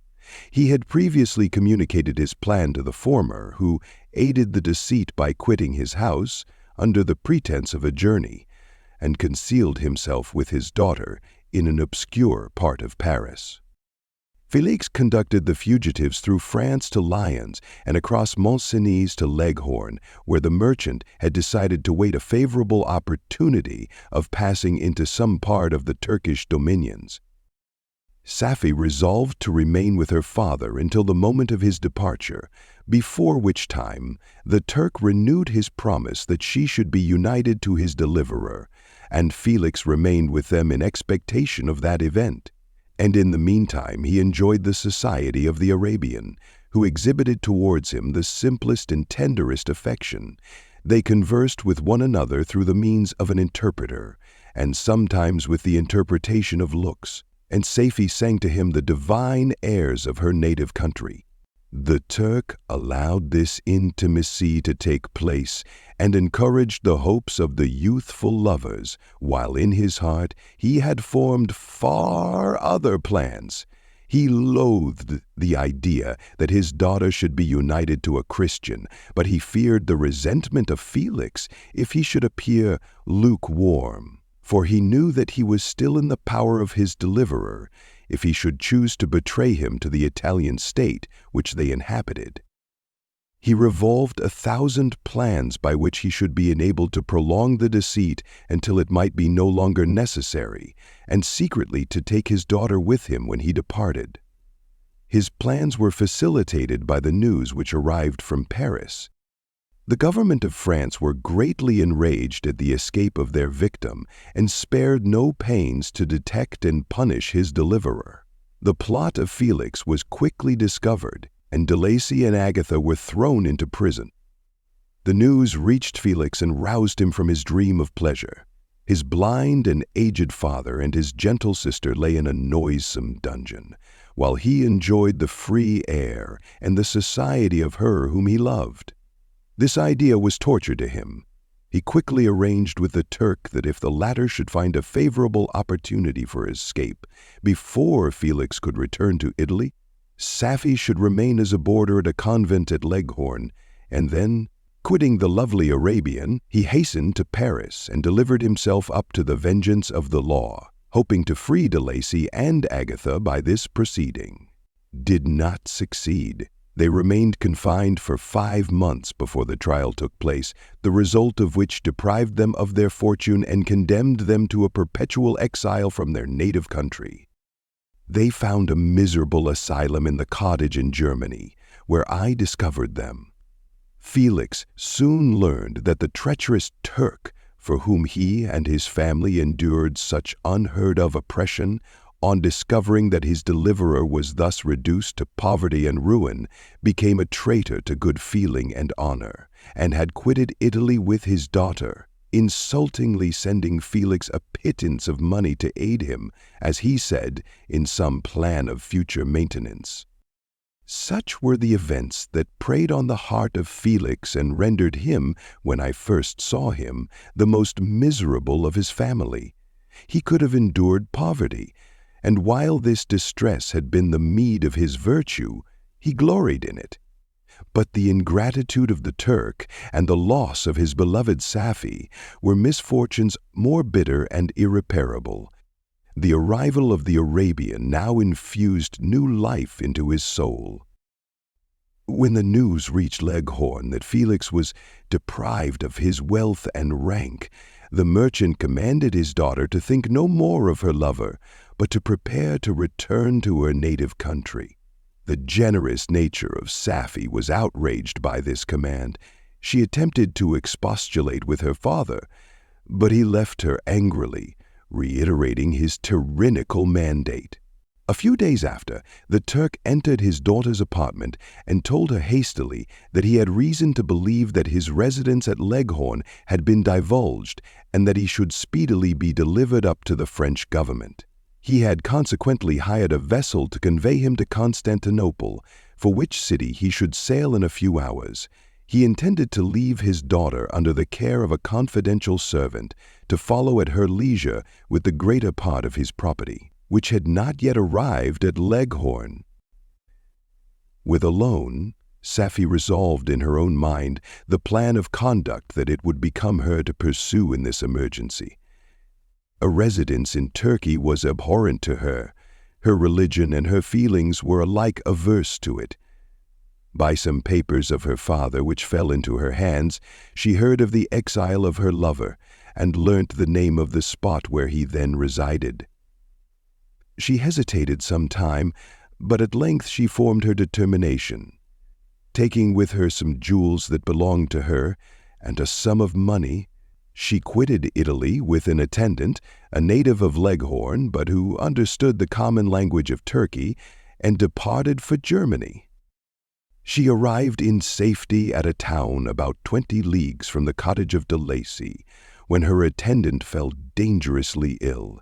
Safie nursed her with the most devoted affection, but the poor girl died, and the Arabian was left alone, unacquainted with the language of the country and utterly ignorant of the customs of the world. She fell, however, into good hands. The Italian had mentioned the name of the spot for which they were bound, and after her death, the woman of the house in which they had lived took care that Safie should arrive in safety at the cottage of her lover. Chapter 15. Such was the history of my beloved cottages. It impressed me deeply. I learned from the views of social life which it developed to admire their virtues and to deprecate the vices of mankind. As yet I looked upon crime as a distant evil. Benevolence and generosity were ever present before me, inciting within me a desire to become an actor in the busy scene, where so many admirable qualities were called forth and displayed. But in giving an account of the progress of my intellect, I must not omit a circumstance which occurred in the beginning of the month of August of the same year. Of night, during my accustomed visit to the neighboring wood where I collected my own food and brought home firing for my protectors, I found on the ground a leathern portmanteau containing several articles of dress and some books. I eagerly seized the prize and returned with it to my hovel. Fortunately, the books were written in the language, the elements of which I had acquired at the cottage. They consisted of Paradise Lost, a volume of Plutarch's Lives, and the Sorrows of Werther. The possession of these treasures gave me extreme delight. I now continually studied and exercised my mind upon these histories, whilst my friends were employed in their ordinary occupations. I can hardly describe to you the effect of these books. They produced in me an infinity of new images and feelings that sometimes raised me to ecstasy, but more frequently sunk me into the lowest dejection. In the Sorrows of Werther, besides the interest of its simple and affecting story, so many opinions are canvassed, and so many lights thrown upon what had hitherto been to me obscure subjects, that I found in it a never-ending source of speculation and astonishment. The gentle and domestic manners it described, combined with lofty sentiments and feelings which had for their object something out of self, accorded well with my experience among my protectors, and with the wants which were forever alive in my own bosom. But I thought Werther himself a more divine being than I had ever beheld or imagined. His character contained no pretension, but it sank deep. The disquisitions upon death and suicide were calculated to fill me with wonder. I did not pretend to enter into the merits of the case, yet I inclined towards the opinions of the hero, whose extinction I wept, without precisely understanding it. As I read, however, I applied much personally to my own feelings and condition. I found myself similar, yet at the same time strangely unlike to the beings concerning whom I read, and to whose conversation I was a listener. I sympathized with and partly understood them, but I was unformed in mind. I was dependent on none and related to none. The path of my departure was free, and there was none to lament my annihilation. My person was hideous and my stature gigantic. What did this mean? Who was I? What was I? Whence did I come? What was my destination? These questions continually recurred, but I was unable to solve them. The volume of Plutarch's Lives which I possessed contained the histories of the first founders of the ancient republics. This book had a far different effect upon me from the Sorrows of Werther. I learned from Werther's imagination and comfort, a sun-like day. When I looked upward, I could only view obscurity and a great relative stillness. I learned from Werther's passion and desire for the volume of Plutarch's Lives, which I contain the histories of the first founders of my own reflections, to admire and love the heroes of past ages. Many things I read surpassed my understanding and experience. I had a very confused knowledge of kingdoms, wide extents of country, mighty rivers, and boundless seas. But I was perfectly unacquainted with towns and large assemblages of men. The cottage of my protectors had been the only school in which I had studied human nature. But this book developed new and mightier scenes of action. I read of men concerned in public affairs, governing or massacring their species. I felt the greatest ardor for virtue rise within me, an abhorrence for vice as far as I understood the signification of those terms, relative as they were as I applied them to pleasure and pain alone. Induced by these feelings, I was, of course, led to admire peaceable lawgivers, Numa, Solon, and Lycurgus, in preference to Romulus and Theseus. The patriarchal lives of my protectors caused these impressions to take a firm hold on my mind. Perhaps, if my first introduction to humanity had been made by a young soldier burning for glory and slaughter, I should have been imbued with different sensations. But Paradise Lost excited different and far deeper emotions. I read it, as I had read the other volumes which had fallen into my hands, as a true history. It moved every feeling of wonder and awe that the picture of an omnipotent God warring with his creatures was capable of exciting. I often referred the several situations, as their similarities struck me, to my own. Like Adam, I was apparently united by no link to any other being in existence. But his state was far different from mine in every other respect. He had come forth from the hands of God a perfect creature, happy and prosperous, guarded by the especial care of his Creator. He was allowed to converse with and acquire knowledge from beings of a superior nature. But I was wretched, helpless, and alone. Many times I considered Satan as the fitter emblem of my condition, for often, like him, when I viewed the bliss of my protectors, the bitter gall of envy rose within me. Another circumstance strengthened and confirmed these feelings. Soon after my arrival in the hovel, I discovered some papers in the pocket of the dress which I had taken from your laboratory. At first, I had neglected them, but now that I was able to decipher the characters in which they were written, I began to study them with diligence. It was your journal of the 4 months that preceded my creation. You minutely described in these papers every step you took in the progress of your work. This history was mingled with accounts of domestic occurrences. You doubtless recollect these papers. Here they are. Everything is related in them which bears reference to my accursed origin. The whole detail of that series of disgusting circumstances which produced it is set in view.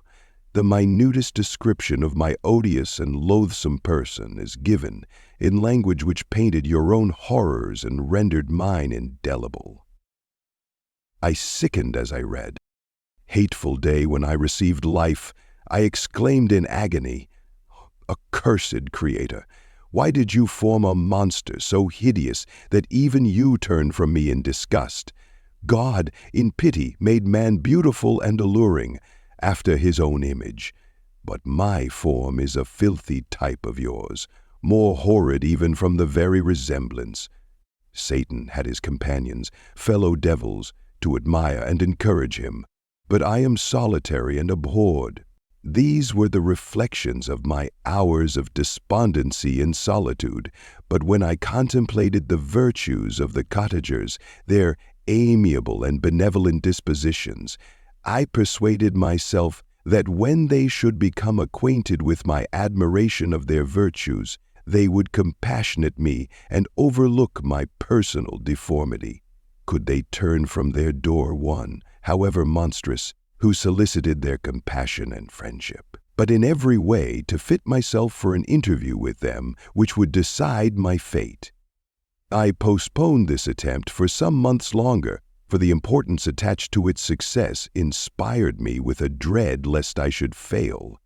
Besides, I found that my understanding improved so much with every day's experience that I was unwilling to commence this undertaking until a few more months should have added to my sagacity.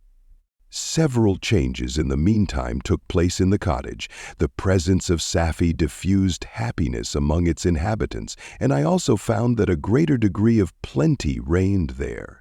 Felix and Agatha spent more time in amusement and conversation, and were assisted in their labors by servants. They did not appear rich, but they were contented and happy. Their feelings were serene and peaceful, while mine became every day more tumultuous. Increase of knowledge only discovered to me more clearly what a wretched outcast I was. I cherished hope, it is true, but it vanished when I beheld my person reflected in water, or my shadow in the moonshine.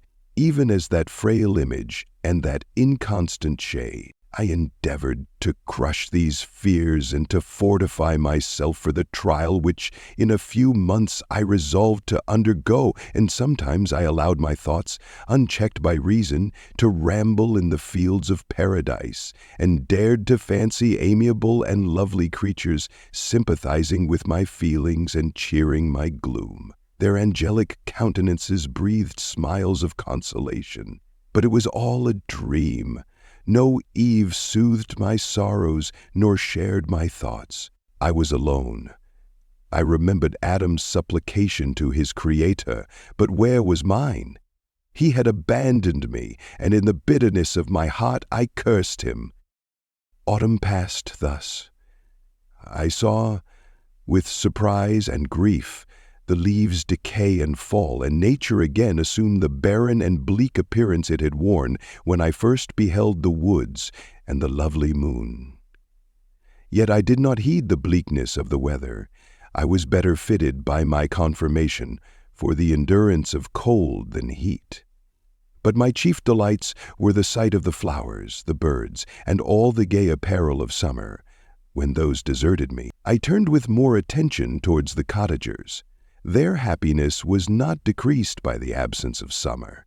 They loved and sympathized with one another, and their joys, depending on each other, were not interrupted by the casualties that took place around them. The more I saw of them, the greater became my desire to claim their protection and kindness. My heart yearned to be known and loved by these amiable creatures. To see their sweet looks directed towards me with affection was the utmost limit of my ambition. I dared not think that they would turn them from me with disdain and horror. The poor that stopped at their door were never driven away. I asked, it is true, for greater treasures than a little food or rest. I required kindness and sympathy, but I did not believe myself utterly unworthy of it. The winter advanced, and an entire revolution of the seasons had taken place since I awoke into life. My attention at this time was solely directed towards my plan of introducing myself into the cottage of my protectors. I revolved many projects, but that on which I finally fixed was to enter the dwelling when the blind old man should be alone. I had sagacity enough to discover that the unnatural hideousness of my person was the chief object of horror with those who had formerly beheld me. My voice, although harsh, had nothing terrible in it. I thought, therefore, that if in the absence of his children I could gain the goodwill and mediation of the old de Lacy, I might by his means be tolerated by my younger protectors. I'm a big bandit playing it. They told me that he was generous of spirit and liked to play the red leaves that strew the ground and diffused cheerfulness, although it denied warmth. Safie, Agatha, and Felix departed on a long country walk, and the old man, at his own desire, was left alone in the cottage. When his children had departed, he took up his guitar and played several mournful but sweet airs, more sweet and mournful than I had ever heard him play before. At first his countenance was illuminated with pleasure, but as he continued, thoughtfulness and sadness succeeded. At length, laying aside the instrument, he sat absorbed in reflection.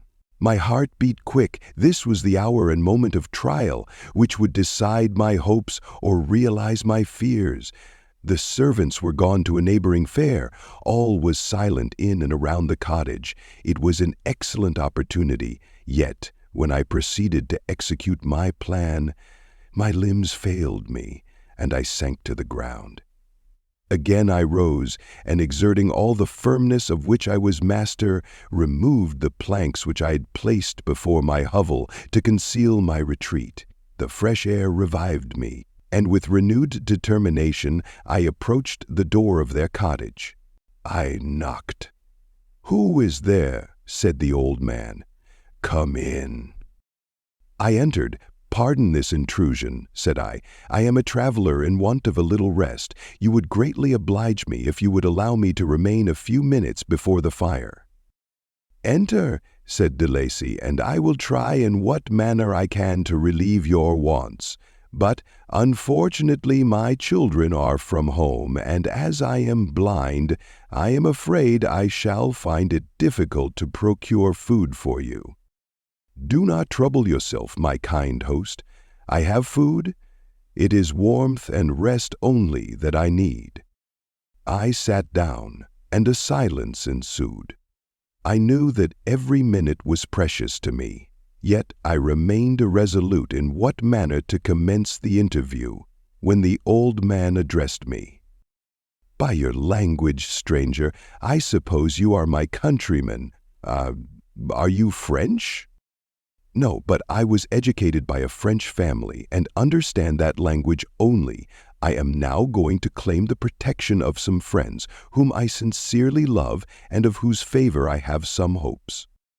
"Are they Germans?" "No, they are French. But let us change the subject. I am an unfortunate and deserted creature. I look around, and I have no relation or friend upon earth. These amiable people to whom I go have never seen me, and know little of me. I am full of fears, for if I fail there, I am an outcast in the world forever." "Do not despair.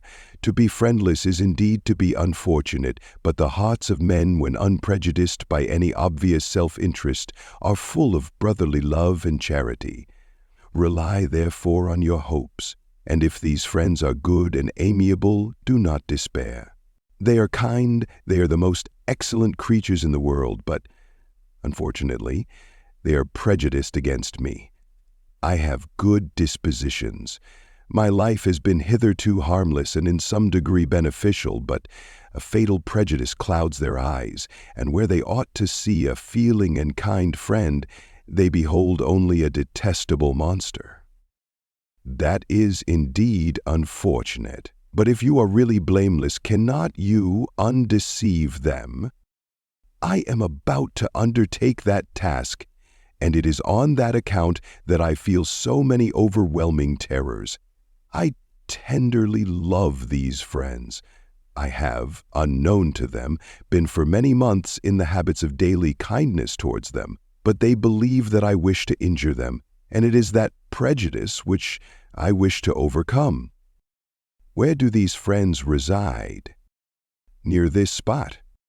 The old man paused, and then continued, "If you will unreservedly confide to me the particulars of your tale, I, perhaps, may be of use in undeceiving them.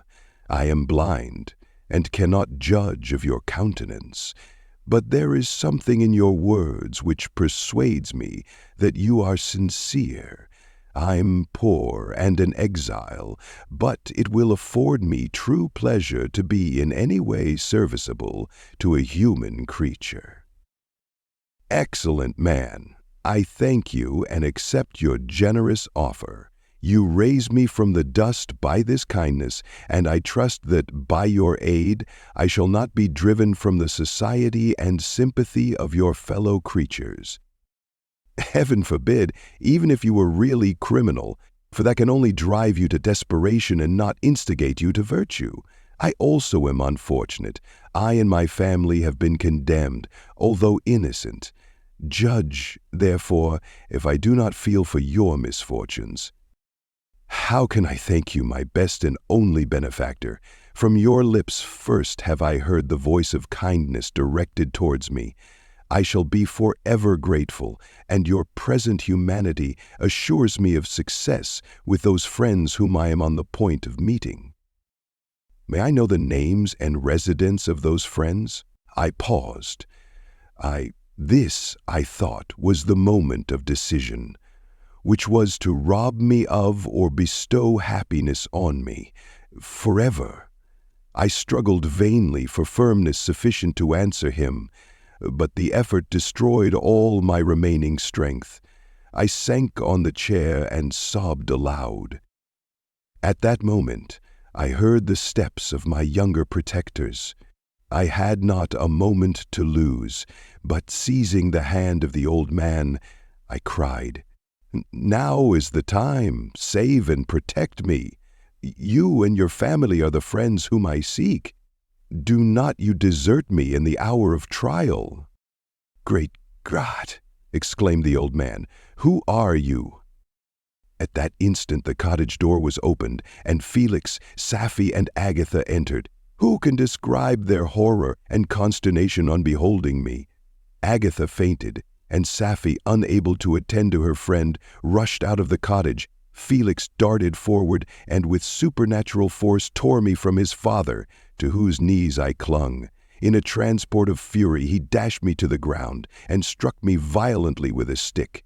I could have torn him limb from limb, as the lion rends the antelope, but my heart sank within me, as with bitter sickness, and I refrained. I saw him on the point of repeating his blow, when, overcome by pain and anguish, I quitted the cottage, and in the general tumult escaped unperceived to my hovel. Chapter 16. Cursed, cursed Creator! Why did I live? Why, in that instant, did I not extinguish the spark of existence which you had so wantonly bestowed? I know not. Despair had not yet taken possession of me. My feelings were those of rage and revenge. I could with pleasure have destroyed the cottage and its inhabitants, and have glutted myself with their shrieks and misery.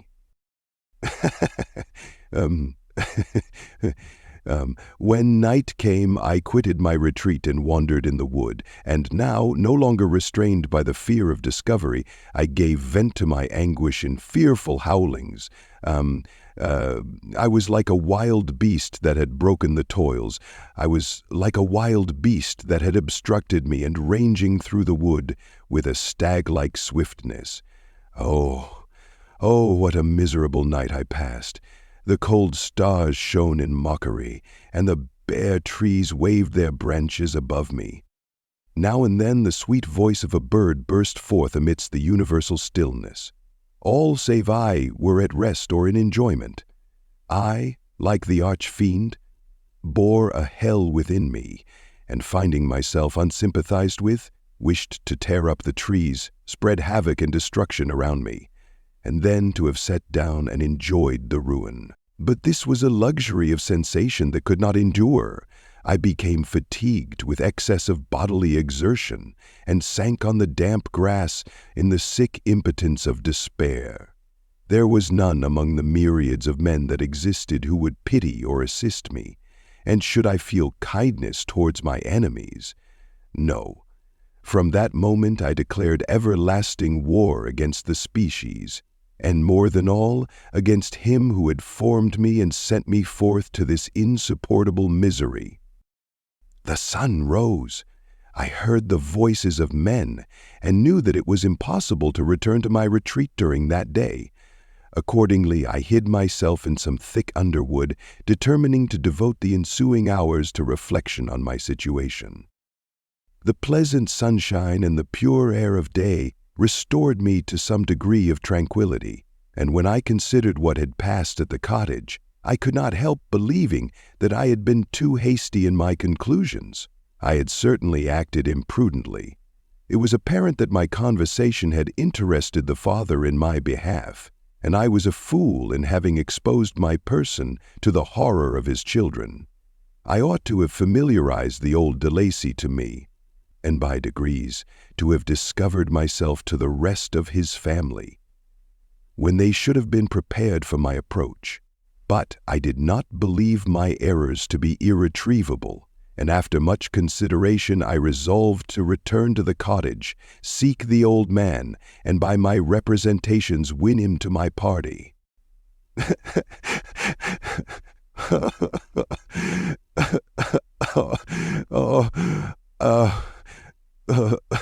I woke exhausted, and finding that it was already night, I crept forth from my hiding place and went in search of food.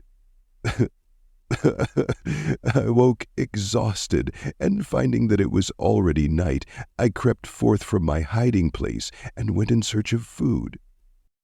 When my hunger was appeased, I directed my steps towards the well-known path that conducted to the cottage. All there was at peace. I crept into my hovel and remained in silent expectation of the accustomed hour when the family arose. That hour passed. The sun mounted high in the heavens, but the cottages did not appear. I trembled violently, apprehending some dreadful misfortune. The inside of the cottage was dark, and I heard no motion. I cannot describe the agony of this suspense. Presently, 2 countrymen passed by, but pausing near the cottage, they entered into conversation, using violent gesticulations, but I did not understand what they said, as they spoke the language of the country, which differed from that of my protectors. Soon after, however, Felix approached with another man. I was surprised, as I knew that he had not quitted the cottage that morning, and waited anxiously to discover from his discourse the meaning of these unusual appearances. "Do you consider," said his companion to him, "that you will be obliged to pay 3 months' rent and to lose the produce of your garden? I do not wish to take any unfair advantage, and I beg therefore that you will take some days to consider of your determination." "It is utterly useless," replied Felix. "We can never again inhabit your cottage. The life of my father is in the greatest danger, owing to the dreadful circumstance that I have related. My wife and my sister will never recover from their horror. I entreat you not to reason with me any more. Take possession of your tenement, and let me fly from this place." Felix trembled violently as he said this. He and his companion entered the cottage, in which they remained for a few minutes and then departed. I never saw any of the family of de Lacy more. I continued for the remainder of the day in my hovel in a state of utter and stupid despair. My protectors had departed and had broken the only link that held me to the world. For the first time, the feelings of revenge and hatred filled my bosom, and I did not strive to control them, but allowing myself to be borne away by the stream, I bent my mind towards injury and death. When I thought of my friends, of the mild voice of de Lacy, the gentle eyes of Agatha, and the exquisite beauty of the Arabian, these thoughts vanished, and a gush of tears somewhat soothed me. But again, when I reflected that they had spurned and deserted me, anger returned, a rage of anger, and unable to injure anything human, I turned my fury towards inanimate objects. As night advanced, I placed a variety of combustibles around the cottage, and after having destroyed every vestige of cultivation in the garden, I waited with forced impatience until the moon had sunk to commence my operations. As the night advanced, a fierce wind arose from the woods and quickly dispersed the clouds that had loitered in the heavens. The blast tore along like a mighty avalanche and produced a kind of insanity in my spirits that burst all bounds of reason and reflection. I lighted the dry branch of a tree and danced with fury around the devoted cottage, my eyes still fixed on the western horizon, the edge of which the moon nearly touched. A part of its orb was at length hid, and I waved my branch. It sank, and with a loud scream I fired the straw and heath and bushes which I had collected. And the wind fanned the fire, and the cottage was quickly enveloped by the flames, which clung to it and licked it with their forked and destroying tongues. As soon as I was convinced that no assistance could save any part of the habitation, I quitted the scene and sought for refuge in the woods. And now, with the world before me, whither should I bend my steps?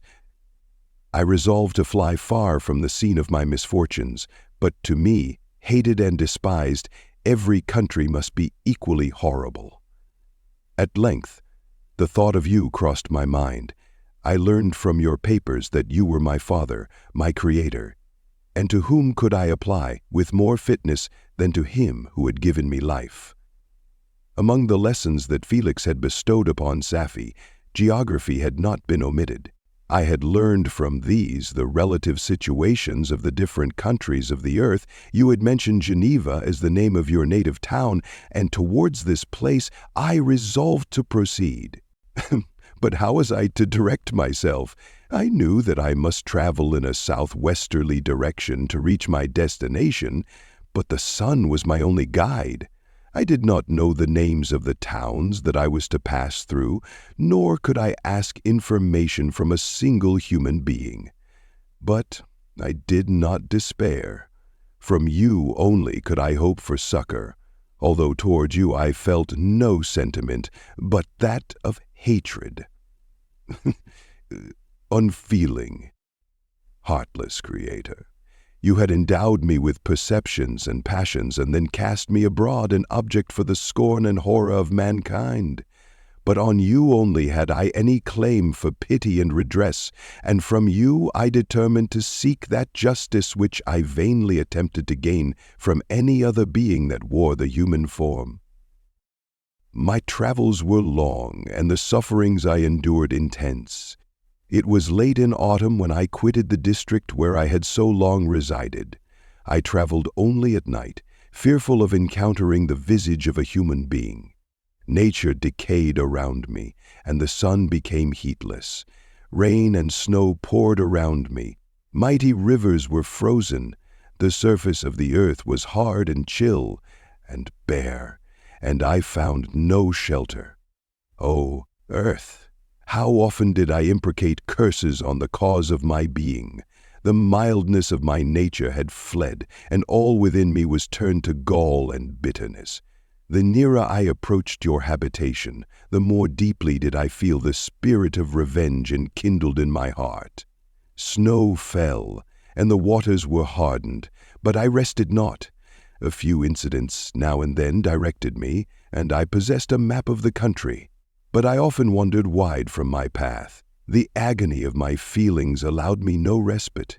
No incident occurred from which my rage and misery could not extract its food, but a circumstance that happened when I arrived on the confines of Switzerland, when the sun had recovered its warmth and the earth again began to look green, confirmed in an especial manner the bitterness and horror of my feelings. I generally rested during the day and traveled only when I was secured by night from the view of man. One morning, however, finding that my path lay through a deep wood, I ventured to continue my journey after the sun had risen. The day, which was one of the first of spring, cheered even me by the loveliness of its sunshine and the balminess of the air. I felt emotions of gentleness and pleasure that had long appeared dead revive within me. Half surprised by the novelty of these sensations, I allowed myself to be borne away by them, and forgetting my solitude and deformity, dared to be happy. Soft tears again bedewed my cheeks, and I even raised my humid eyes with thankfulness towards the blessed sun, which bestowed such joy upon me. I continued to wind among the paths of the wood until I came to its boundary, which was skirted by a deep and rapid river, into which many of the trees bent their branches, now budding with the fresh spring. Here I paused, not exactly knowing what path to pursue, when I heard the sound of voices that induced me to conceal myself under the shade of a cypress. I was scarcely hid when a young girl came running towards the spot where I was concealed, laughing, as if she ran from someone in sport. She continued her course along the precipitous sides of the river, when suddenly her foot slipped and she fell into the rapid stream. I rushed from my hiding place, and with extreme labor, from the force of the current, saved her and dragged her to shore. She was senseless, and I endeavored by every means in my power to restore animation, when I was suddenly interrupted by the approach of a rustic. who was probably the person from whom she had playfully fled. On seeing me, he darted towards me, and tearing the girl from my arms, hastened towards the deeper parts of the wood. I followed speedily. I hardly knew why, but when the man saw me draw near, he aimed a gun which he carried at my body and fired. I sank to the ground, and my injurer, with increased swiftness, escaped into the wood. This was then the reward of my benevolence. I had saved a human being from destruction, and as a recompense I now writhed under the miserable pain of a wound which shattered the flesh and bone. The feelings of kindness and gentleness which I had entertained but a few moments before gave place to hellish rage and gnashing of teeth. Inflamed by pain, I vowed eternal hatred and vengeance to all mankind. But the agony of my wound overcame me, my pulses paused, and I fainted. For some weeks I led a miserable life in the woods, endeavoring to cure the wound which I had received. The ball had entered my shoulder, and I knew not whether it had remained there or passed through. At any rate, I had no means of extracting it. My sufferings were augmented also by the oppressive sense of the injustice and ingratitude of their infliction. My daily vows rose for revenge, a deep and deadly revenge, such as would alone compensate for the outrages and anguish I had endured. After some weeks my wound healed, and I continued my journey. The labors I endured were no longer to be alleviated by the bright sun or gentle breezes of spring. All joy was but a mockery which insulted my desolate state and made me feel more painfully that I was not made for the enjoyment of pleasure. But my toils now drew near a close, and in 2 months from this time I reached the environs of Geneva. It was evening when I arrived, and I retired to a hiding place among the fields that surround it, to meditate in what manner I should apply to you. I was oppressed by fatigue and hunger, and far too unhappy to enjoy the gentle breezes of evening, or the prospect of the sun setting behind the stupendous mountains of Jura. At this time a slight sleep relieved me from the pain of reflection, which was disturbed by the approach of a beautiful child who came running into the recess I had chosen with all the sportiveness of infancy.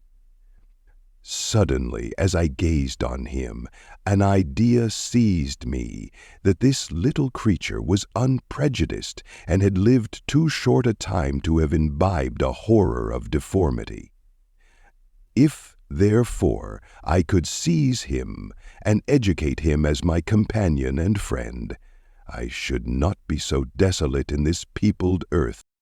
Urged by this impulse, I seized on the boy as he passed and drew him towards me. As soon as he beheld my form, he placed his hands before his eyes and uttered a shrill scream. I drew his hand forcibly from his face and said, "Child, what is the meaning of this?" "I do not intend to hurt you. Listen to me." It struggled violently. "Let me go," he cried. "Monster, ugly wretch, you wish to eat me and tear me to pieces. You are an ogre. Let me go, or I will tell my papa."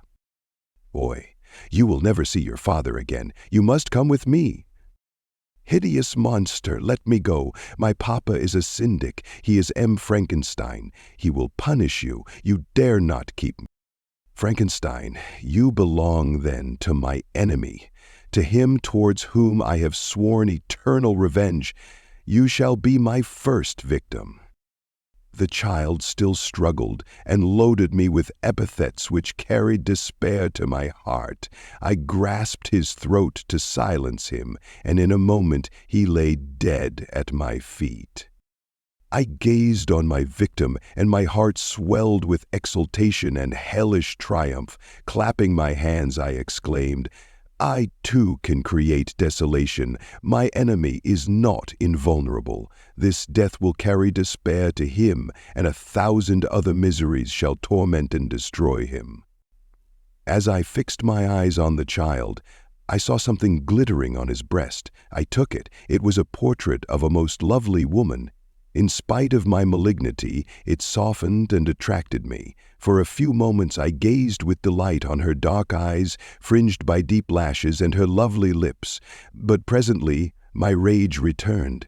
I remembered that I was forever deprived of the delights that such beautiful creatures could bestow, and that she whose resemblance I contemplated would, in regarding me, have changed that air of divine benignity to one expressive of disgust and affright. Can you wonder that such thoughts transported me with rage? I only wonder that at that moment, instead of venting my sensations and exclamations in agony, I did not rush among mankind and perish in the attempt to destroy them. While I was overcome by these feelings, I left the spot where I had committed the murder, and seeking a more secluded hiding place, I entered a barn which had appeared to me to be empty. A woman was sleeping on some straw. She was young, not indeed so beautiful as her whose portrait I held, but of an agreeable aspect, and blooming in the loveliness of youth and health. Here, I thought, is one of those whose joy in parting smiles are bestowed on all but me. And then I bent over her and whispered, "Awake, fairest, thy lover is near. He who would give his life but to obtain one look of affection from thine eyes. My beloved, awake!" The sleeper stirred. A thrill of terror ran through me. Should she indeed awake and see me and curse me and denounce the murderer? Thus would she assuredly act if her darkened eyes opened and she beheld me. The thought was madness. It stirred the fiend within me. Not I, but she.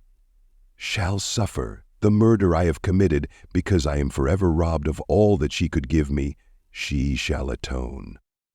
The crime had its source in her. Be hers the punishment. Thanks to the lessons of Felix and the sanguinary laws of man, I had learned now to work mischief. I bent over her and placed the portrait securely in one of the folds of her dress. She moved again, and I fled. For some days I haunted the spot where these scenes had taken place, sometimes wishing to see you, sometimes resolved to quit the world and its miseries forever. At length I wandered towards these mountains, and have ranged through their immense recesses, consumed by a burning passion which you alone can gratify. We may not part until you have promised to comply with my requisition. I am alone and miserable. Man will not associate with me. But one as deformed and horrible as myself would not deny herself to me. My companion must be of the same species, and have the same defects. This being you must create. Chapter 17. The being finished speaking, and fixed his looks upon me in the expectation of a reply. But I was bewildered, perplexed, and unable to arrange my ideas sufficiently to understand the full extent of his proposition. He continued, "You must create a female for me, with whom I can live in the interchange of those sympathies necessary for my being. This you alone can do, and I demand it of you as a right which you must not refuse to concede." The latter part of his tale had kindled anew in me the anger that had died away while he narrated his peaceful life among the cottagers, and as he said this I could no longer suppress the rage that burned within me. "I do refuse it," I replied, "and no torture shall ever extort a consent from me. You may render me the most miserable of men, but you shall never make me base in my own eyes. Shall I create another like yourself, whose joint wickedness might desolate the world? Begone! I have answered you. You may torture me, but I will never consent." "You are in the wrong," replied the fiend, "and instead of threatening, I am content to reason with you. I am malicious because I am miserable. Am I not shunned and hated by all mankind? You, my Creator, would tear me to pieces and triumph. Remember that, and tell me why I should pity man more than he pities me. You would not call it murder if you could precipitate me into one of those ice rifts and destroy my frame. the work of your own hands. Shall I respect man when he condemns me? Let him live with me in the interchange of kindness, and instead of injury, I would bestow every benefit upon him with tears of gratitude at his acceptance. But that cannot be. The human senses are insurmountable barriers to our union. Yet mine shall not be the submission of abject slavery. I will revenge my injuries. If I cannot inspire love, I will cause fear, and chiefly towards you, my archenemy, because my creation, do I swear inextinguishable hatred. Have a care, I will work at your destruction, nor finish until I desolate your heart, so that you shall curse the hour of your birth. A fiendish rage animated him as he said this. His face was wrinkled into contortions too horrible for human eyes to behold, but presently he calmed himself and proceeded. I intended to reason. This passion is detrimental to me, for you do not reflect that you are the cause of its excess. If any being felt emotions of benevolence towards me, I should return them 100 and 100-fold. For that one creature's sake, I would make peace with the whole kind. But I now indulge in dreams of bliss that cannot be realized. What I ask of you is reasonable and moderate. I demand a creature of another sex, but as hideous as myself. The gratification is small, but it is all that I can receive, and it shall content me. It is true, we shall be monsters, cut off from all the world, but on that account we shall be more attached to one another. Our lives will not be happy, but they will be harmless and free from the misery I now feel. Oh, my Creator, make me happy. Let me see that I excite the sympathy of some existing thing. Do not deny me my request. I was moved. I shuddered when I thought of the possible consequences of my consent, but I felt that there was some justice in his argument. His tale and the feelings he now expressed proved him to be a creature of fine sensations, and did I not, as his maker, owe him all the portion of happiness that it was in my power to bestow? He saw my change of feeling and continued, "If you consent, neither you nor any other human being shall ever see us again. I will go to the vast wilds of South America. My food is not that of man. I do not destroy the lamb and the kid to glut my appetite. Acorns and berries afford me sufficient nourishment. My companion will be of the same nature as myself, and will be content with the same fare. We shall make our bed of dried leaves. The sun will shine on us as on man, and will ripen our food. The picture I present to you is peaceful and human, and you must feel that you could deny it, only in the wantonness of power and cruelty. Pitiless as you have been towards me, I now see compassion in your eyes. Let me seize the favorable moment and persuade you to promise what I so ardently desire." "You propose," replied I, "to fly from the habitations of man, to dwell in those wilds where the beasts of the field will be your only companions. How can you, who long for the love and sympathy of man, persevere in this exile? You will return, and again seek their kindness, and you will meet with their detestation. Your evil passions will be renewed, and you will then have a companion to aid you in the task of destruction. This may not be. Cease to argue the point, for I cannot consent." "How inconstant are your feelings! But a moment ago you were moved by my representations, and why do you again harden yourself to my complaints? I swear to you by the earth which I inhabit, and by you that made me, that with the companion you bestow, I will quit the neighborhood of man and dwell, as it may chance, in the most savage of places. My evil passions will have fled, for I shall meet with sympathy. My life will flow quietly away, and in my dying moments I shall not curse my Maker." His words had a strange effect upon me. I compassionated him, and sometimes felt a wish to console him, but when I looked upon him, when I saw the filthy mass that moved and talked, my heart sickened and my feelings were altered to those of horror and hatred. I tried to stifle these sensations. I thought that as I could not sympathize with him, I had no right to withhold from him the small portion of happiness which was yet in my power to bestow. "You swear," I said, "to be harmless. But have you not already shown a degree of malice that should reasonably make me distrust you? May not even this be a feint that will increase your triumph by affording a wider scope for your revenge?" How is this? I must not be trifled with, and I demand an answer. If I have no ties and no affections, hatred and vice must be my portion. The love of another will destroy the cause of my crimes, and I shall become a thing of whose existence everyone will be ignorant.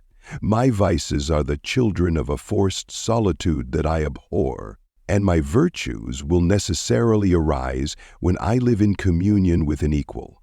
I shall feel the affections of a sensitive being and become linked to the chain of existence and events from which I am now excluded. I paused some time to reflect on all he had related and the various arguments which he had employed. I thought of the promise of virtues which he had displayed on the opening of his existence, and the subsequent blight of all kindly feeling by the loathing and scorn which his protectors had manifested towards him. His power and threats were not omitted in my calculations. A creature who could exist in the ice caves of the glaciers and hide himself from pursuit among the ridges of inaccessible precipices was a being possessing faculties it would be vain to cope with. After a long pause of reflection, I concluded that the justice due both to him and my fellow creatures demanded of me that I should comply with his request. Turning to him, therefore, I said, "I consent to your demand, on your solemn oath to quit Europe forever and every other place in the neighborhood of man, as soon as I shall deliver into your hands a female who will accompany you in your exile." "I swear," he cried, "by the sun, and by the blue sky of heaven, and by the fire of love that burns my heart, that if you grant my prayer, while they exist, you shall never behold me again. Depart to your home and commence your labors. I shall watch their progress with unutterable anxiety, and fear not but that when you are ready, I shall appear." Saying this, he suddenly quitted me, fearful perhaps of any change in my sentiments.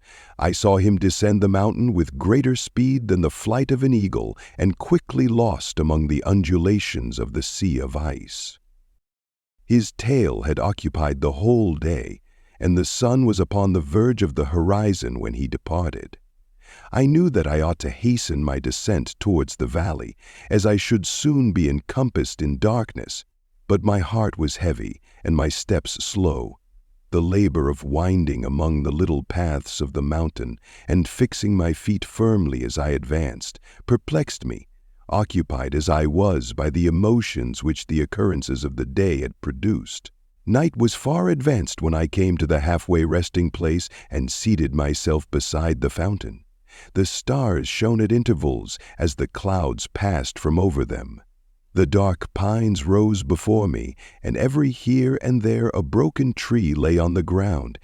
It was a scene of wonderful solemnity and stirred strange thoughts within me. I wept bitterly, and, clasping my hands in agony, I exclaimed, "Oh, stars and clouds and winds, ye are all about to mock me. If ye really pity me, crush sensation and memory. Let me become as naught, but if not, depart, depart, and leave me in darkness." These were wild and miserable thoughts, but I cannot describe to you how the eternal twinkling of the stars weighed upon me, and how I listened to every blast of wind, as if it were a dull, ugly siroc on its way to consume me. Morning dawned before I arrived at the village of Chamonix. I took no rest, but returned immediately to Geneva. Even in my own heart, I could give no expression to my sensations. They weighed on me with a mountain's weight, and their excess destroyed my agony beneath them. Thus I returned home, and entering the house, presented myself to the family. My haggard and wild appearance awoke intense alarm, but I answered no question. Scarcely did I speak. I felt as if I were placed under a banner, as if I had no right to claim their sympathies, as if never more might I enjoy companionship with them. Yet even thus I loved them to adoration, and to save them, I resolved to dedicate myself to my most abhorred task.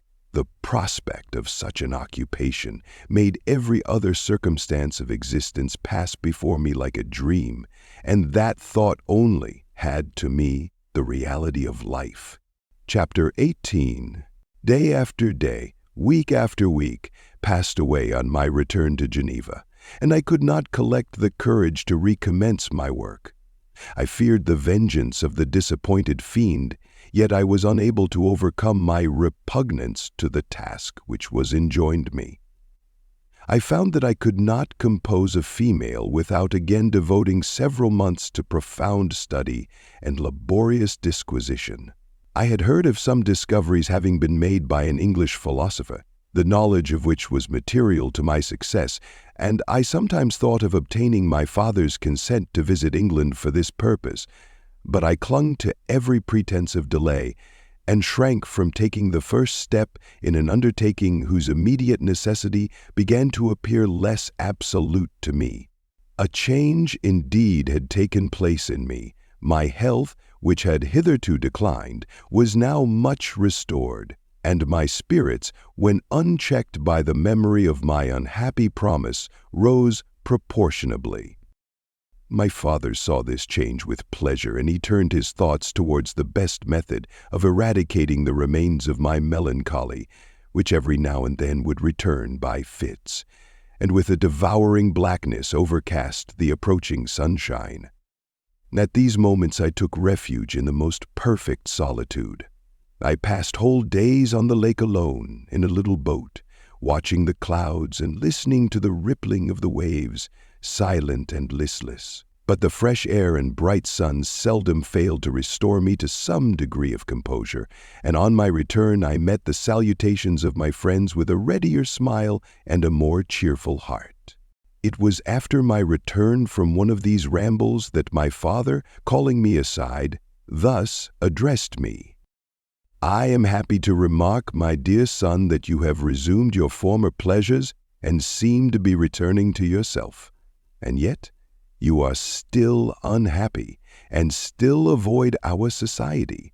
For some time I was lost in conjecture as to the cause of this, but yesterday an idea struck me, and if it is well founded, I conjure you to avow it.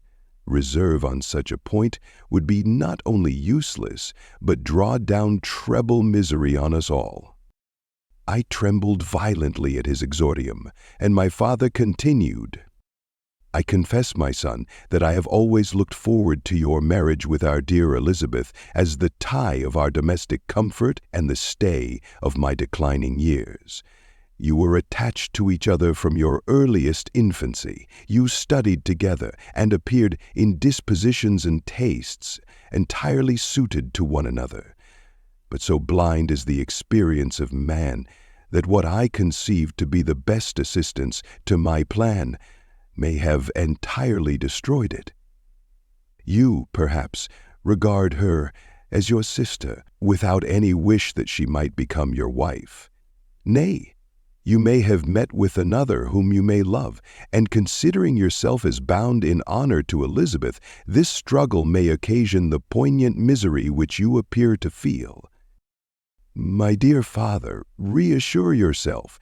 I love my cousin tenderly and sincerely.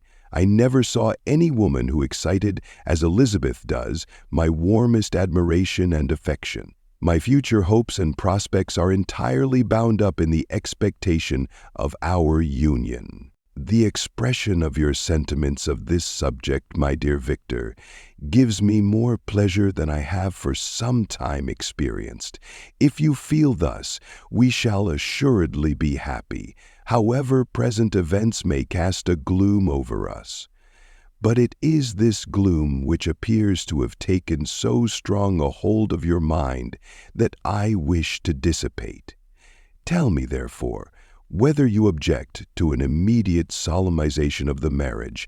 We have been unfortunate, and recent events have drawn us from that everyday tranquility befitting my years and infirmities. You are younger, yet I do not suppose, possessed as you are of a competent fortune, that an early marriage would at all interfere with any future plans of honor and utility that you may have formed. Do not suppose, however, that I wish to dictate happiness to you, or that a delay on your part would cause me any serious uneasiness. Interpret my words with candor, and answer me, I conjure you, with confidence and sincerity. I listened to my father in silence, and remained for some time incapable of offering any reply. I revolved rapidly in my mind a multitude of thoughts, and endeavored to arrive at some conclusion. Alas! To me, the idea of an immediate union with my Elizabeth was one of horror and dismay. I was bound by a solemn promise which I had not yet fulfilled, and dared not break, or if I did, what manifold miseries might not impend over me and my devoted family.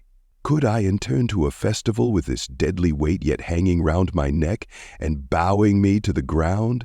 I must perform my engagement and let the monster depart with his mate, before I allowed myself to enjoy the delight of a union from which I expected peace. I remembered also the necessity imposed upon me of either journeying to England or entering into a long correspondence with those philosophers of that country whose knowledge and discoveries were of indispensable use to me in my present undertaking. The latter method of obtaining the desired intelligence was dilatory and unsatisfactory. Besides, I had an insurmountable aversion to the idea of engaging myself in my loathsome task in my father's house, while in habits of familiar intercourse with those I loved. I knew that 1,000 fearful accidents might occur, the slightest of which would disclose a tale to thrill all connected with me with horror. I was aware also that I should often lose all self-command, all capacity of hiding the harrowing sensations that would possess me during the progress of my unearthly occupation. I must absent myself from all I loved while thus employed.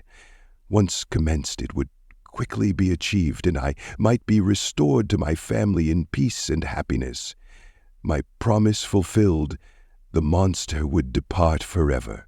Or, so my fond fancy imaged, some accident might meanwhile occur to destroy him and put an end to my slavery forever.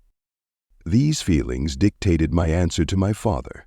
I expressed a wish to visit England, but concealing the true reasons of this request, I clothed my desires under a guise which excited no suspicion, while I urged my desire with an earnestness that easily induced my father to comply. After so long a period of an absorbing melancholy that resembled madness in its intensity and effects, he was glad to find that I was capable of taking pleasure in the idea of such a journey, and he hoped that change of scene and varied amusement would, before my return, have restored me entirely to myself. The duration of my absence was left to my own choice. A few months, or at most a year, was the period contemplated. One paternal kind precaution he had taken to ensure my having a companion. Without previously communicating with me, he had, in concert with Elizabeth, arranged that Clerval should join me at Strasbourg. This interfered with the solitude I coveted for the prosecution of my task. Yet at the commencement of my journey, the presence of my friend could in no way be an impediment, and truly I rejoiced that thus I should be saved many hours of lonely, maddening reflection. Nay, Henry might stand between me and the intrusion of my foe. If I were alone, would he not at times force his abhorred presence on me, to remind me of my task, or to contemplate its progress? To England, therefore, I was bound, and it was understood that my union with Elizabeth should take place immediately on my return. My father's age rendered him extremely averse to delay.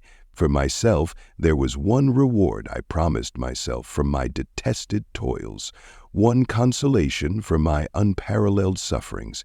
It was the prospect of that day when, enfranchised from my miserable slavery, I might claim Elizabeth and forget the past in my union with her.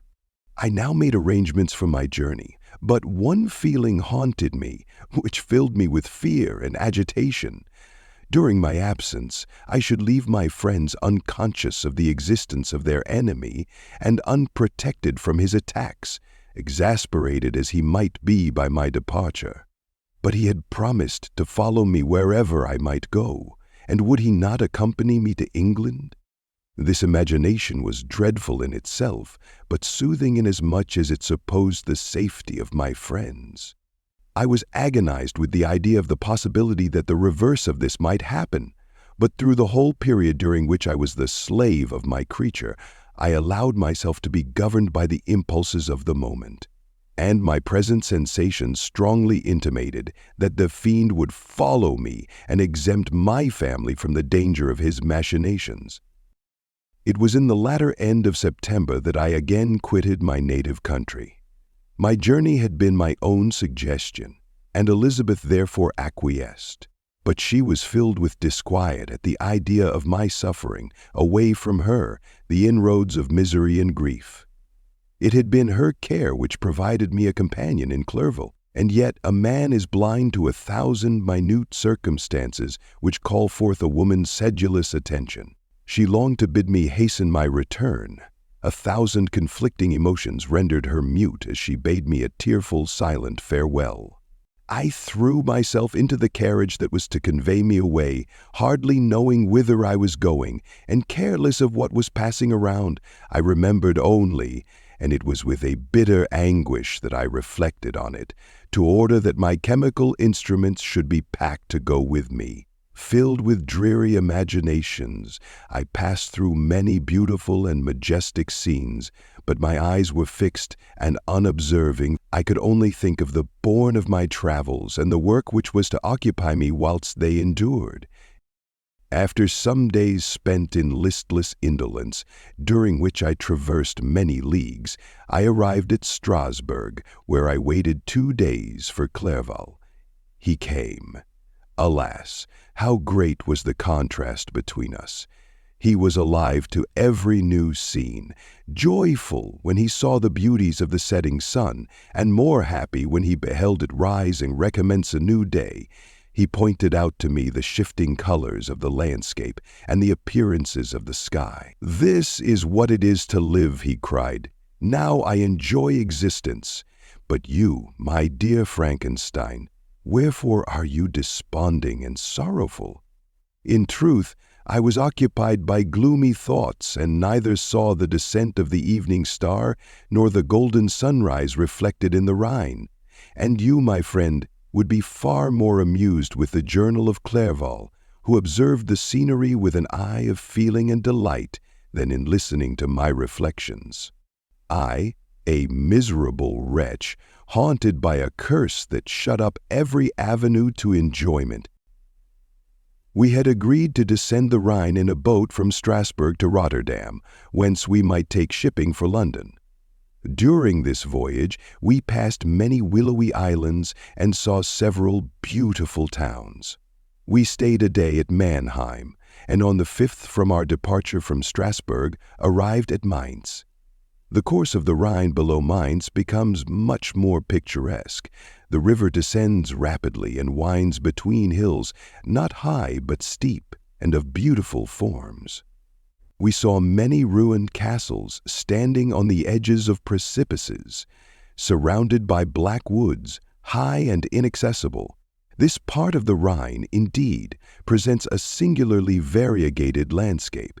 In one spot you view rugged hills, ruined castles, overlooking tremendous precipices, with the dark Rhine rushing beneath, and on the sudden turn of a promontory, flourishing vineyards with green sloping banks and a meandering river, and populous towns occupy the scene.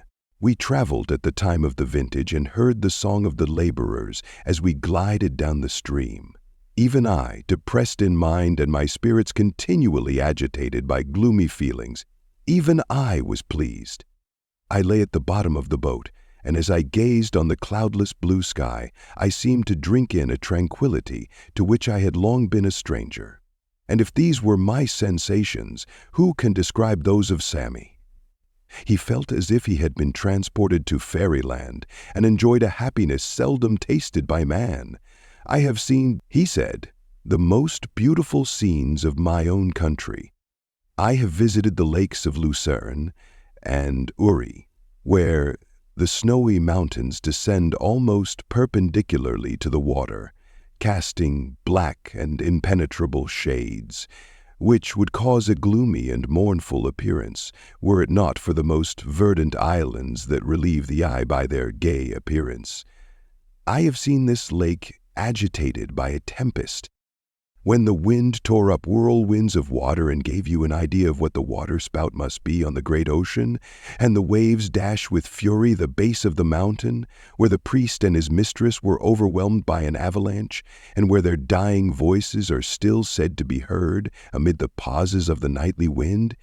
I have seen the mountains of La Valais and the Pays de Vaud, but this country, Victor, pleases me more than all those wonders. The mountains of Switzerland are more majestic and strange, but there is a charm in the banks of this divine river that I never before saw equaled. Look at that castle which overhangs yon precipice, and that also on the island, almost concealed amongst the foliage of those lovely trees. And now that group of laborers coming from among their vines, and that village half hid in the recess of the mountain. Oh, surely the spirit that inhabits and guards this place has a soul more in harmony with man than those who pile the glacier or retire to the inaccessible peaks of the mountains of our own country. Clerval, loved friend, even now delights me to record your words and to dwell on the praise of which you are so eminently deserving. He was a being formed in the very poetry of nature. His wild and enthusiastic imagination was chastened by the sensibility of his heart. His soul overflowed with ardent affections, and his friendship was of that devoted and wondrous nature that the worldly-minded teach us to look for only in the imagination. But even human sympathies were not sufficient to satisfy his eager mind. The scenery of external nature, which others regard only with admiration, he loved with ardor. The sounding cataract haunted him like a passion. The tall rock of the mountain and the deep and gloomy wood, their colors and their forms were then to him an appetite, a feeling, and a love that had no need of a remoter charm, by thought supplied or any interest, unborrowed from the eye. Wordsworth more. And where does he now exist? Is this gentle and lovely being lost forever? Has this mind, so replete with ideas, imaginations fanciful and magnificent, which formed a world whose existence depended on the life of its creator, has this mind perished? Does it now only exist in my memory? No, it is not thus. Your form, so divinely wrought and beaming with beauty, has decayed, but your spirit still visits and consoles your unhappy friend. Pardon this gush of sorrow. These ineffectual words are but a slight tribute to the unexampled worth of Henry, but they soothe my heart, overflowing with the anguish which his remembrance creates. I will proceed with my tale. Beyond Cologne we descended to the plains of Holland, and we resolved to post the remainder of our way, for the wind was contrary and the stream of the river was too gentle to aid us. Our journey here lost the interest arising from beautiful scenery, but we arrived in a few days at Rotterdam, whence we proceeded by sea to England. It was on a clear morning in the latter days of December that I first saw the white cliffs of Britain. The banks of the Thames presented a new scene. They were flat but fertile, and almost every town was marked by the remembrance of some story. We saw Tilbury Fort and remembered the Spanish Armada, Gravesend Woolwich and Greenwich, places which I had heard of even in my country. At length we saw the numerous steeples of London, St. Paul's towering above all, and the Tower famed in English history. Chapter 19. London was our present point of rest. We determined to remain several months in this wonderful and celebrated city. Clavel desired the intercourse of the men of genius and talent who flourished at this time, but this was with me a secondary object. I was principally occupied with the means of obtaining the information necessary for the completion of my promise, and quickly availed myself of the letters of introduction that I had brought with me, addressed to the most distinguished natural philosophers. If this journey had taken place during my days of study and happiness, it would have afforded me inexpressible pleasure. But a blight had come over my existence, and I only visited these people for the sake of the information they might give me on the subject in which my interest was so terribly profound. Company was irksome to me.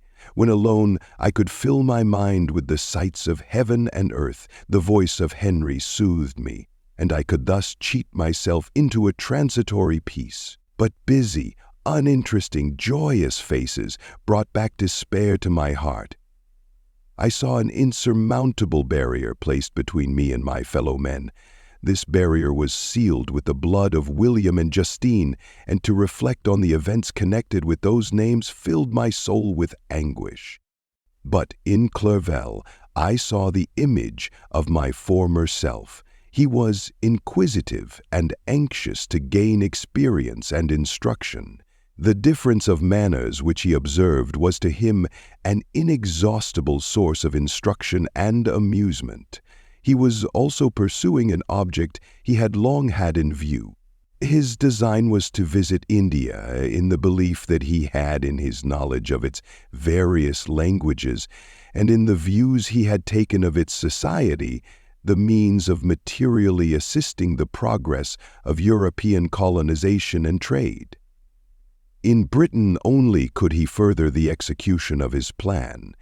He was forever busy, and the only check to his enjoyments was my sorrowful and dejected mind. I tried to conceal this as much as possible, that I might not debar him from the pleasures natural to one who was entering on a new scene of life, undisturbed by any care or bitter recollections. I often refused to accompany him, alleging another engagement, that I might remain alone. I now also began to collect the materials necessary for my new creation, and this was to me like the torture of single drops of water continually falling on the head. Every thought that was devoted to it was in extreme anguish, and every word that I spoke in allusion to it caused my lips to quiver and my heart to palpitate. After passing some months in London, we received a letter from a person in Scotland who had formerly been our visitor at Geneva. He mentioned the beauties of his native country and asked us if those were not sufficient allurements to induce us to prolong our journey as far north as Perth, where he resided. Clerval eagerly desired to accept this invitation, and I, although I abhorred society, wished to view again mountains and streams and all the wondrous works with which nature adorns her chosen dwelling places. We had arrived in England at the beginning of October, and it was now February. We accordingly determined to commence our journey towards the north at the expiration of another month. In this expedition, we did not intend to follow the great road to Edinburgh, but to visit Windsor, Oxford, Matlack, and the Cumberland Lakes, resolving to arrive at the completion of this tour about the end of July. I packed up my chemical instruments and the materials I had collected, resolving to finish my labors in some obscure nook in the northern highlands of Scotland. We quitted London on the 27th of March and remained a few days at Windsor, rambling in its beautiful forest. This was a new scene to us mountaineers. The majestic oaks, the quantity of game, and the herds of stately deer were all novelties to us. From thence we proceeded to Oxford.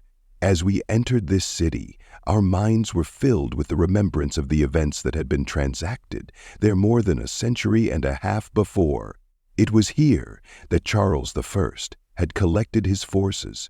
This city had remained faithful to him after the whole nation had forsaken his cause to join the standard of Parliament and liberty. The memory of that unfortunate king and his companions, the amiable Falkland, the insolent Goring, his queen and son, gave a peculiar interest to every part of the city which they might be supposed to have inhabited. The spirit of elder days found a dwelling here, and we delighted to trace its footsteps. If these feelings had not found an imaginary gratification, the appearance of the city had yet in itself sufficient beauty to obtain our admiration. The colleges are ancient and picturesque, the streets are almost magnificent, and the lovely Isis, which flows beside it through meadows of exquisite verdure, is spread forth into a placid expanse of waters, which reflects its majestic assemblage of towers and spires and domes embosomed among aged trees.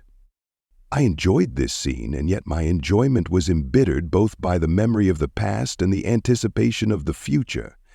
I was formed for peaceful happiness. During my youthful days, discontent never visited my mind, and if I was ever overcome by ennui, the sight of what is beautiful in nature, or the study of what is excellent and sublime in the productions of man, could always interest my heart and communicate elasticity to my spirits. But I am a blasted tree, the bolt has entered my soul, and I felt then that I should survive to exhibit what I shall soon cease to be, a miserable spectacle of wrecked humanity, pitiable to others and intolerable to myself. We passed a considerable period at Oxford, rambling among its environs and endeavoring to identify every spot which might relate to the most animating epoch of English history.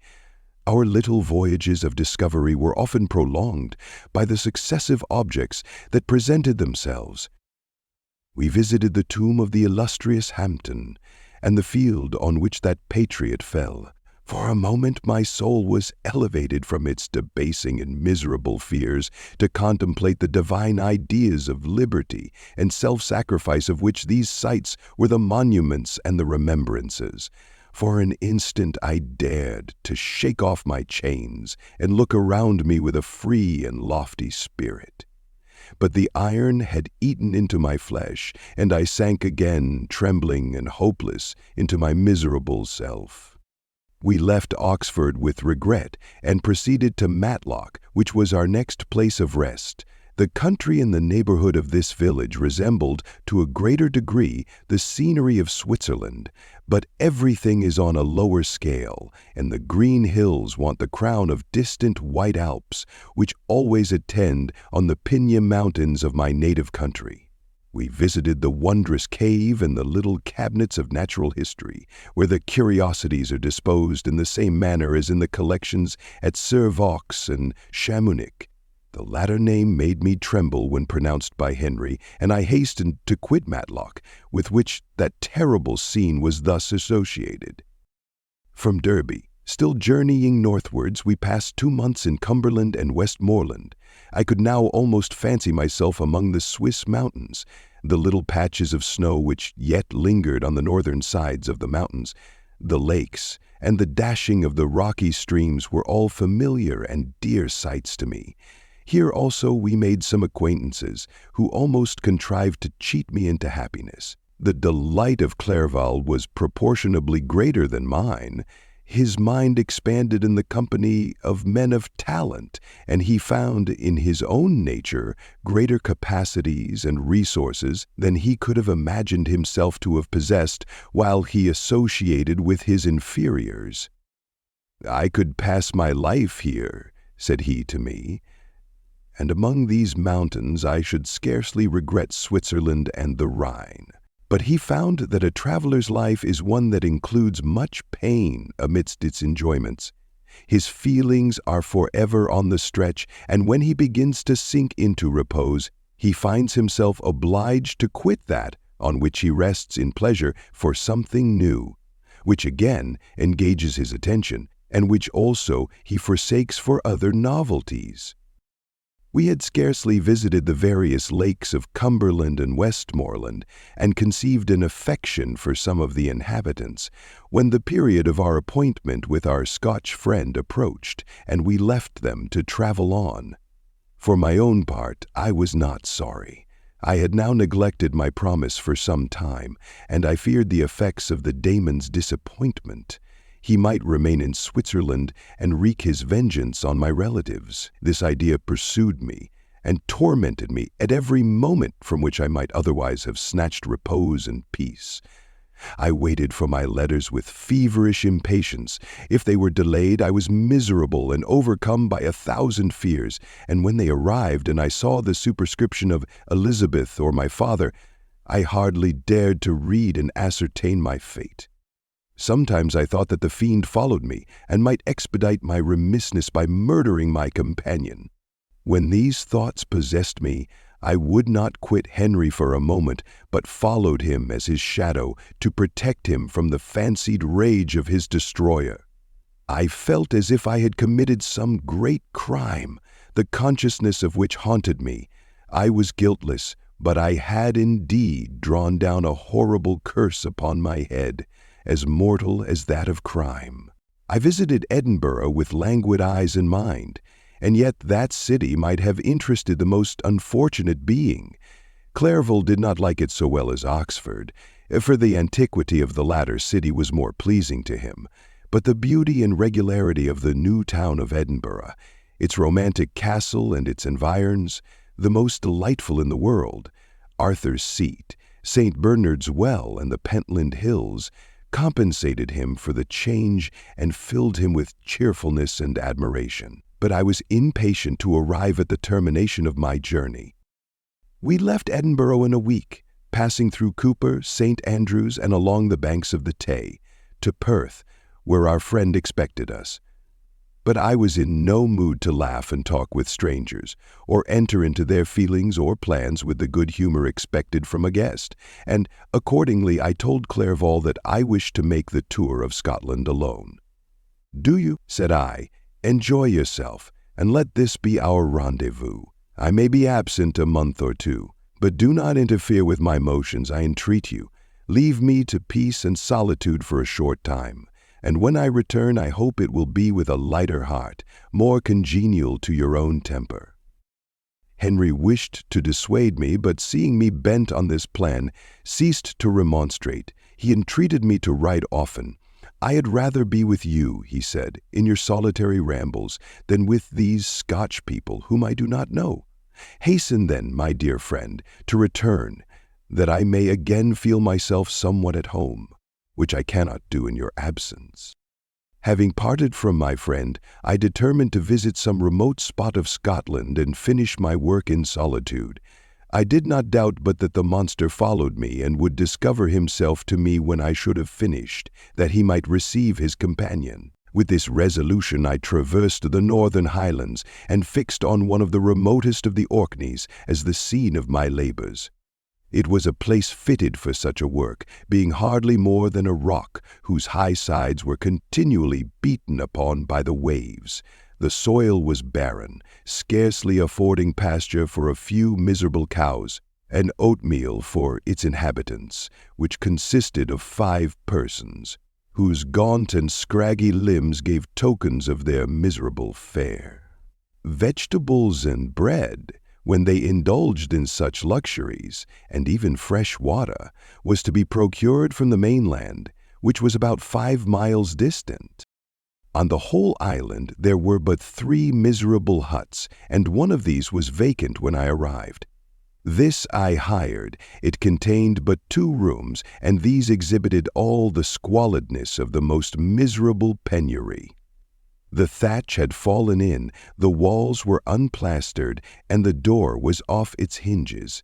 I ordered it to be repaired, bought some furniture, and took possession, an incident which would doubtless have occasioned some surprise had not all the senses of the cottagers been benumbed by want and squalid poverty.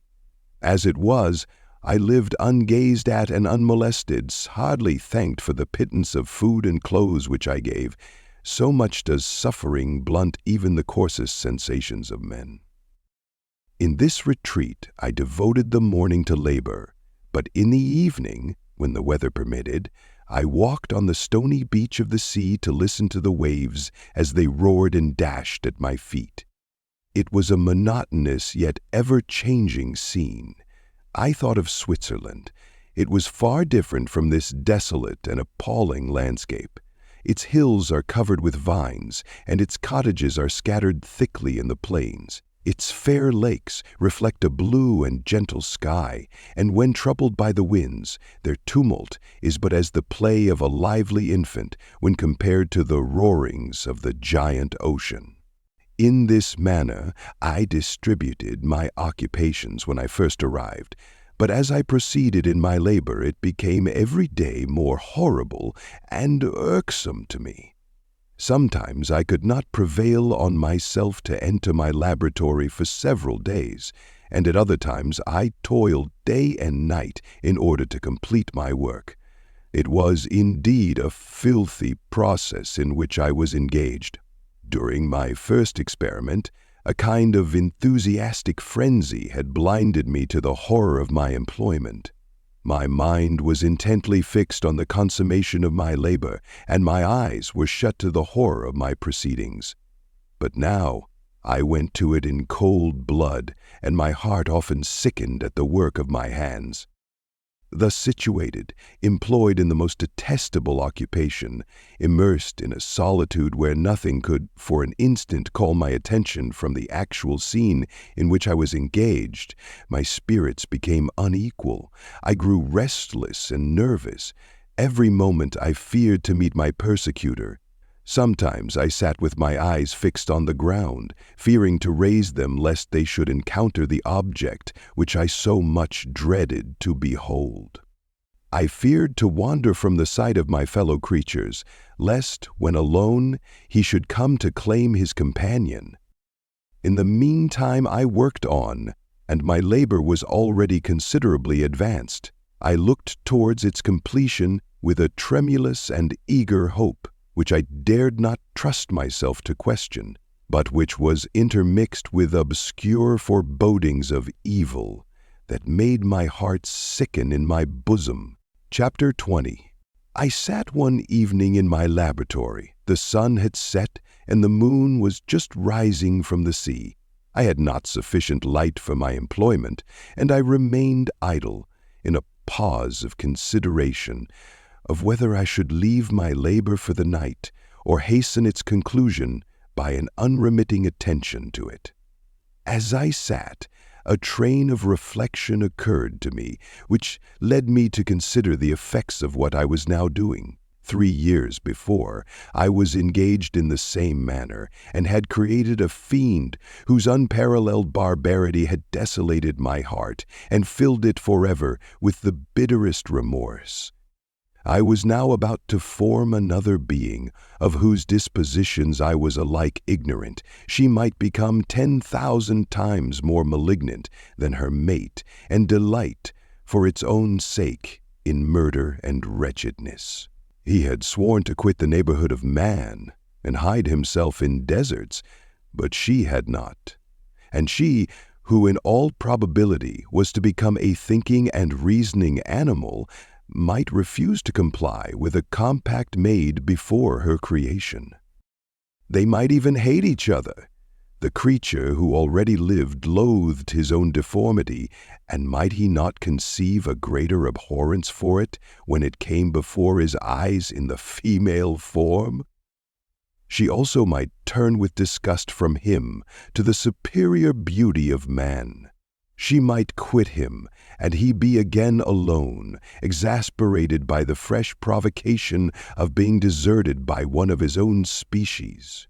even if they were to leave Europe and inhabit the deserts of the New World. Yet one of the first results of those sympathies for which the demon thirsted would be children, and a race of devils would be propagated upon the earth who might make the very existence of the species of man a condition precarious and full of terror.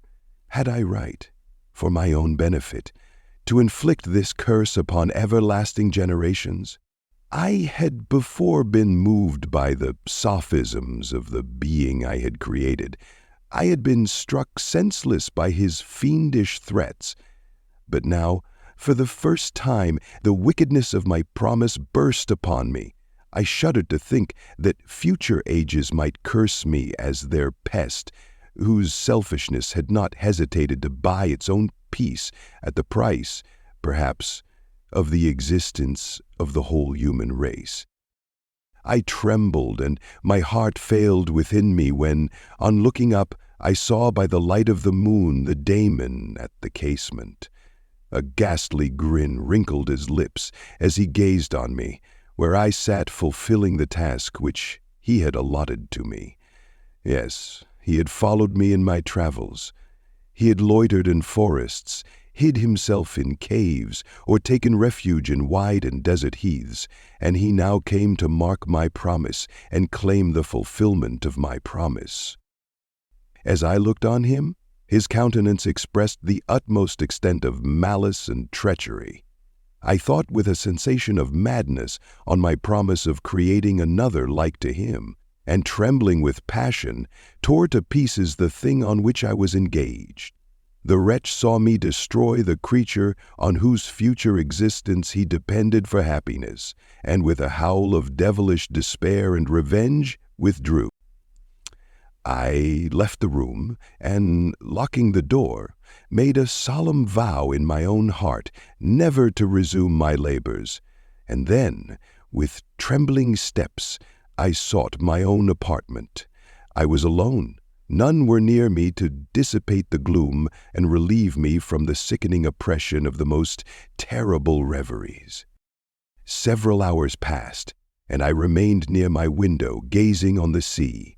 It was almost motionless, for the winds were hushed, and all nature reposed under the eye of the quiet moon. A few fishing vessels, alone, specked the water, and now and then the gentle breeze wafted the sound of voices, as the fishermen called to one another. I felt the silence, although I was hardly conscious of its extreme profundity, until my ear was suddenly arrested by the paddling of oars near the shore, and a person landed close to my house. In a few minutes after, I heard the creaking of my door, as if someone endeavored to open it softly.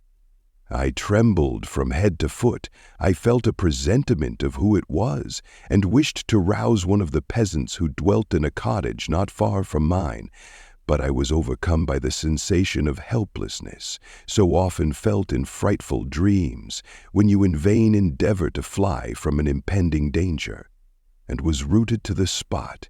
Presently I heard the sound of footsteps along the passage, the door opened, and the wretch whom I dreaded appeared. Shutting the door, he approached me and said in a smothered voice, "You have destroyed the work which you began. What is it that you intend? Do you dare to break your promise? I have endured toil and misery. I left Switzerland with you. I crept along the shores of the Rhine, among its willow islands, and over the summits of its hills. I have dwelt many months in the heaths of England and among the deserts of Scotland. I have endured incalculable fatigue and cold and hunger. Do you dare destroy my hopes? Begone, I do. Break my promise. Never will I create another like yourself, equal in deformity and wickedness. Slave, I before reasoned with you, but you have proved yourself unworthy of my condescension. Remember that I have power. You believe yourself miserable, but I can make you so wretched that the light of day will be hateful to you. You are my creator, but I am your master. Obey. The hour of my irresolution is past, and the period of your power is arrived. Your threats cannot move me to do an act of wickedness, but they confirm me in a determination of not creating you a companion in vice. Shall I, in cool blood, set loose upon the earth a demon whose delight is in death and wretchedness? Begone, I am firm, and your words will only exasperate my rage." The monster saw my determination in my face and gnashed his teeth in the impotence of anger. "Shall each man," cried he, "find a wife for his bosom, and each beast have his mate, and I be alone? I had feelings of affection, and they were requited by detestation and scorn. Man! You may hate, but beware. Your hours will pass in dread and misery, and soon the bolt will fall which must ravish from you your happiness forever. Are you to be happy while I grovel in the intensity of my wretchedness? You can blast my other passions, but revenge remains. Revenge henceforth dearer than light or food. I may die, but first, you, my tyrant and tormentor, shall curse the sun that gazes on your misery. Beware, for I am fearless, and therefore powerful. I will watch with the wiliness of a snake, that I may sting with its venom. Man, you shall repent of the injuries you inflict. Devil, cease, and do not poison the air with these sounds of malice. I have declared my resolution to you, and I am no coward to bend beneath words. Leave me, I am inexorable. It is well, I go, but remember, I shall be with you on your wedding night." I started forward and exclaimed, "Villain! Before you sign my death warrant, be sure that you are yourself safe." I would have seized him, but he eluded me and quitted the house with precipitation. In a few moments I saw him in his boat, which shot across the waters with an arrowy swiftness, and was soon lost amidst the waves. All was again silent, but his words rang in my ears. I burned with rage to pursue the murderer of my peace and precipitate him into the ocean. I walked up and down my room hastily, and perturbed while my imagination conjured up 1,000 images to torment and sting me. Why had I not followed him and closed with him in mortal strife? But I had suffered him to depart, and he had directed his course towards the mainland. I shuddered to think who might be the next victim, sacrificed to his insatiate revenge. And then I thought again of his words, "I will be with you on your wedding night." That, then, was the period fixed for the fulfillment of my destiny. In that hour I should die, and at once satisfy and extinguish his malice. The prospect did not move me to fear. Yet when I thought of my beloved Elizabeth, of her tears and endless sorrow, when she should find her lover so barbarously snatched from her, tears, the first I had shed for many months, streamed from my eyes, and I resolved not to fall before my enemy without a bitter struggle. The night passed away and the sun rose from the ocean. My feelings became calmer, if it may be called calmness, when the violence of rage sinks into the depths of despair. I left the house, the horrid scene of the last night's contention, and walked on the beach of the sea, which I almost regarded as an insuperable barrier between me and my fellow creatures. Nay, a wish that such should prove the fact stole across me. I desired that I might pass my life on that barren rock, wearily it is true, but uninterrupted by any sudden shock of misery. If I returned, it was to be sacrificed, or to see those whom I most loved die under the grasp of a daemon whom I had myself created. I walked about the isle like a restless spectre, separated from all it loved and miserable in the separation. When it became noon and the sun rose higher, I lay down on the grass and was overpowered by a deep sleep. I had been awake the whole of the preceding night, my nerves were agitated, and my eyes inflamed by watching and misery. The sleep into which I now sank refreshed me, and when I awoke, I again felt as if I belonged to a race of human beings like myself, and I began to reflect upon what had passed with greater composure. Yet still the words of the fiend rang in my ears like a death knell. They appeared like a dream, yet distinct and oppressive as a reality. The sun had far descended, and I still sat on the shore satisfying my appetite, which had become ravenous, with an oaten cake, when I saw a fishing boat land close to me, and one of the men brought me a packet. It contained letters from Geneva, and one from Clairvaux, entreating me to join him. He said that he was wearing away his time fruitlessly where he was, that letters from the friends he had formed in London desired his return to complete the negotiation they had entered into for his Indian enterprise. He could not any longer delay his departure, but as his journey to London might be followed even sooner than he now conjectured by his longer voyage, he entreated me to bestow as much of my society on him as I could spare. He besought me, therefore, to leave my solitary isle and to meet him at Perth, that we might proceed southwards together. This letter, in a degree, recalled me to life, and I determined to quit my island at the expiration of 2 days. Yet, before I departed, there was a task to perform, on which I shuddered to reflect. I must pack up my chemical instruments, and for that purpose I must enter the room which had been the scene of my odious work, and I must handle those utensils the sight of which was sickening to me. The next morning at daybreak I summoned sufficient courage and unlocked the door of my laboratory. The remains of the half-finished creature whom I had destroyed lay scattered on the floor, and I almost felt as if I had mangled the living flesh of a human being. I paused to collect myself, and then entered the chamber.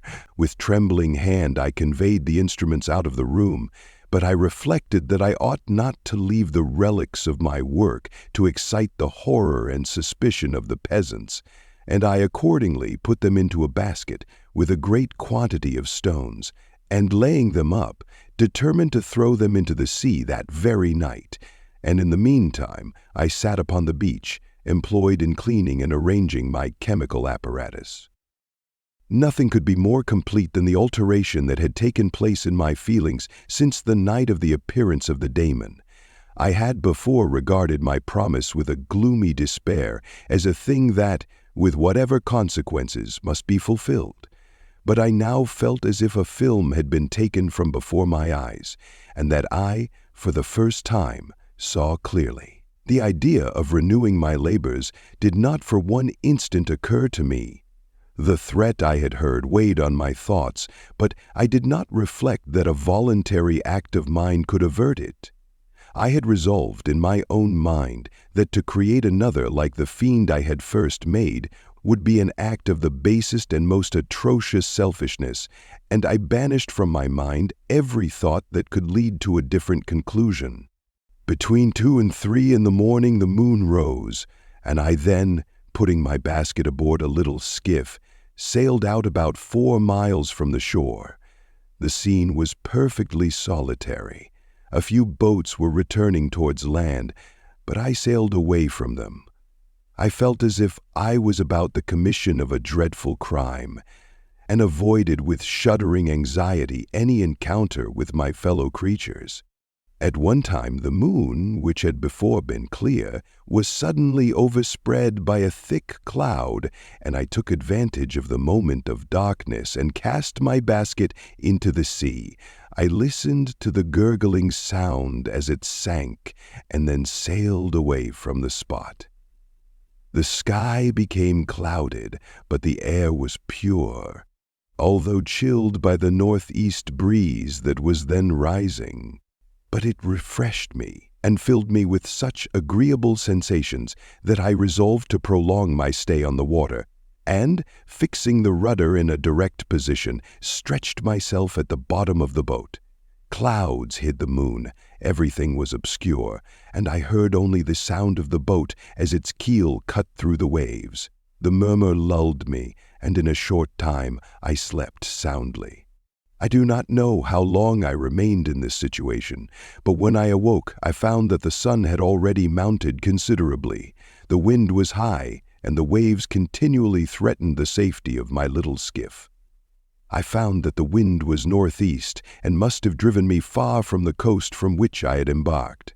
I endeavored to change my course, but quickly found that if I again made the attempt, the boat would be instantly filled with water. Thus situated, my only resource was to drive before the wind. I confess that I felt a few sensations of terror. I had no compass with me, and was so slenderly acquainted with the geography of this part of the world that the sun was of little benefit to me. I might be driven into the wide Atlantic and feel all the tortures of starvation, or be swallowed up in the immeasurable waters that roared and buffeted around me. I had already been out many hours and felt the torment of a burning thirst, a prelude to my other sufferings. I looked on the heavens, which were covered by clouds that flew before the wind, only to be replaced by others. I looked upon the sea, it was to be my grave. "Fiend!" I exclaimed, "your task is already fulfilled." I thought of Elizabeth, of my father, and of Clerval, all left behind on whom the monster might satisfy his sanguinary and merciless passions. This idea plunged me into a reverie so despairing and frightful that even now, when the scene is on the point of closing before me forever, I shudder to reflect on it. Some hours passed thus, but by degrees, as the sun declined towards the horizon, the wind died away into a gentle breeze, and the sea became free from breakers. But these gave place to a heavy swell. I felt sick and hardly able to hold the rudder, when suddenly I saw a line of high land towards the south. Almost spent, as I was by fatigue and the dreadful suspense I endured for several hours, this sudden certainty of life rushed like a flood of warm joy to my heart, and tears gushed from my eyes. How mutable are our feelings, and how strange is that clinging love we have of life, even in the excess of misery. I constructed another sail with a part of my dress and eagerly steered my course towards the land. It had a wild and rocky appearance, but as I approached nearer I easily perceived the traces of cultivation. I saw vessels near the shore and found myself suddenly transported back to the neighborhood of civilized man. I carefully traced the windings of the land and hailed a steeple which I at length saw issuing from behind a small promontory. As I was in a state of extreme debility, I resolved to sail directly towards the town, as a place where I could most easily procure nourishment. Fortunately, I had money with me. As I turned the promontory, I perceived a small, neat town and a good harbor, which I entered, my heart bounding with joy at my unexpected escape. As I was occupied in fixing the boat and arranging the sails, several people crowded towards the spot. They seemed much surprised at my appearance, but instead of offering me any assistance, whispered together with gestures that at any other time might have produced in me a slight sensation of alarm. As it was, I merely remarked that they spoke English, and I therefore addressed them in that language. "My good friends," said I, "will you be so kind as to tell me the name of this town and inform me where I am?" "You will know that soon enough," replied a man with a hoarse voice. "Maybe you are come to a place that will not prove much to your taste, but you will not be consulted as to your quarters, I promise you." I was exceedingly surprised on receiving so rude an answer from a stranger, and I was also disconcerted on perceiving the frowning and angry countenances of his companions. "Why do you answer me so roughly?" I replied. "Surely it is not the custom of Englishmen to receive strangers so inhospitably." "I do not know," said the man, "what the custom of the English may be, but it is the custom of the Irish to hate villains." While this strange dialogue continued, I perceived the crowd rapidly increase. Their faces expressed a mixture of curiosity and anger, which annoyed and in some degree alarmed me. I inquired the way to the inn, but no one replied. I then moved forward, and a murmuring sound arose from the crowd as they followed and surrounded me, when an ill-looking man, approaching, tapped me on the shoulder and said, "Come, sir, you must follow me to Mr. Kerwin's to give an account of yourself." "Who is Mr. Kerwin? Why am I to give an account of myself? Is not this a free country?" "Aye, sir, free enough for honest folks. Mr. Kerwin is a magistrate, and you are to give an account of the death of a gentleman who was found murdered here last night." This answer startled me, but I presently recovered myself. I was innocent. That could easily be proved. Accordingly, I followed my conductor in silence and was led to one of the best houses in the town. I was ready to sink from fatigue and hunger, but being surrounded by a crowd, I thought it politic to rouse all my strength, that no physical debility might be construed into apprehension or conscious guilt. Little did I then expect the calamity that was in a few moments to overwhelm me and extinguish in horror and despair all fear of ignominy or death. I must pause here, for it requires all my fortitude to recall the memory of the frightful events which I am about to relate in proper detail to my recollection. Chapter 21. I was soon introduced into the presence of the magistrate, an old benevolent man with calm and mild manners. He looked upon me, however, with some degree of severity, and then, turning towards my conductors, he asked who appeared as witnesses on this occasion.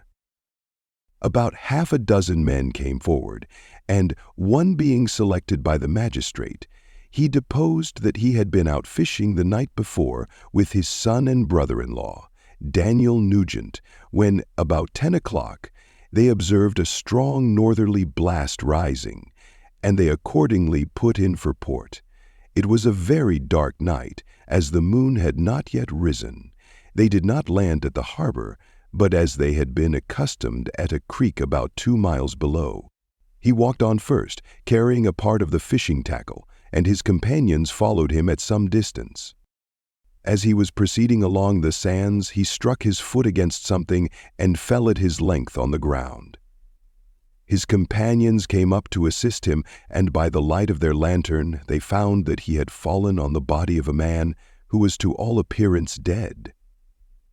Their first supposition was that it was the corpse of some person who had been drowned and was thrown on shore by the waves, but on examination they found that the clothes were not wet, and even that the body was not then cold.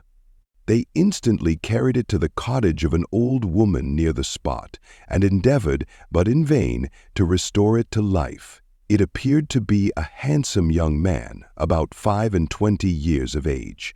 He had apparently been strangled, for there was no sign of any violence except the black mark of fingers on his neck.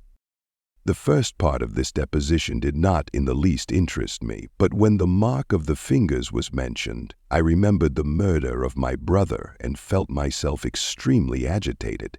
My limbs trembled, and a mist came over my eyes, which obliged me to lean on a chair for support. The magistrate observed me with a keen eye, and of course drew an unfavorable augury from my manner. The son confirmed his father's account, but when Daniel Nugent was called, he swore positively that just before the fall of his companion, he saw a boat with a single man in it at a short distance from the shore, and as far as he could judge by the light of a few stars, it was the same boat in which I had just landed. A woman deposed that she lived near the beach, and was standing at the door of her cottage, waiting for the return of the fishermen, about an hour before she heard of the discovery of the body, when she saw a boat with only one man in it push off from that part of the shore where the corpse was afterwards found. Another woman confirmed the account of the fishermen having brought the body into her house. It was not cold. They put it into a bed and rubbed it, and Daniel went to the town for an apothecary, but life was quite gone. Several other men were examined concerning my landing, and they agreed that, with the strong north wind that had arisen during the night, it was very probable that I had beaten about for many hours and had been obliged to return nearly to the same spot from which I had departed. Besides, they observed that it appeared that I had brought the body from another place, and it was likely that as I did not appear to know the shore, I might have put into the harbor, ignorant of the distance of the town from the place where I had deposited the corpse. Mr. Kirwan, on hearing this evidence, desired that I should be taken into the room where the body lay for interment, that it might be observed what effect the sight of it would produce upon me. This idea was probably suggested by the extreme agitation I had exhibited when the mode of the murder had been described. I was accordingly conducted by the magistrate and several other persons to the inn. I could not help being struck by the strange coincidences that had taken place during this eventful night. But, knowing that I had been conversing with several persons in the island I had inhabited about the time that the body had been found, I was perfectly tranquil as to the consequences of the affair. I entered the room where the corpse lay and was led up to the coffin. How can I describe my sensations on beholding it? I feel yet parched with horror, nor can I reflect on that terrible moment without shuddering in agony. The examination, the presence of the magistrate and witnesses, passed like a dream from my memory when I saw the lifeless form of Henry Clerval stretched before me. I gasped for breath, and throwing myself on the body, I exclaimed, "Have my murderous machinations deprived you also, my dearest Henry, of life? 2 I have already destroyed. Other victims await their destiny, but you, Clerval, my friend, my benefactor." The human frame could no longer support the agonies that I endured, and I was carried out of the room in strong convulsions. A fever succeeded to this. I lay for 2 months on the point of death. My ravings, as I afterwards heard, were frightful. I called myself the murderer of William, of Justine, and of Clerval.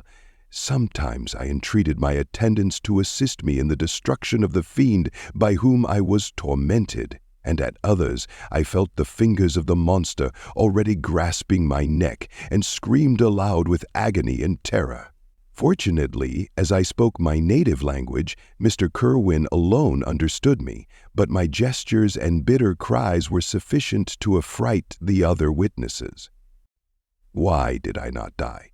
More miserable than man ever was before, why did I not sink into forgetfulness and rest? Death snatches away many blooming children, the only hopes of their doting parents. How many brides and youthful lovers have been one day in the bloom of health and hope, and the next a prey for worms and the decay of the tomb? Of what materials was I made, that I could thus resist so many shocks, which, like the turning of the wheel, continually renewed the torture? But I was doomed to live, and in 2 months found myself as awaking from a dream, in a prison, stretched on a wretched bed, surrounded by gaolers, turnkeys, bolts, and all the miserable apparatus of a dungeon.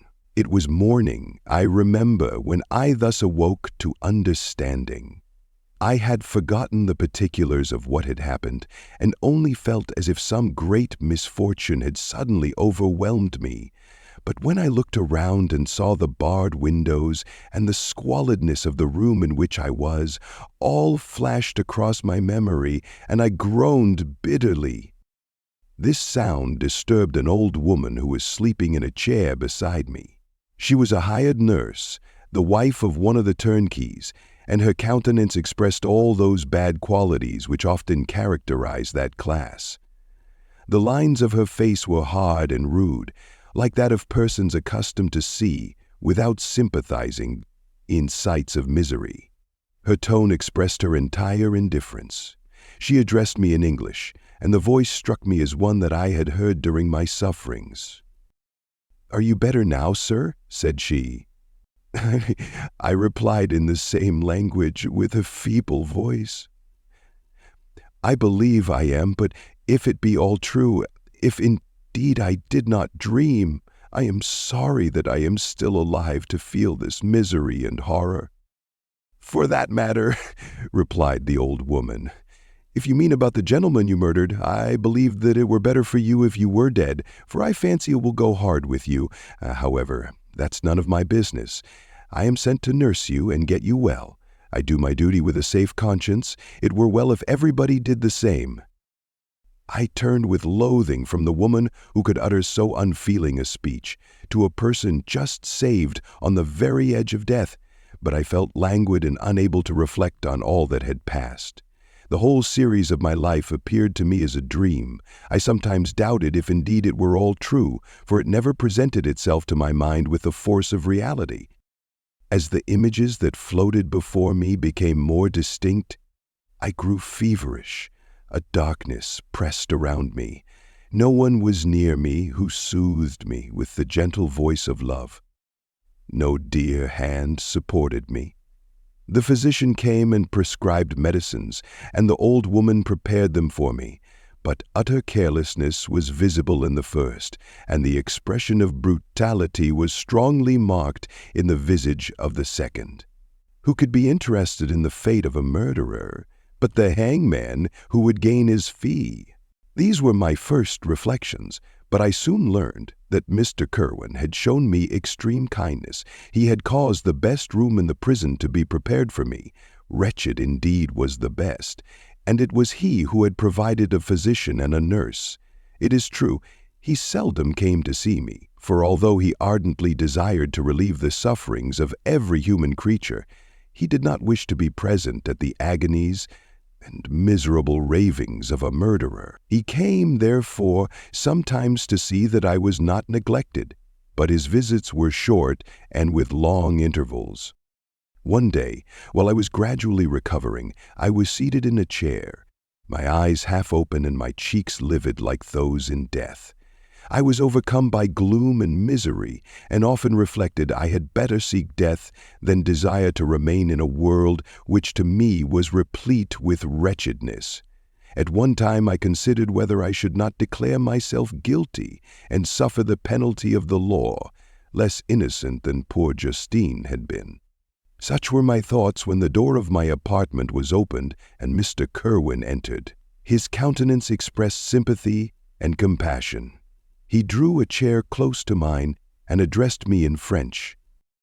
"I fear that this place is very shocking to you.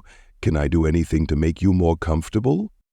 "I thank you, but all that you mention is nothing to me. On the whole earth there is no comfort which I am capable of receiving. I know that the sympathy of a stranger can be but of little relief to one borne down as you are by so strange a misfortune. But you will, I hope, soon quit this melancholy abode, for doubtless evidence can easily be brought to free you from the criminal charge." "That is my least concern. I am, by a course of strange events, become the most miserable of mortals.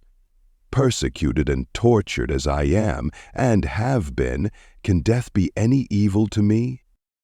Nothing, indeed, could be more unfortunate and agonizing than the strange chances that have lately occurred. You were thrown by some surprising accident on this shore, renowned for its hospitality, seized immediately, and charged with murder. The first sight that was presented to your eyes was the body of your friend, murdered in so unaccountable a manner and placed, as it were, by some fiend across your path." As Mr. Kirwin said this, notwithstanding the agitation I endured on this retrospect of my sufferings, I also felt considerable surprise at the knowledge he seemed to possess concerning me. I suppose some astonishment was exhibited in my countenance, for Mr. Kirwin hastened to say, "Immediately upon your being taken ill, all the papers that were on your person were brought me, and I examined them, that I might discover some trace by which I could send to your relations an account of your misfortune and illness. I found several letters, and among others, one which I discovered from its commencement to be from your father. I instantly wrote to Geneva. Nearly 2 months have elapsed since the departure of my letter. But you are ill. Even now you tremble. You are unfit for agitation of any kind. This suspense is 1,000 times worse than the most horrible event. Tell me what new scene of death has been acted, and whose murder I am now to lament." "Your family is perfectly well," said Mr. Kerwin with gentleness, "and someone, a friend, is come to visit you." I know not by what chain of thought the idea presented itself, but it instantly darted into my mind that the murderer had come to mock at my misery and taunt me with the death of Clerval, as a new incitement for me to comply with his hellish desires. I put my hand before my eyes and cried out in agony, "Oh, take him away! I cannot see him, for God's sake! Do not let him enter!" Mr. Kerwin regarded me with a troubled countenance. He could not help regarding my exclamation as a presumption of my guilt, and said in rather a severe tone, "I should have thought, young man, that the presence of your father would have been welcome instead of inspiring such violent repugnance." "My father!" cried I, while every feature and every muscle was relaxed from anguish to pleasure. "Is my father indeed come? How kind! How very kind! But where is he? Why does he not hasten to me?" My change of manner surprised and pleased the magistrate. Perhaps he thought that my former exclamation was a momentary return of delirium, and now he instantly resumed his former benevolence. He rose and quitted the room with my nurse, and in a moment my father entered it. Nothing at this moment could have given me greater pleasure than the arrival of my father. I stretched out my hand to him and cried, "Are you then safe? And Elizabeth? And Ernest?" My father calmed me with assurances of their welfare, and endeavored by dwelling on these subjects so interesting to my heart to raise my desponding spirits. But he soon felt that a prison cannot be the abode of cheerfulness. "What a place is this that you inhabit, my son," said he, looking mournfully at the barred windows and wretched appearance of the room. "You travel to seek happiness, but a fatality seems to pursue you. And poor Clerval, the name of my unfortunate and murdered friend, was an agitation too great to be endured in my weak state. I shed tears." "Alas! Yes, my father," replied I. "Some destiny of the most horrible kind hangs over me, and I must live to fulfill it, or surely I should have died on the coffin of Henry." We were not allowed to converse for any length of time, for the precarious state of my health rendered every precaution necessary that could ensure tranquillity. Mr. Kerwin came in and insisted that my strength should not be exhausted by too much exertion.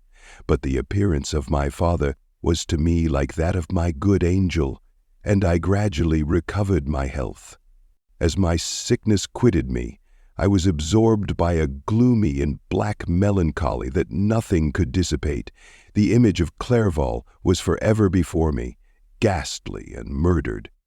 More than once the agitation into which these reflections threw me made my friends dread a dangerous relapse.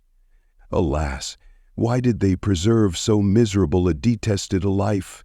It was surely that I might fulfill my destiny, which is now drawing to a close. Soon, oh very soon, will death extinguish these throbbings and relieve me from the mighty weight of anguish that bears me to the dust, and in executing the award of justice I shall also sink to rest.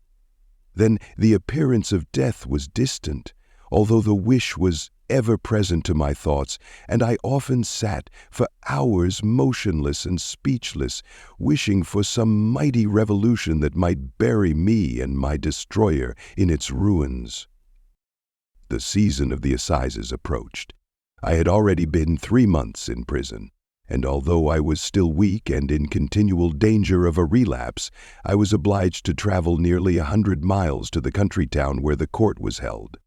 Mr. Kerwin charged himself with every care of collecting witnesses and arranging my defense. I was spared the disgrace of appearing publicly as a criminal, as the case was not brought before the court that decides on life and death. The grand jury rejected the bill on its being proved that I was on the Orkney Islands at the hour the body of my friend was found, and a fortnight after my removal, I was liberated from prison.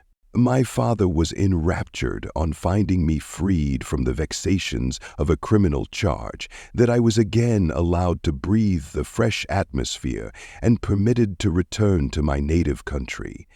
I did not participate in these feelings, for to me the walls of a dungeon or a palace were alike hateful. The cup of life was poisoned forever, and although the sun shone upon me, as upon the happy and gay of heart, I saw around me nothing but a dense and frightful darkness, penetrated by no light but the glimmer of two eyes that glared upon me.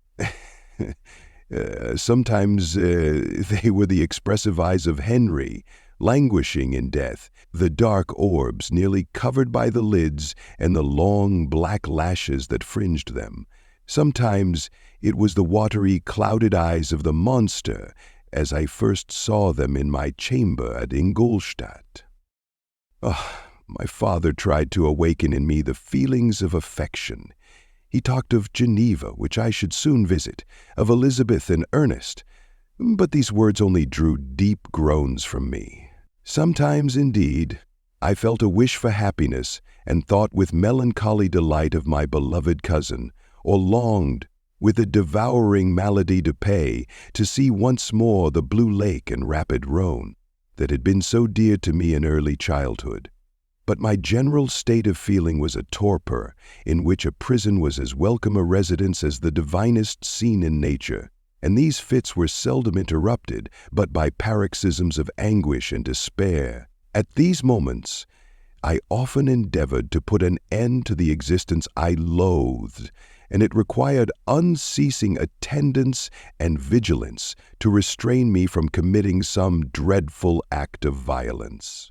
Yet one duty remained to me, the recollection of which finally triumphed over my selfish despair. It was necessary that I should return without delay to Geneva, there to watch over the lives of those I so fondly loved, and to lie in wait for the murderer, that if any chance led me to the place of his concealment, or if he dared again to blast me by his presence, I might, with unfailing aim, put an end to the existence of the monstrous image which I had endued with the mockery of a soul still more monstrous. My father still desired to delay our departure, fearful that I could not sustain the fatigues of a journey, for I was a shattered wreck, the shadow of a human being. My strength was gone. I was a mere skeleton, and fever night and day preyed upon my wasted frame. Still, as I urged our leaving Ireland with such inquietude and impatience, my father thought it best to yield. We took our passage on board a vessel bound for Havre de Grace, and sailed with a fair wind from the Irish shores. It was midnight. I lay on the deck looking at the stars and listening to the dashing of the waves.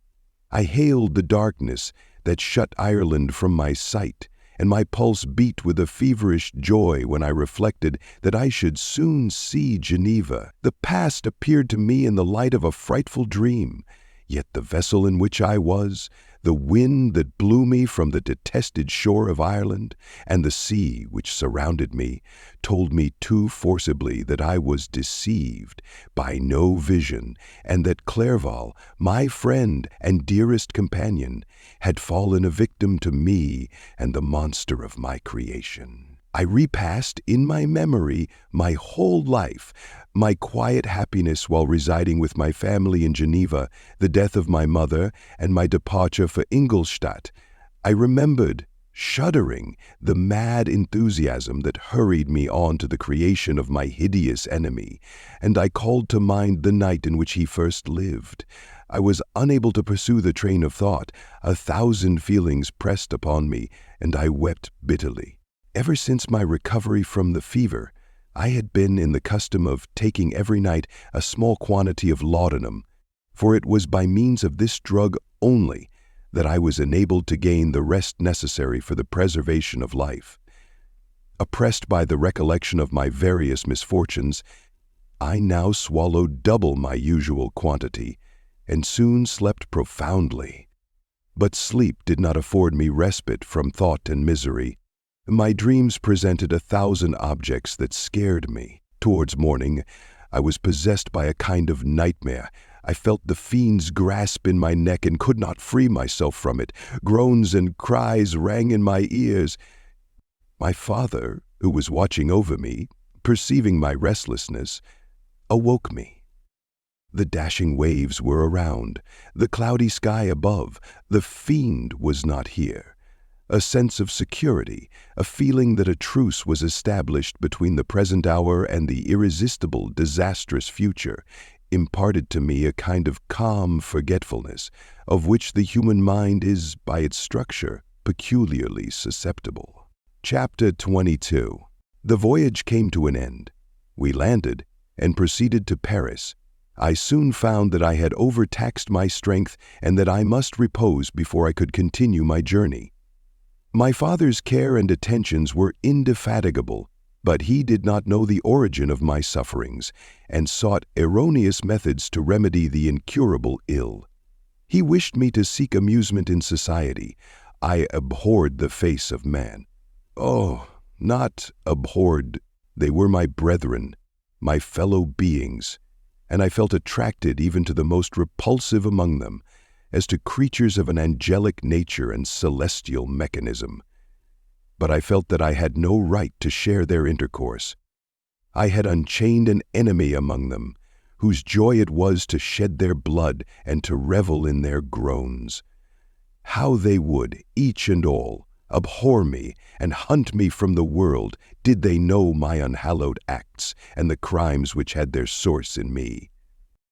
My father yielded at length to my desire to avoid society, and strove by various arguments to banish my despair.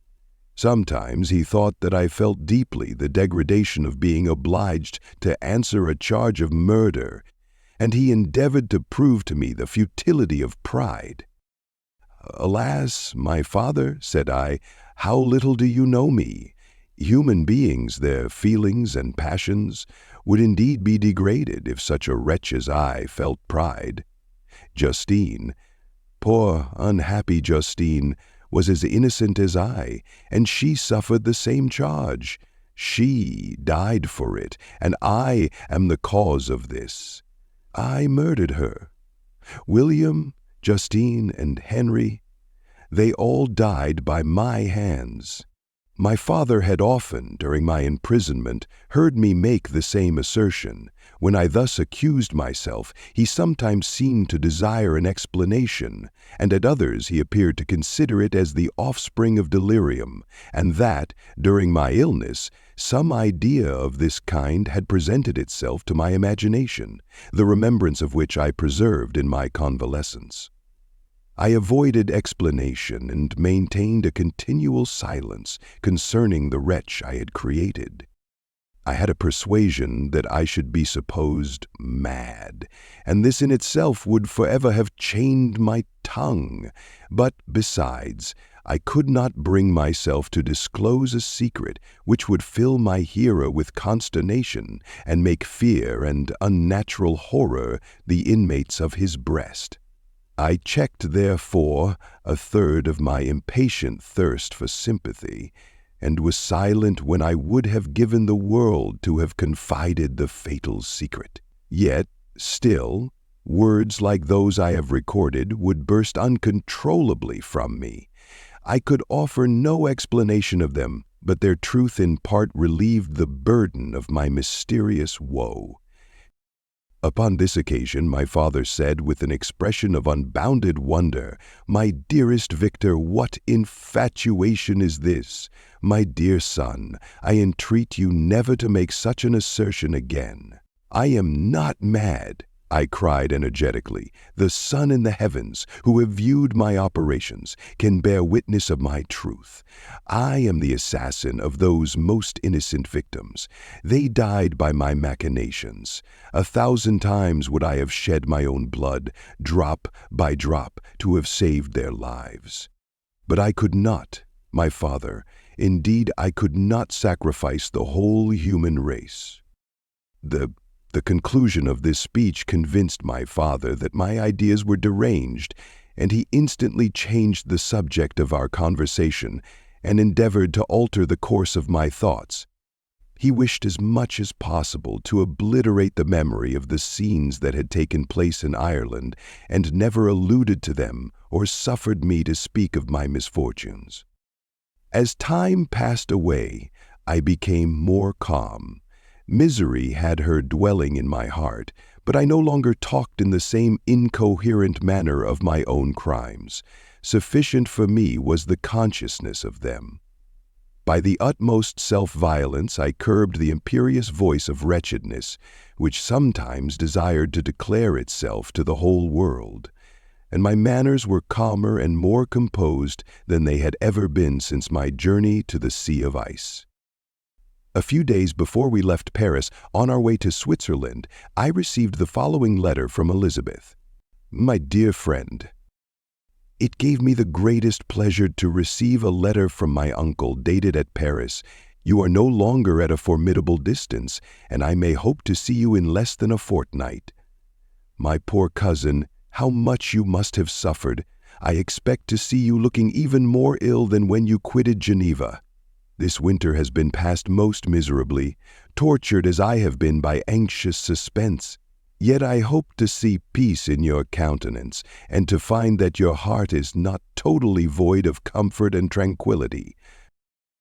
Yet I fear that the same feelings now exist that made you so miserable a year ago, even perhaps augmented by time.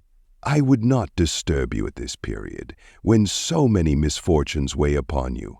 But a conversation that I had with my uncle previous to his departure renders some explanation necessary before we meet." "Explanation? You may possibly say, what can Elizabeth have to explain? If you really say this, my questions are answered and all my doubts satisfied. But you are distant from me, and it is possible that you may dread and yet be pleased with this explanation, and in a probability of this being the case, I dare not any longer postpone writing what, during your absence, I have often wished to express to you, but have never had the courage to begin. You well know, Victor, that our union had been the favorite plan of your parents ever since our infancy. We were told this when young, and taught to look forward to it as an event that would certainly take place. We were affectionate playfellows during childhood, and I believe dear and valued friends to one another as we grew older. But as brother and sister often entertain a lively affection towards each other without desiring a more intimate union, may not such also be our case? Tell me, dearest Victor, answer me, I conjure you by our mutual happiness with simple truth, do you not love another?" "You have traveled. You have spent several years of your life at Ingolstadt, and I confess to you, my friend, that when I saw you last autumn so unhappy, flying to solitude from the society of every creature, I could not help supposing that you might regret our connection, and believe yourself bound in honor to fulfill the wishes of your parents, although they opposed themselves to your inclinations. But this is false reasoning. I confess to you, my friend, that the first pieces of my mind, that I love you, and that in my airy dreams of futurity you have been my constant friend and companion. But it is your happiness I desire, as well as my own, when I declare to you that our marriage would render me eternally miserable unless it were the dictate of your own free choice. Even now I weep to think that, borne down as you are by the cruelest misfortunes, you may stifle, by the word honor, all hope of that love and happiness which would alone restore you to yourself. I, who have so disinterested an affection for you, may increase your miseries tenfold by being an obstacle to your wishes. Ah, Victor, be assured that your cousin and playmate has too sincere a love for you not to be made miserable by this supposition. Be happy, my friend, and if you obey me in this one request, remain satisfied that nothing on earth will have the power to interrupt my tranquility. Do not let this letter disturb you. Do not answer tomorrow or the next day, or even until you come, if it will give you pain. My uncle will send me news of your health, and if I see but one smile on your lips when we meet, occasioned by this or any other exertion of mine, I shall need no other happiness. Elizabeth Lavenza, Geneva, May 18th, 17. This letter revived in my memory what I had before forgotten, the threat of the fiend. I will be with you on your wedding night. Ah, such was my sentence, and on that night would the daemon employ every art to destroy me and tear me from the glimpse of happiness, which promised partly to console my sufferings. On that night he had determined to consummate his crimes by my death. Well, be it so. A deadly struggle would then assuredly take place, in which if he were victorious I should be at peace and his power over me be at an end. If he were vanquished, I should be a free man. Alas, what freedom, such as the peasant enjoys when his family have been massacred before his eyes, his cottage burnt, his lands laid waste, and he is turned adrift, homeless, penniless, and alone, but free. Such would be my liberty, except that in my Elizabeth I possessed a treasure, alas, balanced by those horrors of remorse and guilt which would pursue me until death. Sweet and beloved Elizabeth, I read and reread her letter, and some softened feeling stole into my heart and dared to whisper paradisiacal dreams of love and joy, but the apple was already eaten, and the angel's arm bared to drive me from all hope. Yet I would die to make her happy. If the monster executed his threat, death was inevitable. Yet, again, I considered whether my marriage would hasten my fate. My destruction might indeed arrive a few months sooner. But if my torturer should suspect that I postponed it, influenced by his menaces, he would surely find other, and perhaps more dreadful means of revenge. He had vowed to be with me on my wedding night, yet he did not consider that threat as binding him to peace in the meantime, for as if to show me that he was not yet satiated with blood, he had murdered Clerval immediately after the enunciation of his threats. I resolved, therefore, that if my immediate union with my cousin would conduce either to hers or my father's happiness, my adversary's designs against my life should not retard it a single hour. In this state of mind I wrote to Elizabeth. My letter was calm and affectionate. I fear, my beloved girl, I said, little happiness remains for us on earth. Yet all that I may one day enjoy is centered in you. Chase away your idle fears. To you alone do I consecrate my life and my endeavors for contentment. I have one secret, Elizabeth, a dreadful one. When revealed to you, it will chill your frame with horror, and then, far from being surprised at my misery, you will only wonder that I survive what I have endured. I will confide this tale of misery and terror to you the day after our marriage shall take place. For my sweet cousin, there must be perfect confidence between us. But until then, I conjure you, do not mention or allude to it. This I most earnestly entreat, and I know you will comply. In about a week after the arrival of Elizabeth's letter, we returned to Geneva. The sweet girl welcomed me with warm affection, yet tears were in her eyes as she beheld my emaciated frame and feverish cheeks. I saw a change in her also. She was thinner and had lost much of that heavenly vivacity that had before charmed me. But her gentleness and soft looks of compassion made her a more fit companion for one blasted and miserable as I was. An instant before me, I had been robbed of my sadness. That was my companion when she left. We saw to it that each of us was by his own side. The tranquility which I now enjoyed did not enjoy it. Memory brought madness with it, and when I thought of what had passed, a real insanity possessed me. Sometimes I was furious and burnt with rage, sometimes low and despondent. I neither spoke nor looked at anyone, but sat motionless, bewildered by the multitude of miseries that overcame me. Elizabeth alone had the power to draw me from these fits. Her gentle voice would soothe me when transported by passion, and inspire me with human feelings when sunk in torpor. She wept with me and for me.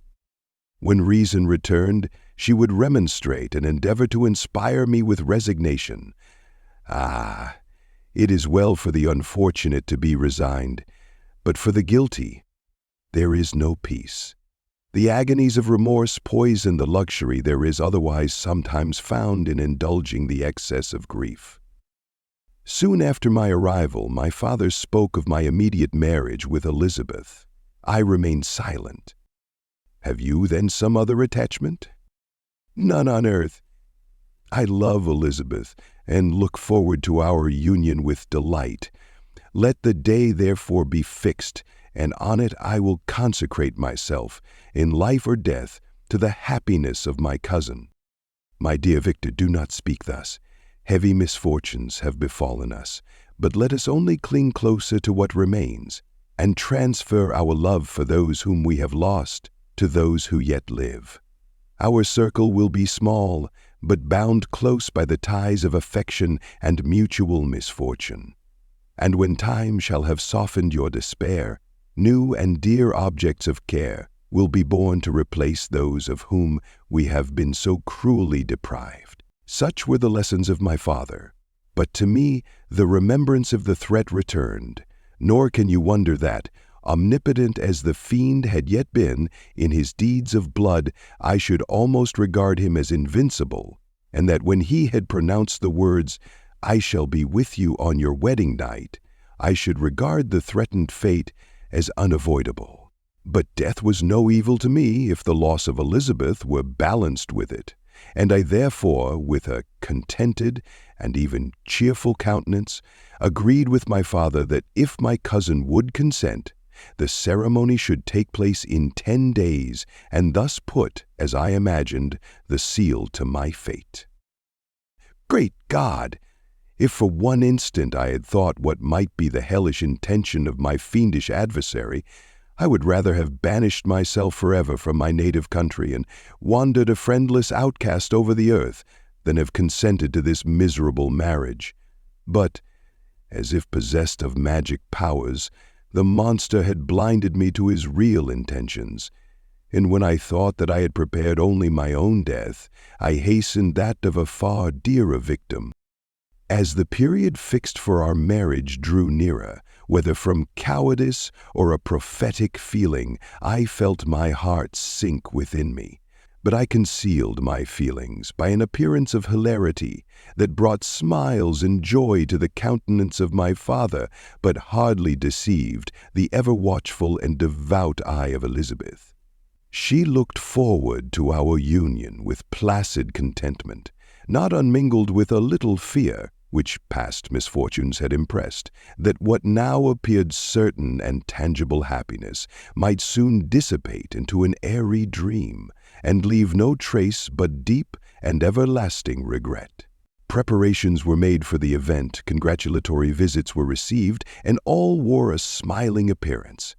I shut up as well as I could in my own heart the anxiety that preyed there, and entered with seeming earnestness into the plans of my father, although they might only serve as the decorations of my tragedy.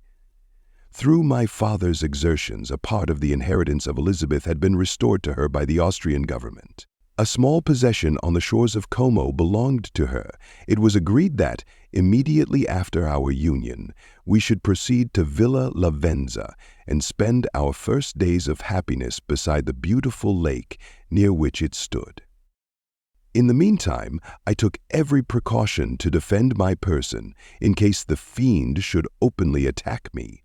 I carried pistols and a dagger constantly about me, and was ever on the watch to prevent artifice, and by these means gained a greater degree of tranquillity. Indeed, as the period approached, the threat appeared more as a delusion, not to be regarded as worthy to disturb my peace, while the happiness I hoped for in my marriage wore a greater appearance of certainty as the day fixed for its solemnization drew nearer, and I heard it continually spoken of as an occurrence which no accident could possibly prevent. Elizabeth seemed happy. My tranquil demeanor contributed greatly to calm her mind, but on the day that was to fulfill my wishes and my destiny, she was melancholy, and a presentiment of evil pervaded her, and perhaps also she thought of the dreadful secret which I had promised to reveal to her on the following day. My father was in the meantime overjoyed, and, in the bustle of preparation, only recognized in the melancholy of his niece the diffidence of a bride. After the ceremony was performed, a large party assembled at my father's, but it was agreed that Elizabeth and I should commence our journey by water, sleeping that night at Evian, and continuing our voyage on the following day. The day was fair, the wind favorable, all smiled on our nuptial embarkation. Those were the last moments of my life during which I enjoyed the feeling of happiness. We passed rapidly along. The sun was hot, but we were sheltered from its rays by a kind of canopy while we enjoyed the beauty of the scene, sometimes on one side of the lake where we saw Montsalve, the pleasant banks of Montalegre, and at a distance, surmounting all, the beautiful Mont Blanc, and the assemblage of snowy mountains that in vain endeavor to emulate her. Sometimes coasting the opposite banks, we saw the mighty Jura opposing its dark side to the ambition that would quit its native country, and an almost insurmountable barrier to the invader who should wish to enslave it. I took the hand of Elizabeth. "You are sorrowful, my love."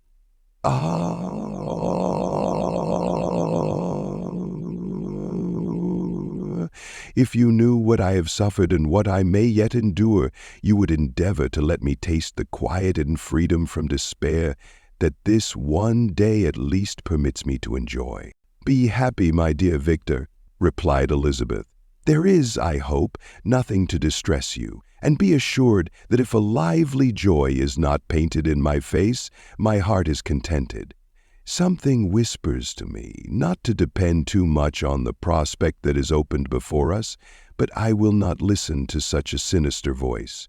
Observe how fast we move along, and how the clouds, which sometimes obscure and sometimes rise above the dome of Mont Blanc, render this scene of beauty still more interesting. Look also at the innumerable fish that are swimming in the clear waters, where we can distinguish every pebble that lies at the bottom. What a divine day! How happy and serene all nature appears." Thus, Elizabeth endeavored to divert her thoughts and mine from all reflection upon melancholy subjects. But her temper was fluctuating. Joy for a few instants shone in her eyes, but it continually gave place to distraction and reverie. The sun sank lower in the heavens. We passed the river Drance and observed its path through the chasms of the higher and the glens of the lower hills. The Alps here come closer to the lake, and we approached the amphitheater of mountains which forms its eastern boundary. The spire of Evian shone under the woods that surrounded it, and the range of mountain above mountain by which it was overhung. The wind, which had hitherto carried us along with amazing rapidity, sank at sunset to a light breeze. The soft air just ruffled the water and caused a pleasant motion among the trees as we approached the shore, from which it wafted the most delightful scent of flowers and hay. The sun sank beneath the horizon as we landed, and as I touched the shore I felt those cares and fears revive which soon were to clasp me and cling to me forever. Chapter 23. It was 8 o'clock when we landed. We walked for a short time on the shore, enjoying the transitory light, and then retired to the inn and contemplated the lovely scene of waters, woods, and mountains, obscured in darkness, yet still displaying their black outlines. The wind which had fallen in the south now rose with great violence in the west. The moon had reached her summit in the heavens and was beginning to descend. The clouds swept across it swifter than the flight of the vulture and dimmed her rays, while the lake reflected the scene of the busy heavens, rendered still busier by the restless waves that were beginning to rise. Suddenly, a heavy storm of rain descended. I had been calm during the day, but so soon as night obscured the shapes of objects, 1,000 fears arose in my mind. I was anxious and watchful, while my right hand grasped a pistol which was hidden in my bosom. Every sound terrified me, but I resolved that I would sell my life dearly, and not shrink from the conflict until my own life or that of my adversary was extinguished. Elizabeth observed my agitation for some time in timid and fearful silence, but there was something in my glance which communicated terror to her, and trembling she asked, "What is it that agitates you, my dear Victor? What is it you fear?" "Oh, peace, peace, my love," replied I. "This night and all will be safe, but this night is dreadful, very dreadful." I passed an hour in this state of mind, when suddenly I reflected how fearful the combat which I momentarily expected would be to my wife, and I earnestly entreated her to retire, resolving not to join her until I had obtained some knowledge as to the situation of my enemy.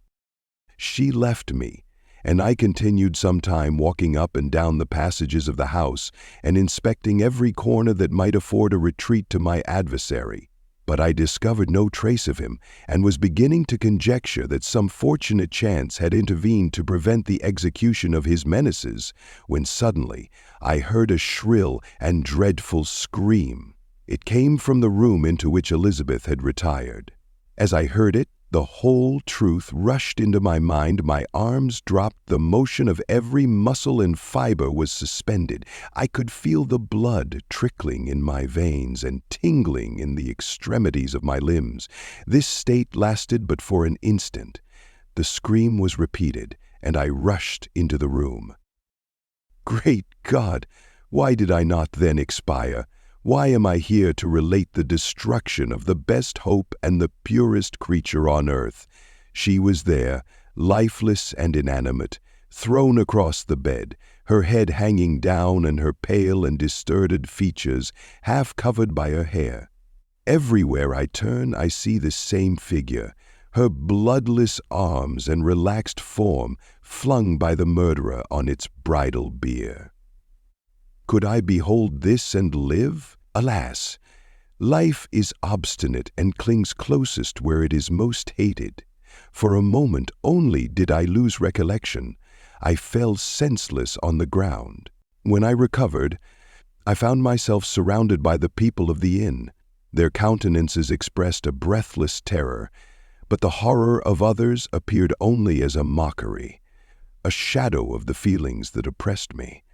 I escaped from them to the room where lay the body of Elizabeth, my love, my wife, so lately living, so dear, so worthy. She had been moved from the posture in which I had first beheld her, and now, as she lay, her head upon her arm and a handkerchief thrown across her face and neck, I might have supposed her asleep. I rushed towards her and embraced her with ardor, but the deadly languor and coldness of the limbs told me that what I now held in my arms had ceased to be the Elizabeth whom I had loved and cherished. The murderous mark of the fiend's grasp was on her neck, and the breath had ceased to issue from her lips. While I still hung over her in the agony of despair, I happened to look up. The windows of the room had before been darkened, and I felt a kind of panic on seeing the pale yellow light of the moon illuminate the chamber. The shutters had been thrown back, and with a sensation of horror not to be described, I saw at the open window a figure, the most hideous and abhorrent. A grin was on the face of the monster. He seemed to jeer, as with his fiendish finger he pointed towards the corpse of my wife. I rushed towards the window, and drawing a pistol from my bosom, fired. But he eluded me, leapt from his station, and running with the swiftness of lightning, plunged into the lake. The report of the pistol brought a crowd into the room. I pointed to the spot where he had disappeared, and we followed the track with boats. Nets were cast, but in vain. After passing several hours, we returned hopeless, most of my companions believing it to have been a form conjured up by my fancy. After having landed, they proceeded to search the country, parties going in different directions among the woods and vines. I attempted to accompany them and proceeded a short distance from the house, but my head whirled round, my steps were like those of a drunken man. I fell at last in a state of utter exhaustion. A film covered my eyes, and my skin was parched with the heat of fever. In this state, I was carried back and placed on a bed, hardly conscious of what had happened. My eyes wandered round the room as if to seek something that I'd lost. After an interval, I arose and, as if by instinct, crawled into the room where the corpse of my beloved lay. There were women weeping around. I hung over it and joined my sad tears to theirs. All this time no distinct idea presented itself to my mind, but my thoughts rambled to various subjects, reflecting confusedly on my misfortunes and their cause. I was bewildered, in a cloud of wonder and horror. The death of William, the execution of Justine, the murder of Clerval, and lastly of my wife. Even at that moment I knew not that my only remaining friends were safe from the malignity of the fiend. My father even now might be writhing under his grasp, and Ernest might be dead at his feet. This idea made me shudder, and recalled me to action. I started up and resolved to return to Geneva with all possible speed. There were no horses to be procured, and I must return by the lake. But the wind was unfavorable, and the rain fell in torrents. However, it was hardly morning, and I might reasonably hope to arrive by night. I hired men to row, and took an oar myself, for I had always experienced relief from mental torment in bodily exercise, but the overflowing misery I now felt, and the excess of agitation that I endured, rendered me incapable of any exertion. I threw down the oar, and leaning my head upon my hands, gave way to every gloomy idea that arose. If I looked up, I saw scenes which were familiar to me in my happier time, and which I had contemplated but the day before in the company of her who was now but a shadow and a recollection. Tears streamed from my eyes. The rain had ceased for a moment, and I saw the fish play in the waters as they had done a few hours before. They had then been observed by Elizabeth. Nothing is so painful to the human mind as a great and sudden change. The sun might shine or the clouds might lower, but nothing could appear to me as it had done the day before. A fiend had snatched from me every hope of future happiness. No creature had ever been so miserable as I was. So frightful an event is single in the history of man. But why should I dwell upon the incidents that followed this last overwhelming event? Mine has been a tale of horrors. I have reached their acme, and what I must now relate can but be tedious to you. Know that one by one my friends were snatched away. I was left desolate. My own strength is exhausted, and I must tell in a few words what remains of my hideous narration. I arrived at Geneva. My father and Ernest yet lived, but the former sunk under the tidings that I bore. I see him now, excellent and venerable old man. His eyes wandered in vacancy, for they had lost their charm and their delight. His Elizabeth, his more than daughter, whom he doted on with all that affection which a man feels, who in the decline of life, having few affections, clings more earnestly to those that remain. Cursed be the fiend that brought misery on his gray hairs and doomed him to waste in wretchedness. He could not live under the horrors that were accumulated around him. The springs of existence suddenly gave way. He was unable to rise from his bed, and in a few days he died in my arms. What then became of me? I know not. I lost sensation, and chains and darkness were the only objects that pressed upon me. Sometimes, indeed, I dreamt that I wandered in flowery meadows and pleasant vales with the friends of my youth, but I awoke and found myself in a dungeon. Melancholy followed, but by degrees I gained a clear conception of my miseries and situation, and was then released from my prison. For they had called me mad, and during many months, as I understood, a solitary cell had been my habitation. Liberty, however, had been a useless gift to me, had I not, as I awakened to reason, at the same time awakened to revenge. As the memory of past misfortunes pressed upon me, I began to reflect on their cause. The monster whom I had created, the miserable daemon whom I had sent abroad into the world for my destruction. I was possessed by a maddening rage when I thought of him, and desired and ardently prayed that I might have him within my grasp, to wreak a great and signal revenge on his cursed head. Nor did my hate long confine itself to useless wishes. I began to reflect on the best means of securing him, and for this purpose, about a month after my release, I repaired to a criminal judge in the town, and told him that I had an accusation to make, that I knew the destroyer of my family, and that I required him to exert his whole authority for the apprehension of the murderer. The magistrate listened to me with attention and kindness. "Be assured, sir," said he, "no pains or exertions on my part shall be spared to discover the villain." "I thank you," replied I. "Listen therefore to the deposition that I have to make. It is indeed a tale so strange that I should fear you would not credit it were there not something in truth which, however wonderful, forces conviction. The story is too connected to be mistaken for a dream, and I have no motive for falsehood." My manner, as I thus addressed him, was impressive but calm. I had formed, in my own heart, a resolution to pursue my destroyer to death, and this purpose quieted my agony and for an interval reconciled me to life. I now related my history briefly, but with firmness and precision, marking the dates with accuracy and never deviating into invective or exclamation. The magistrate appeared at first perfectly incredulous, but as I continued, he became more attentive and interested. I saw him sometimes shudder with horror.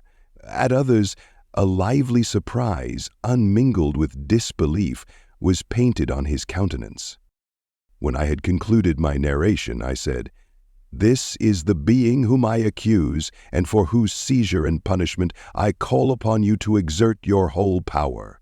It is your duty as a magistrate, and I believe and hope that your feelings as a man will not revolt from the execution of those functions on this occasion."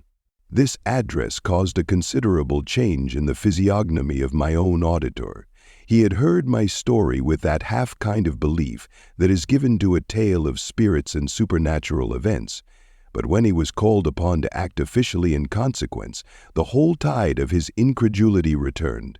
He, however, answered mildly, "I would willingly afford you every aid in your pursuit, but the creature of whom you speak appears to have powers which would put all my exertions to defiance. Who can follow an animal which can traverse the sea of ice and inhabit caves and dens where no man would venture to intrude? Besides, some months have elapsed since the commission of his crimes, and no one can conjecture to what place he has wandered or what region he may now inhabit.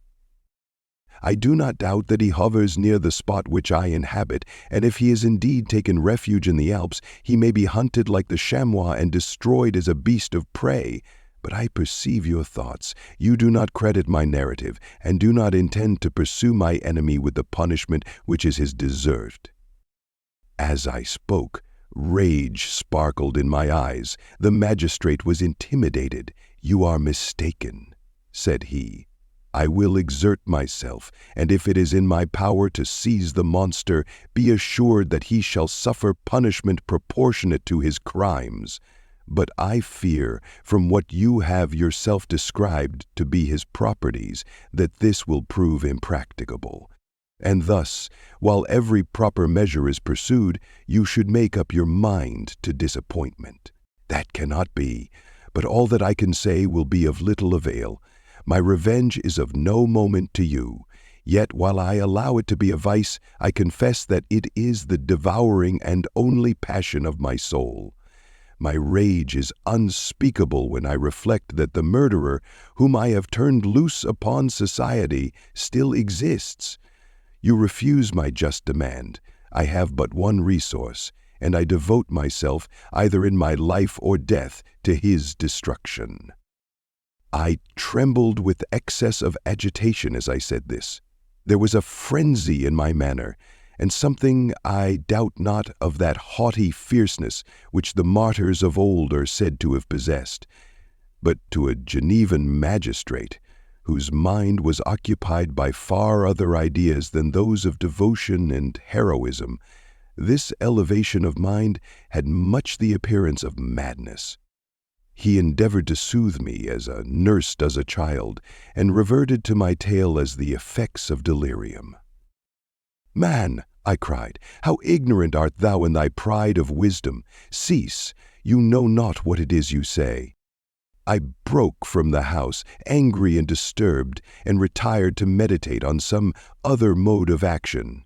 Chapter 24. My present situation was one in which all voluntary thought was swallowed up and lost. I was hurried away by fury. Revenge alone endowed me with strength and composure. It molded my feelings and allowed me to be calculating and calm at periods when otherwise delirium or death would have been my portion. My first resolution was to quit Geneva forever.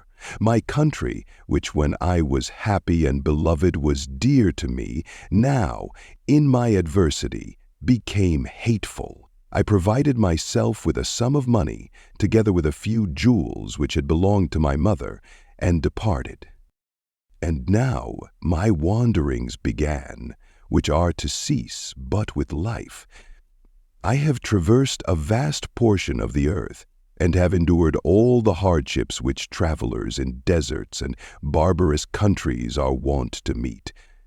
How I have lived I hardly know. Many times have I stretched my failing limbs upon the sandy plain, and prayed for death.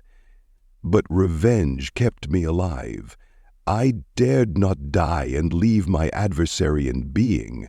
When I quitted Geneva, my first labor was to gain some clue by which I might trace the steps of my fiendish enemy.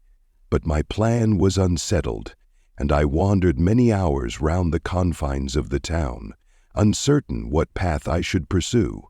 As night approached, I found myself at the entrance of the cemetery where William, Elizabeth, and my father reposed. I entered it and approached the tomb which marked their graves. Everything was silent except the leaves of the trees, which were gently agitated by the wind. The night was nearly dark, and the scene would have been solemn and affecting even to an uninterested observer. The spirits of the departed seemed to flit around and to cast a shadow, which was felt but not seen, around the head of the mourner. The deep grief which this scene had at first excited quickly gave way to rage and despair. They were dead and I lived. Their murderer also lived, and to destroy him I must drag out my weary existence. I knelt on the grass and kissed the earth, and with quivering lips exclaimed, "By the sacred earth on which I kneel, by the shades that wander near me, by the deep and eternal grief that I feel, I swear, and by thee, O night, and the spirits that preside over thee, to pursue the daemon who caused this misery, until he or I shall perish in mortal conflict. For this purpose I will preserve my life, to execute this dear revenge will I again behold the sun and tread the green herbage of earth, which otherwise should vanish from my eyes forever. And I call on you, spirits of the dead, and on you, wandering ministers of vengeance, to aid and conduct me in my work. Let the cursed and hellish monster drink deep of agony. Let him feel the despair that now torments me. I had begun my adjuration with solemnity and an awe which almost assured me that the shades of my murdered friends heard and approved my devotion, but the furies possessed me as I concluded, and rage choked my utterance. I was answered through the stillness of night by a loud and fiendish laugh. It rang on my ears long and heavily. The mountains re-echoed it, and I felt as if all hell surrounded me with mockery and laughter. Surely in that moment I should have been possessed by frenzy and have destroyed my miserable existence, but that my vow was heard, and that I was reserved for vengeance. The laughter died away when a well-known and abhorred voice, apparently close to my ear, addressed me in an audible whisper. "I am satisfied, miserable wretch. You have determined to live, and I am satisfied." I darted towards the spot from which the sound proceeded, but the devil eluded my grasp. Suddenly the broad disk of the moon arose and shone full upon his ghastly and distorted shape as he fled with more than mortal speed. I pursued him, and for many months this has been my task. Guided by a slight clue, I followed the windings of the Rhone, but vainly. The blue Mediterranean appeared, and by a strange chance I saw the fiend enter by night and hide himself in a vessel bound for the Black Sea. I took my passage in the same ship, but he escaped, I know not how. Amidst the wilds of Tartary and Russia, although he still evaded me, I have ever followed in his track. Sometimes the peasants, scared by this horrid apparition, informed me of his path. Sometimes he himself, who feared that if I lost all trace of him I should despair and die, left some mark to guide me. The snows descended on my head, and I saw the print of his huge step on the white plain. To you first entering on life, to whom care is new and agony unknown, how can you understand what I have felt and still feel? Cold, want, and fatigue were the least pains which I was destined to endure. I was cursed by some devil and carried about with me my eternal hell, yet still a spirit of good followed and directed my steps, and when I most murmured, would suddenly extricate me from seemingly insurmountable difficulties. Sometimes, when nature, overcome by hunger, sank under the exhaustion, a repast was prepared for me in the desert that restored and inspirited me. The fare was indeed coarse, such as the peasants of the country ate, but I will not doubt that it was set there by the spirits that I had invoked to aid me. Often, when all was dry, the heavens cloudless, and I was parched by thirst, a slight cloud would bedim the sky, shed the few drops that revived me, and vanish. I followed, when I could, the courses of the rivers, but the demon generally avoided these, as it was here that the population of the country chiefly collected. In other places, human beings were seldom seen, and I generally subsisted on the wild animals that crossed my path. I had money with me, and gained the friendship of the villagers by distributing it, or I brought with me some food that I had killed, which, after taking a small part, I always presented to those who had provided me with fire and utensils for cooking. My life, as it passed thus, was indeed hateful to me, and it was during sleep alone that I could taste joy. Oh, blessed sleep! Often, when most miserable, I sank to repose, and my dreams lulled me even to rapture. The spirits that guarded me had provided these moments, or rather hours, of happiness, that I might retain strength to fulfill my pilgrimage. Deprived of this respite, I should have sunk under my hardships. During the day I was sustained and inspirited by the hope of night, for in sleep I saw my friends, my wife, and my beloved country.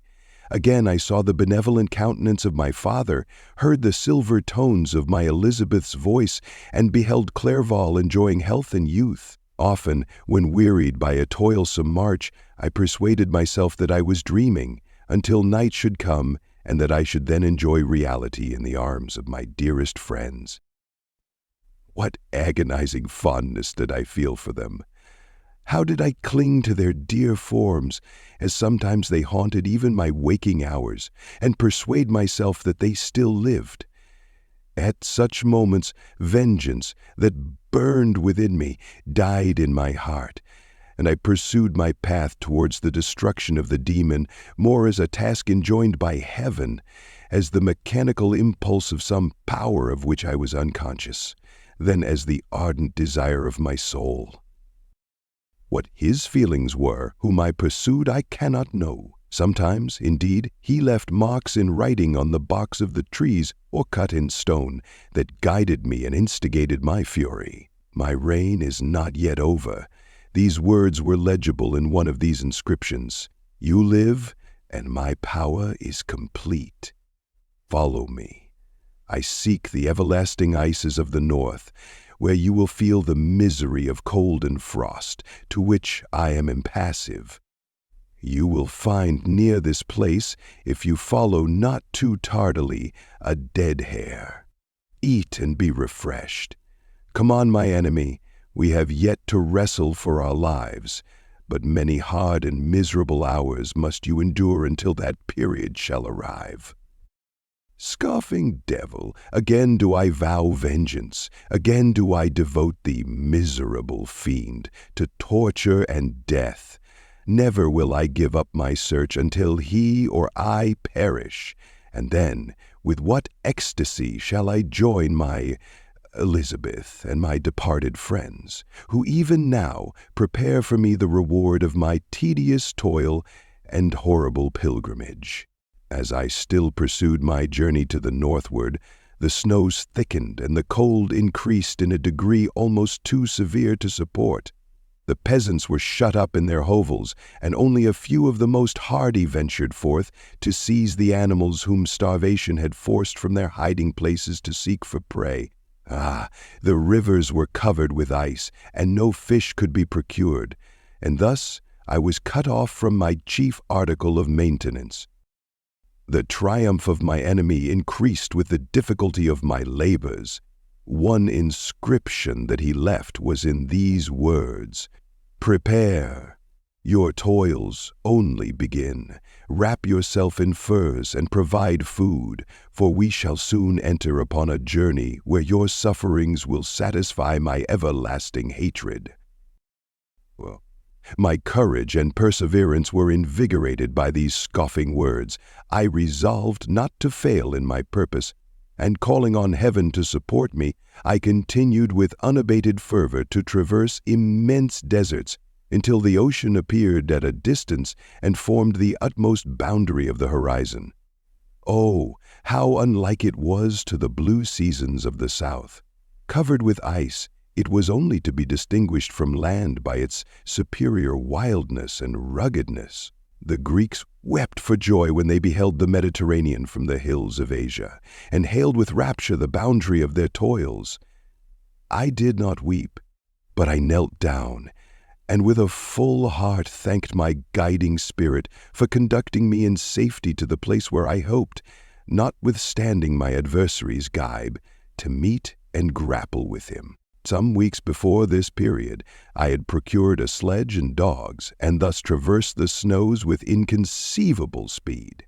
I know not whether the fiend possessed the same advantages, but I found that, as before I had daily lost ground in the pursuit, I now gained on him, so much so that when I first saw the ocean, he was but 1 day's journey in advance, and I hoped to intercept him before he should reach the beach. With new courage, therefore, I pressed on, and in 2 days arrived at a wretched hamlet on the seashore. I inquired of the inhabitants concerning the fiend, and gained accurate information. A gigantic monster, they said, had arrived the night before, armed with a gun and many pistols, putting to flight the inhabitants of a solitary cottage through fear of his terrific appearance. He had carried off their store of winter food, and placing it in a sledge, to draw which he had seized on a numerous drove of trained dogs, he had harnessed them, and the same night, to the joy of the horror-struck villagers, had pursued his journey across the sea in a direction that led to no land, and they conjectured that he must speedily be destroyed by the breaking of the ice or frozen by the eternal frosts. On hearing this information, I suffered a temporary access of despair. He had escaped me, and I must commence a destructive and almost endless journey across the mountainous ices of the ocean, amidst cold that few of the inhabitants could long endure, and which I, a native of a genial and sunny climate, could not hope to survive. Yet, at the idea that the fiend should live and be triumphant, my rage and vengeance returned, and like a mighty tide overwhelmed every other feeling. After a slight repose, during which the spirits of the dead hovered round and instigated me to toil and revenge, I prepared for my journey. I exchanged my land sledge for one fashioned for the inequalities of the frozen ocean, and purchasing a plentiful stock of provisions, I departed from land. I cannot guess how many days have passed since then, but I have endured misery which nothing but the eternal sentiment of a just retribution burning within my heart could have enabled me to support. Immense and rugged mountains of ice often barred up my passage, and I often heard the thunder of the ground sea, which threatened my destruction. But again the frost came and made the paths of the sea secure. By the quantity of provision which I had consumed, I should guess that I had passed 3 weeks in this journey, and the continual protraction of hope, returning back upon the heart, often wrung bitter drops of despondency and grief from my eyes. Despair had indeed almost secured her prey, and I should soon have sunk beneath this misery once, after the poor animals that conveyed me had with incredible toil gained the summit of a sloping ice mountain, and one, sinking under his fatigue, died. I viewed the expanse before me with anguish, when suddenly my eye caught a dark speck upon the dusky plain.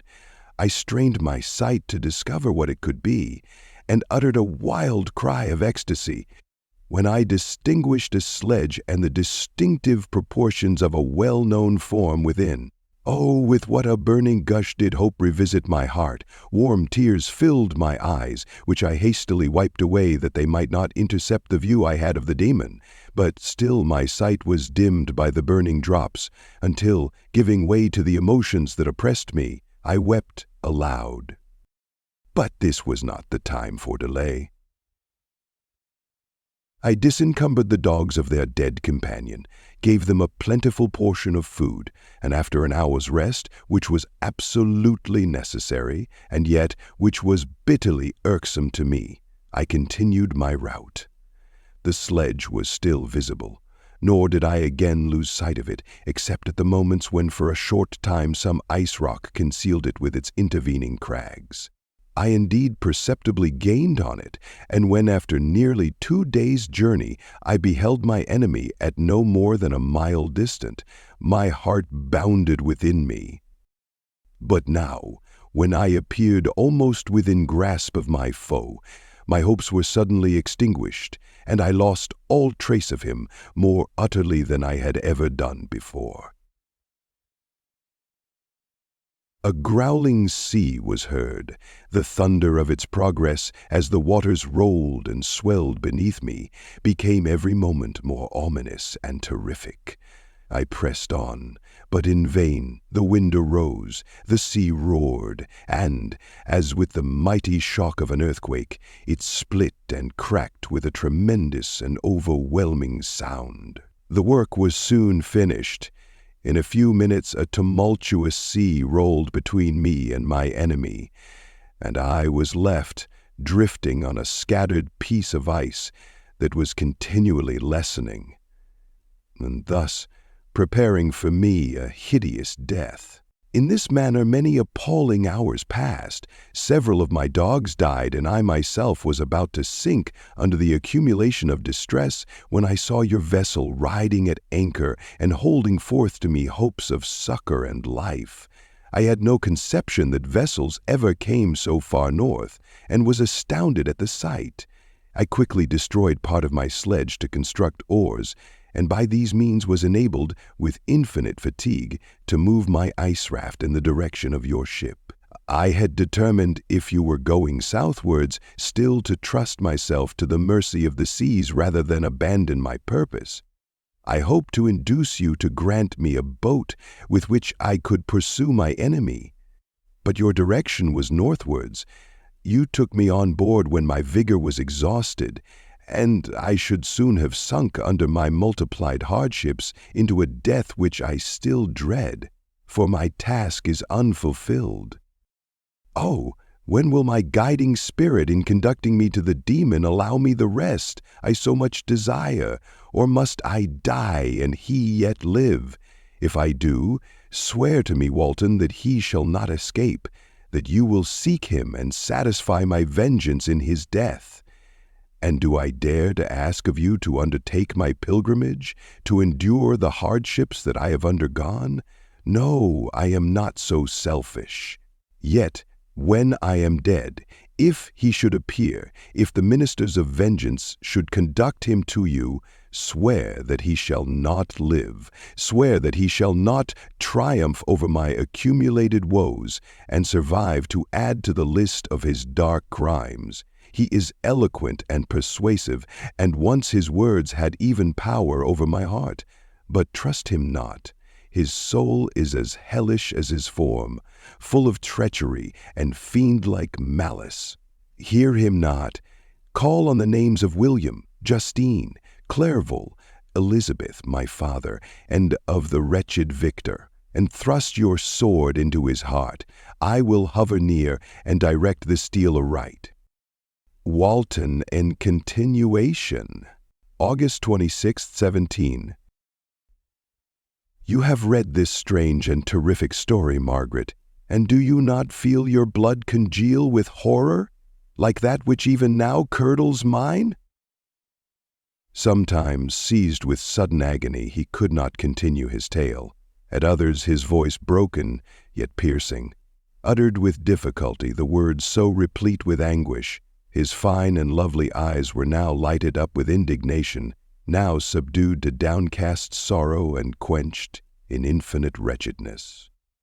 Sometimes he'd command his countenance and tones, and related the most horrible incidents with a tranquil voice, suppressing every mark of agitation. Then, like a volcano bursting forth, his face would suddenly change to an expression of the wildest rage as he shrieked out imprecations on his persecutor.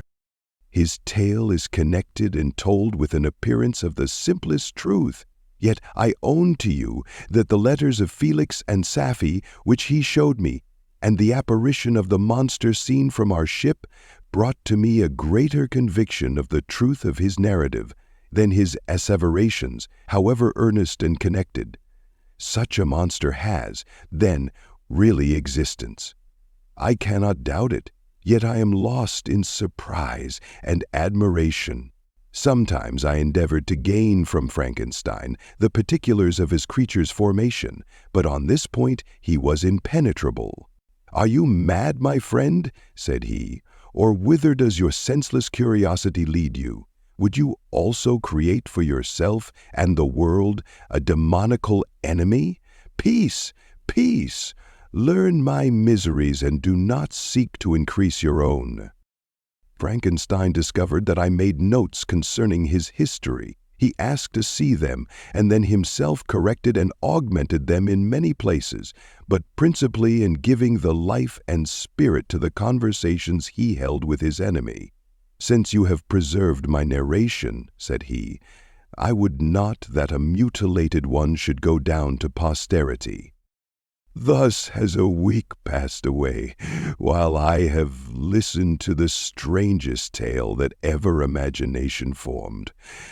My thoughts and every feeling of my soul have been drunk up by the interest for my guest which this tale and his own elevated and gentle manners have created.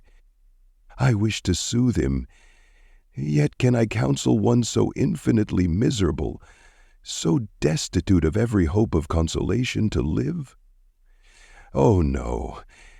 The only joy that he can now know will be when he composes his shattered spirit to peace and death. Yet he enjoys one comfort, the offspring of solitude and delirium.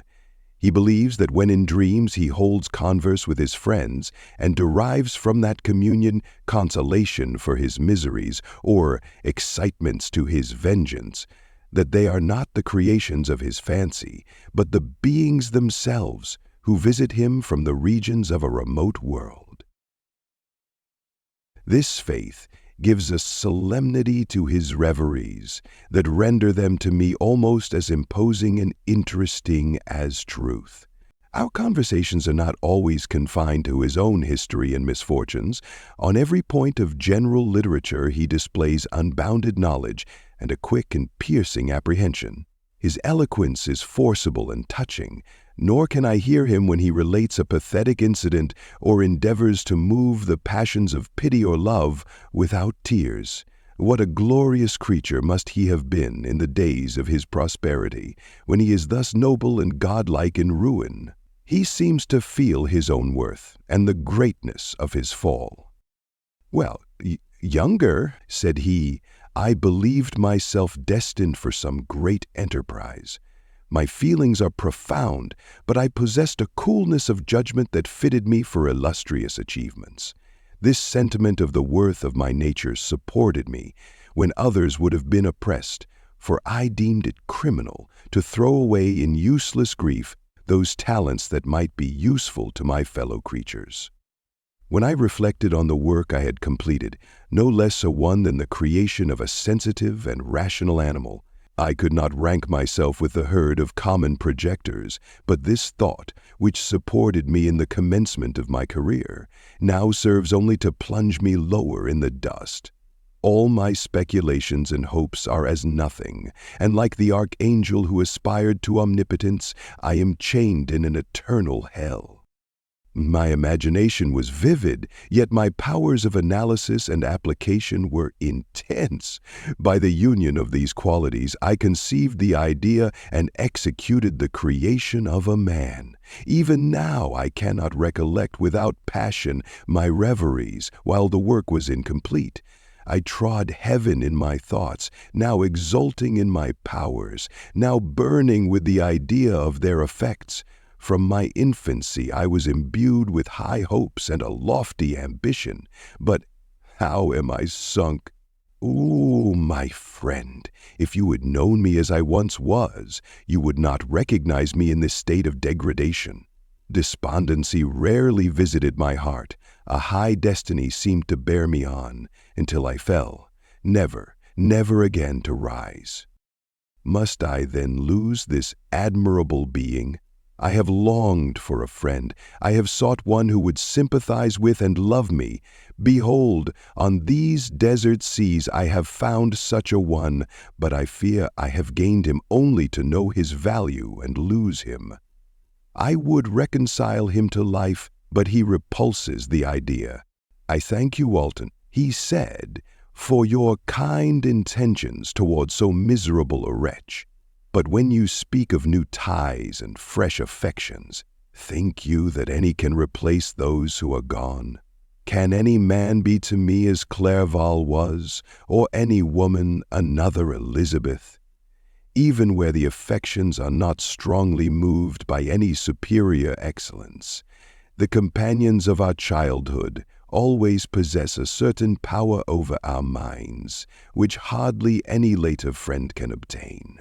However they may be afterwards modified or never eradicated, and they can judge of our actions with more certain conclusions as to the integrity of our motives. A sister or a brother can never, unless indeed such symptoms have been shown early, suspect the other of fraud or false dealing, when another friend, however strongly he may be attached, may, in spite of himself, be contemplated with suspicion. But I enjoyed friends, dear not only through habit and association, but from their own merits, and wherever I am, the soothing voice of my Elizabeth and the conversation of Clerval will be ever whispered in my ear. They are dead, and but one feeling in such a solitude can persuade me to preserve my life. If I were engaged in any high undertaking or design fraught with extensive utility to my fellow creatures, then could I live to fulfill it. But such is not my destiny. I must pursue and destroy the being to whom I gave existence. Then my lot on earth will be fulfilled, and I may die. My beloved sister, September 12th. I write to you, encompassed by peril and ignorant whether I am ever doomed to see again dear England and the dearer friends that inhabit it. I am surrounded by mountains of ice which admit of no escape and threaten every moment to crush my vessel. The brave fellows whom I have persuaded to be my companions look towards me for aid, but I have none to bestow. There is something terribly appalling in our situation. Yet my courage and hopes do not desert me. Yet it is terrible to reflect that the lives of all these men are endangered through me. If we are lost, my mad schemes are the cause. And what, Margaret, will be the state of your mind? You will not hear of my destruction, and you will anxiously await my return. Years will pass, and you will have visitings of despair and yet be tortured by hope. Oh, my beloved sister, the sickening failing of your heartfelt expectations is, in prospect, more terrible to me than my own death. But you have a husband and lovely children. You may be happy. Heaven bless you and make you so. My unfortunate guest regards me with the tenderest compassion. He endeavors to fill me with hope and talks as if life were a possession which he valued. He reminds me how often the same accidents have happened to other navigators who have attempted this sea, and in spite of myself, he fills me with cheerful auguries. Even the sailors feel the power of his eloquence. When he speaks, they no longer despair. He rouses their energies, and while they hear his voice, they believe these vast mountains of ice are molehills which will vanish before the resolutions of man. These feelings are transitory. Each day of expectation delayed fills them with fear, and I almost dread a mutiny caused by this despair. September 5th. A scene has just passed of such uncommon interest that, although it is highly probable that these papers may never reach you, yet I cannot forbear recording it. We are still surrounded by mountains of ice, still in imminent danger of being crushed in their conflict. The cold is excessive, and many of my unfortunate comrades have already found a grave amidst this scene of desolation. Frankenstein has daily declined in health. A feverish fire still glimmers in his eyes, but he is exhausted, and when suddenly roused to any exertion, he speedily sinks again into apparent lifelessness. I mentioned in my last letter the fears I entertained of a mutiny. This morning, as I sat watching the wan countenance of my friend, his eyes half closed and his limbs hanging listlessly, I was roused by half a dozen of the sailors who demanded admission into the cabin. They entered, and their leader addressed me. He told me that he and his companions had been chosen by the other sailors to come in deputation to me to make me a requisition which, in justice, I could not refuse. We were immured in ice and should probably never escape, but they feared that if, as was possible, the ice should dissipate and a free passage be opened, I should be rash enough to continue my voyage and lead them into fresh dangers. After they might happily have surmounted this, they insisted, therefore, that I should engage with a solemn promise that if the vessel should be freed, I would instantly direct my course southwards. This speech troubled me. I had not despaired, nor had I yet conceived the idea of returning if set free. Yet could I in justice, or even in possibility, refuse this demand? I hesitated before I answered, when Frankenstein, who had at first been silent, and indeed appeared hardly to have force enough to attend, now roused himself. His eyes sparkled, and his cheeks flushed with momentary vigor. Turning towards the men, he said, "What do you mean? What do you demand of your captain? Are you then so easily turned from your design? Did you not call this a glorious expedition? And wherefore was it glorious? Not because the way was smooth and placid as a southern sea, but because it was full of dangers and terror. Because at every new incident your fortitude was to be called forth and your courage exhibited. Because danger and death surrounded it, and these you were to brave and overcome. For this was it an honorable undertaking. You were hereafter to be hailed as the benefactors of your species, your names adored as belonging to brave men who encountered death for honor and the benefit of mankind. And now, behold, with the first imagination of danger, or, if you will, the first mighty and terrific trial of your courage, you shrink away and are content to be handed down as men who had not strength enough to endure cold and peril, and so, poor souls, they were chilly and returned to their warm firesides. Why, that requires not this preparation. Ye need not have come thus far, and dragged your captain to the shame of a defeat merely to prove yourselves cowards. Oh, be men, or be more than men. Be steady to your purposes and firm as a rock. This ice is not made of such stuff as your hearts may be. It is mutable, and cannot withstand you if you say that it shall not. Do not return to your families with the stigma of disgrace marked on your brows. Return as heroes who have fought and conquered, and who know not what it is to turn their backs on the foe." He spoke this with a voice so modulated to the different feelings expressed in his speech, with an eye so full of lofty design and heroism, that can you wonder that these men were moved? They looked at one another, and were unable to reply. I spoke. I told them to retire and consider of what had been said, that I would not lead them farther north if they strenuously desired the contrary, but that I hoped that, with reflection, their courage would return. They retired, and I turned towards my friend, but he was sunk in languor and almost deprived of life.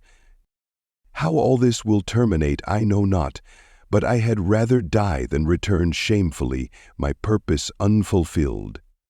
Yet I fear such will be my fate. The men, unsupported by ideas of glory and honor, can never willingly continue to endure their present hardships. September 7th. The die is cast. I have consented to return if we are not destroyed. Thus are my hopes blasted by cowardice and indecision. I come back ignorant and disappointed. It requires more philosophy than I possess to bear this injustice with patience. September 12th. It is past. I am returning to England. I have lost my hopes of utility and glory. I have lost my friend. But I will endeavor to detail these bitter circumstances to you, my dear sister, and while I am wafted towards England and towards you, I will not despond. September 9th, the ice began to move, and roarings like thunder were heard at a distance as the island split and cracked in every direction. We were in the most imminent peril, but as we could only remain passive, my chief attention was occupied by my unfortunate guest, whose illness increased in such a degree that he was entirely confined to his bed. The ice cracked behind us and was driven with force towards the north. A breeze sprang from the west, and on the 11th the passage towards the south became perfectly free. When the sailors saw this, and that their return to their native country was apparently assured, a shout of tumultuous joy broke from them, loud and long continued. Frankenstein, who was dozing, awoke and asked the cause of the tumult. "They shout," I said, "because they will soon return to England. Do you, then, really return?" "Alas, yes. I cannot withstand their demands. I cannot lead them unwillingly to danger, and I must return." "Do so if you will, but I will not. You may give up your purpose, but mine is assigned to me by heaven, and I dare not. I am weak, but surely the spirits who assist my vengeance will endow me with sufficient strength." Saying this, he endeavored to spring from the bed, but the exertion was too great for him. He fell back and fainted.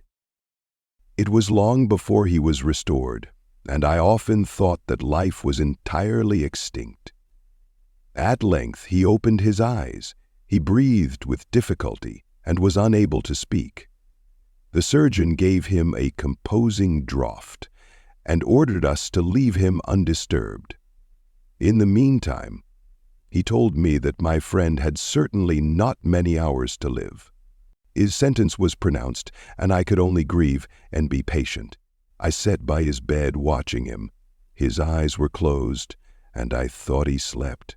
But presently he called to me in a feeble voice, and bidding me come near, said, "Alas, the strength I relied on is gone. I feel that I shall soon die, and he, my enemy and persecutor, may still be in being.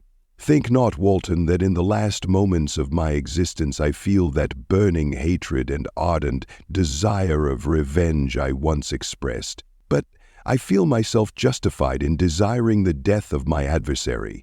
During these last days I have been occupied in examining my past conduct, nor do I find it blamable. In a fit of enthusiastic madness, I created a rational creature and was bound towards him to assure, as far as was in my power, his happiness and well-being. This was my duty, but there was another still paramount to that. My duties towards the beings of my own species had greater claims to my attention because they included a greater proportion of happiness or misery. Urged by this view, I refused, and I did right in refusing, to create a companion for the first creature. He showed unparalleled malignity and selfishness in evil. He destroyed my friends. He devoted to destruction beings who possessed exquisite sensations, happiness, and wisdom. Nor do I know where this thirst for vengeance may end. Miserable himself that he may render no other wretched, he ought to die. The task of his destruction was mine, but I have failed.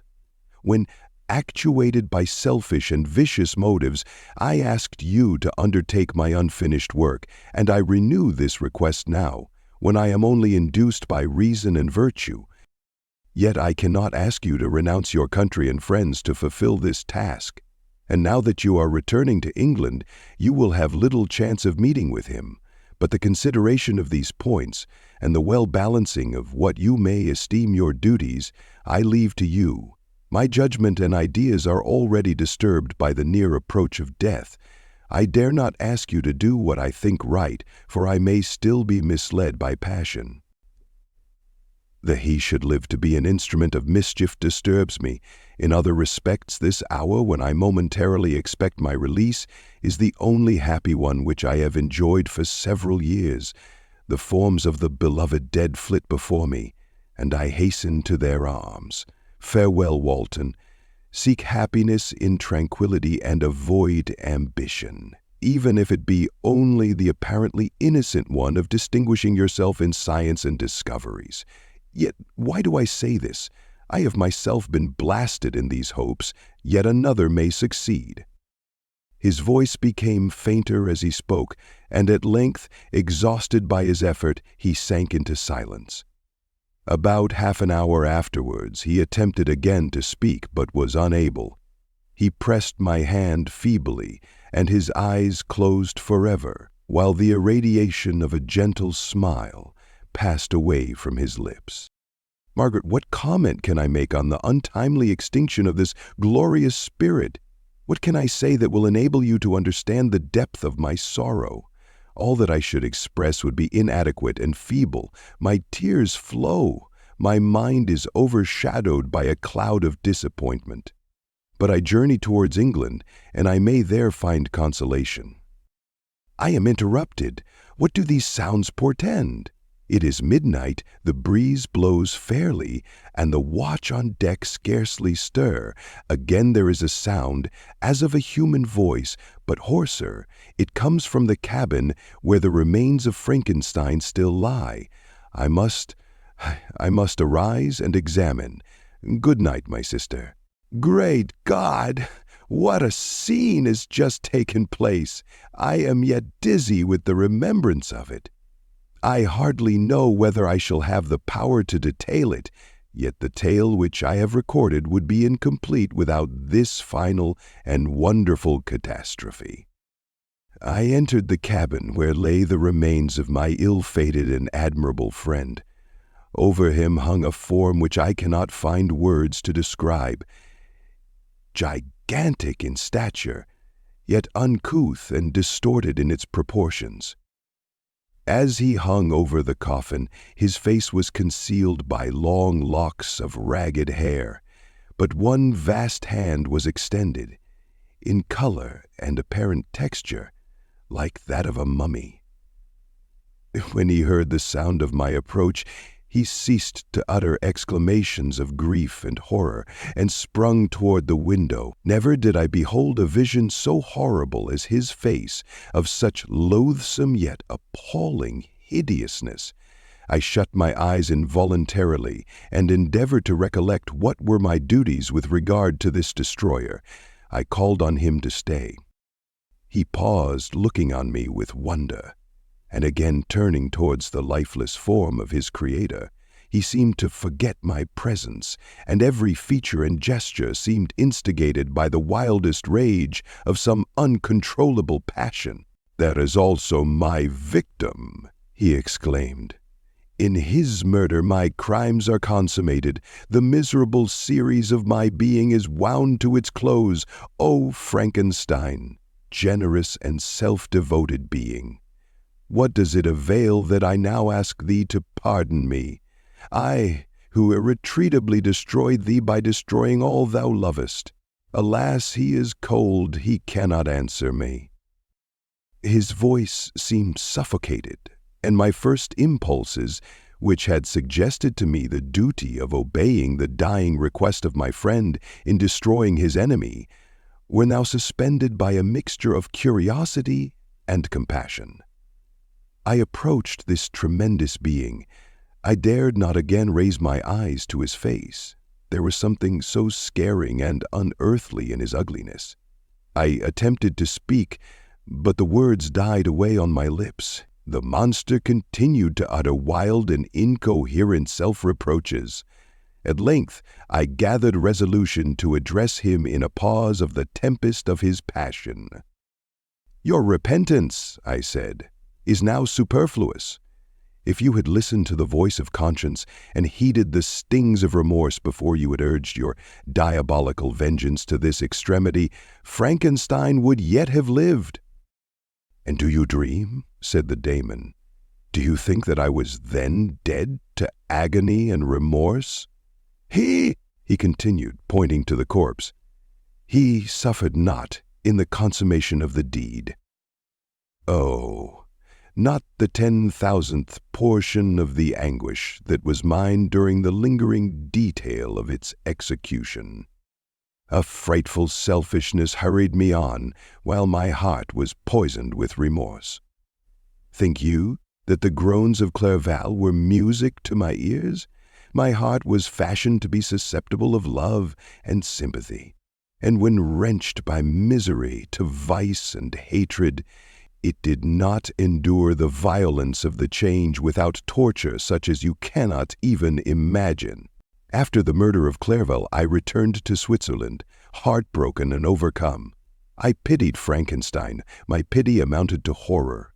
I abhorred myself, but when I discovered that he, The author at once of my existence and of its unspeakable torments dared to hope for happiness, that while he accumulated wretchedness and despair upon me, he sought his own enjoyment in feelings and passions, from the indulgence of which I was forever barred.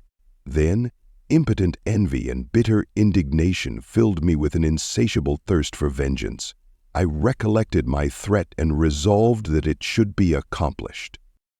I knew that I was preparing for myself a deadly torture, but I was the slave, not the master, of an impulse which I detested yet could not disobey.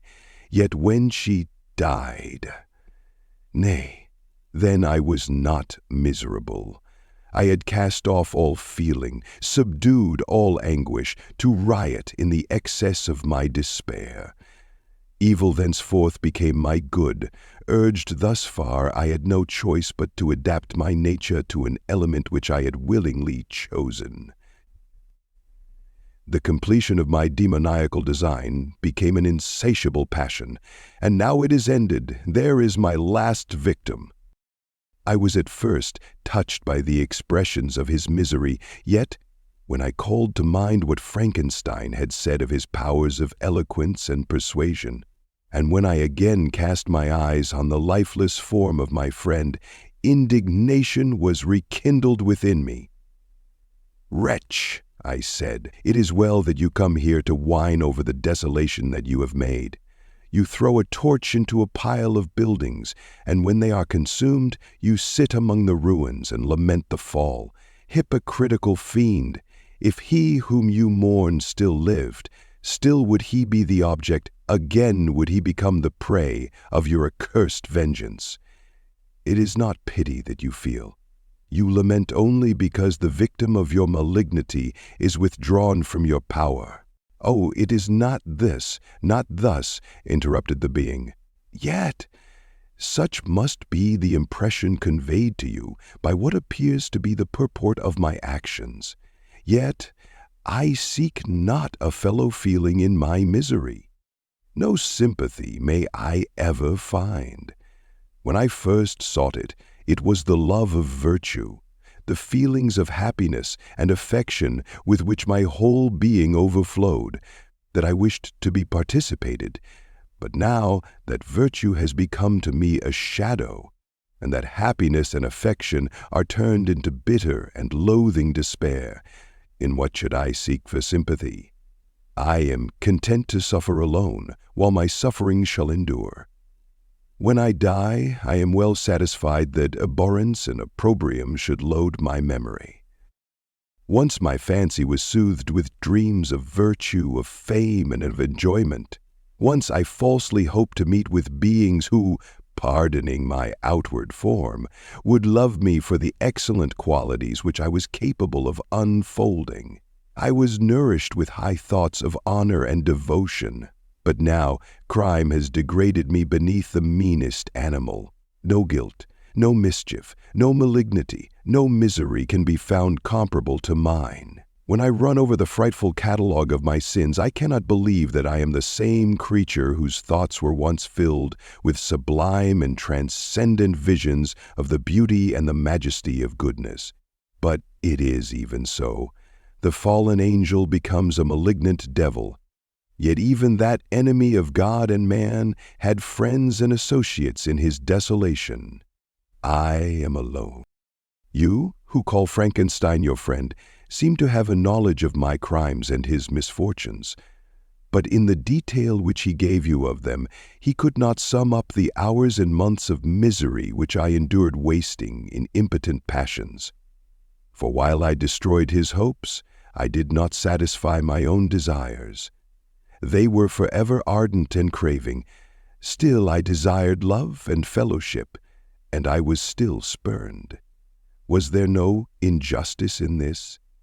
Am I to be thought the only criminal, when all humankind sinned against me? Why do you not hate Felix, who drove his friend from his door with contumely? Why do you not execrate the rustic who sought to destroy the Savior of his child? Nay, these are virtuous and immaculate beings. I, the miserable and the abandoned, am an abortion, to be spurned at and kicked and trampled on. Even now my blood boils at the recollection of this injustice. But it is true that I am a wretch. I have murdered the lovely and the helpless. I have strangled the innocent as they slept and grasped to death his throat who never injured me or any other living thing. I have devoted my Creator, the select specimen of all that is worthy of love and admiration among men, to misery. I have pursued him even to that irremediable ruin. There he lies, white and cold in death. You hate me, but your abhorrence cannot equal that with which I regard myself. I look on the hands which executed the deed. I think on the heart in which the imagination of it was conceived, and long for the moment when these hands will meet my eyes, when that imagination will haunt my thoughts no more. Fear not that I shall be the instrument of future mischief. My work is nearly complete. Neither yours nor any man's death is needed to consummate the series of my being and accomplish that which must be done. But it requires my own. Do not think that I shall be slow to perform this sacrifice. I shall quit your vessel on the ice raft which brought me thither, and shall seek the most northern extremity of the globe. I shall collect my funeral pile and consume to ashes this miserable frame, that its remains may afford no light to any curious and unhallowed wretch who would create such another as I have been. I shall die. I shall no longer feel the agonies which now consume me, or be the prey of feelings unsatisfied, yet unquenched. He is dead who called me into being, and when I shall be no more, the very remembrance of us both will speedily vanish. I shall no longer see the sun or stars or feel the winds play on my cheeks. Light, feeling, and sense will pass away, and in this condition must I find my happiness. Some years ago, when the images which this world affords first opened upon me, when I felt the cheering warmth of summer and heard the rustling of the leaves and the warbling of the birds, and these were all to me, I should have wept to die. Now it is my only consolation, polluted by crimes and torn by the bitterest remorse. Where can I find rest but in death? Farewell, I leave you, and in you the last of humankind whom these eyes will ever behold. Farewell, Frankenstein. If thou wert yet alive, and yet cherished a desire of revenge against me, it would be better satiated in my life than in my destruction. But it was not so. Thou didst seek my extinction, that I might not cause greater wretchedness, and if yet in some mode unknown to me, thou hadst not ceased to think and feel, thou wouldst not desire against me a vengeance greater than that which I feel. Blasted as thou wert, my agony was still superior to thine, for the bitter sting of remorse will not cease to rankle in my wounds until death shall close them forever. But soon, he cried with sad and solemn enthusiasm, I shall die, and what I now feel be no longer felt. Soon these burning miseries will be extinct. I shall ascend my funeral pile triumphantly and exult in the agony of the torturing flames. The light of that conflagration will fade away. My ashes will be swept into the sea by the winds. My spirit will sleep in peace, or if it thinks, it will not surely think thus. Farewell. He sprang from the cabin window as he said this upon the ice raft which lay close to the vessel. He was soon borne away by the waves and lost in darkness and distance.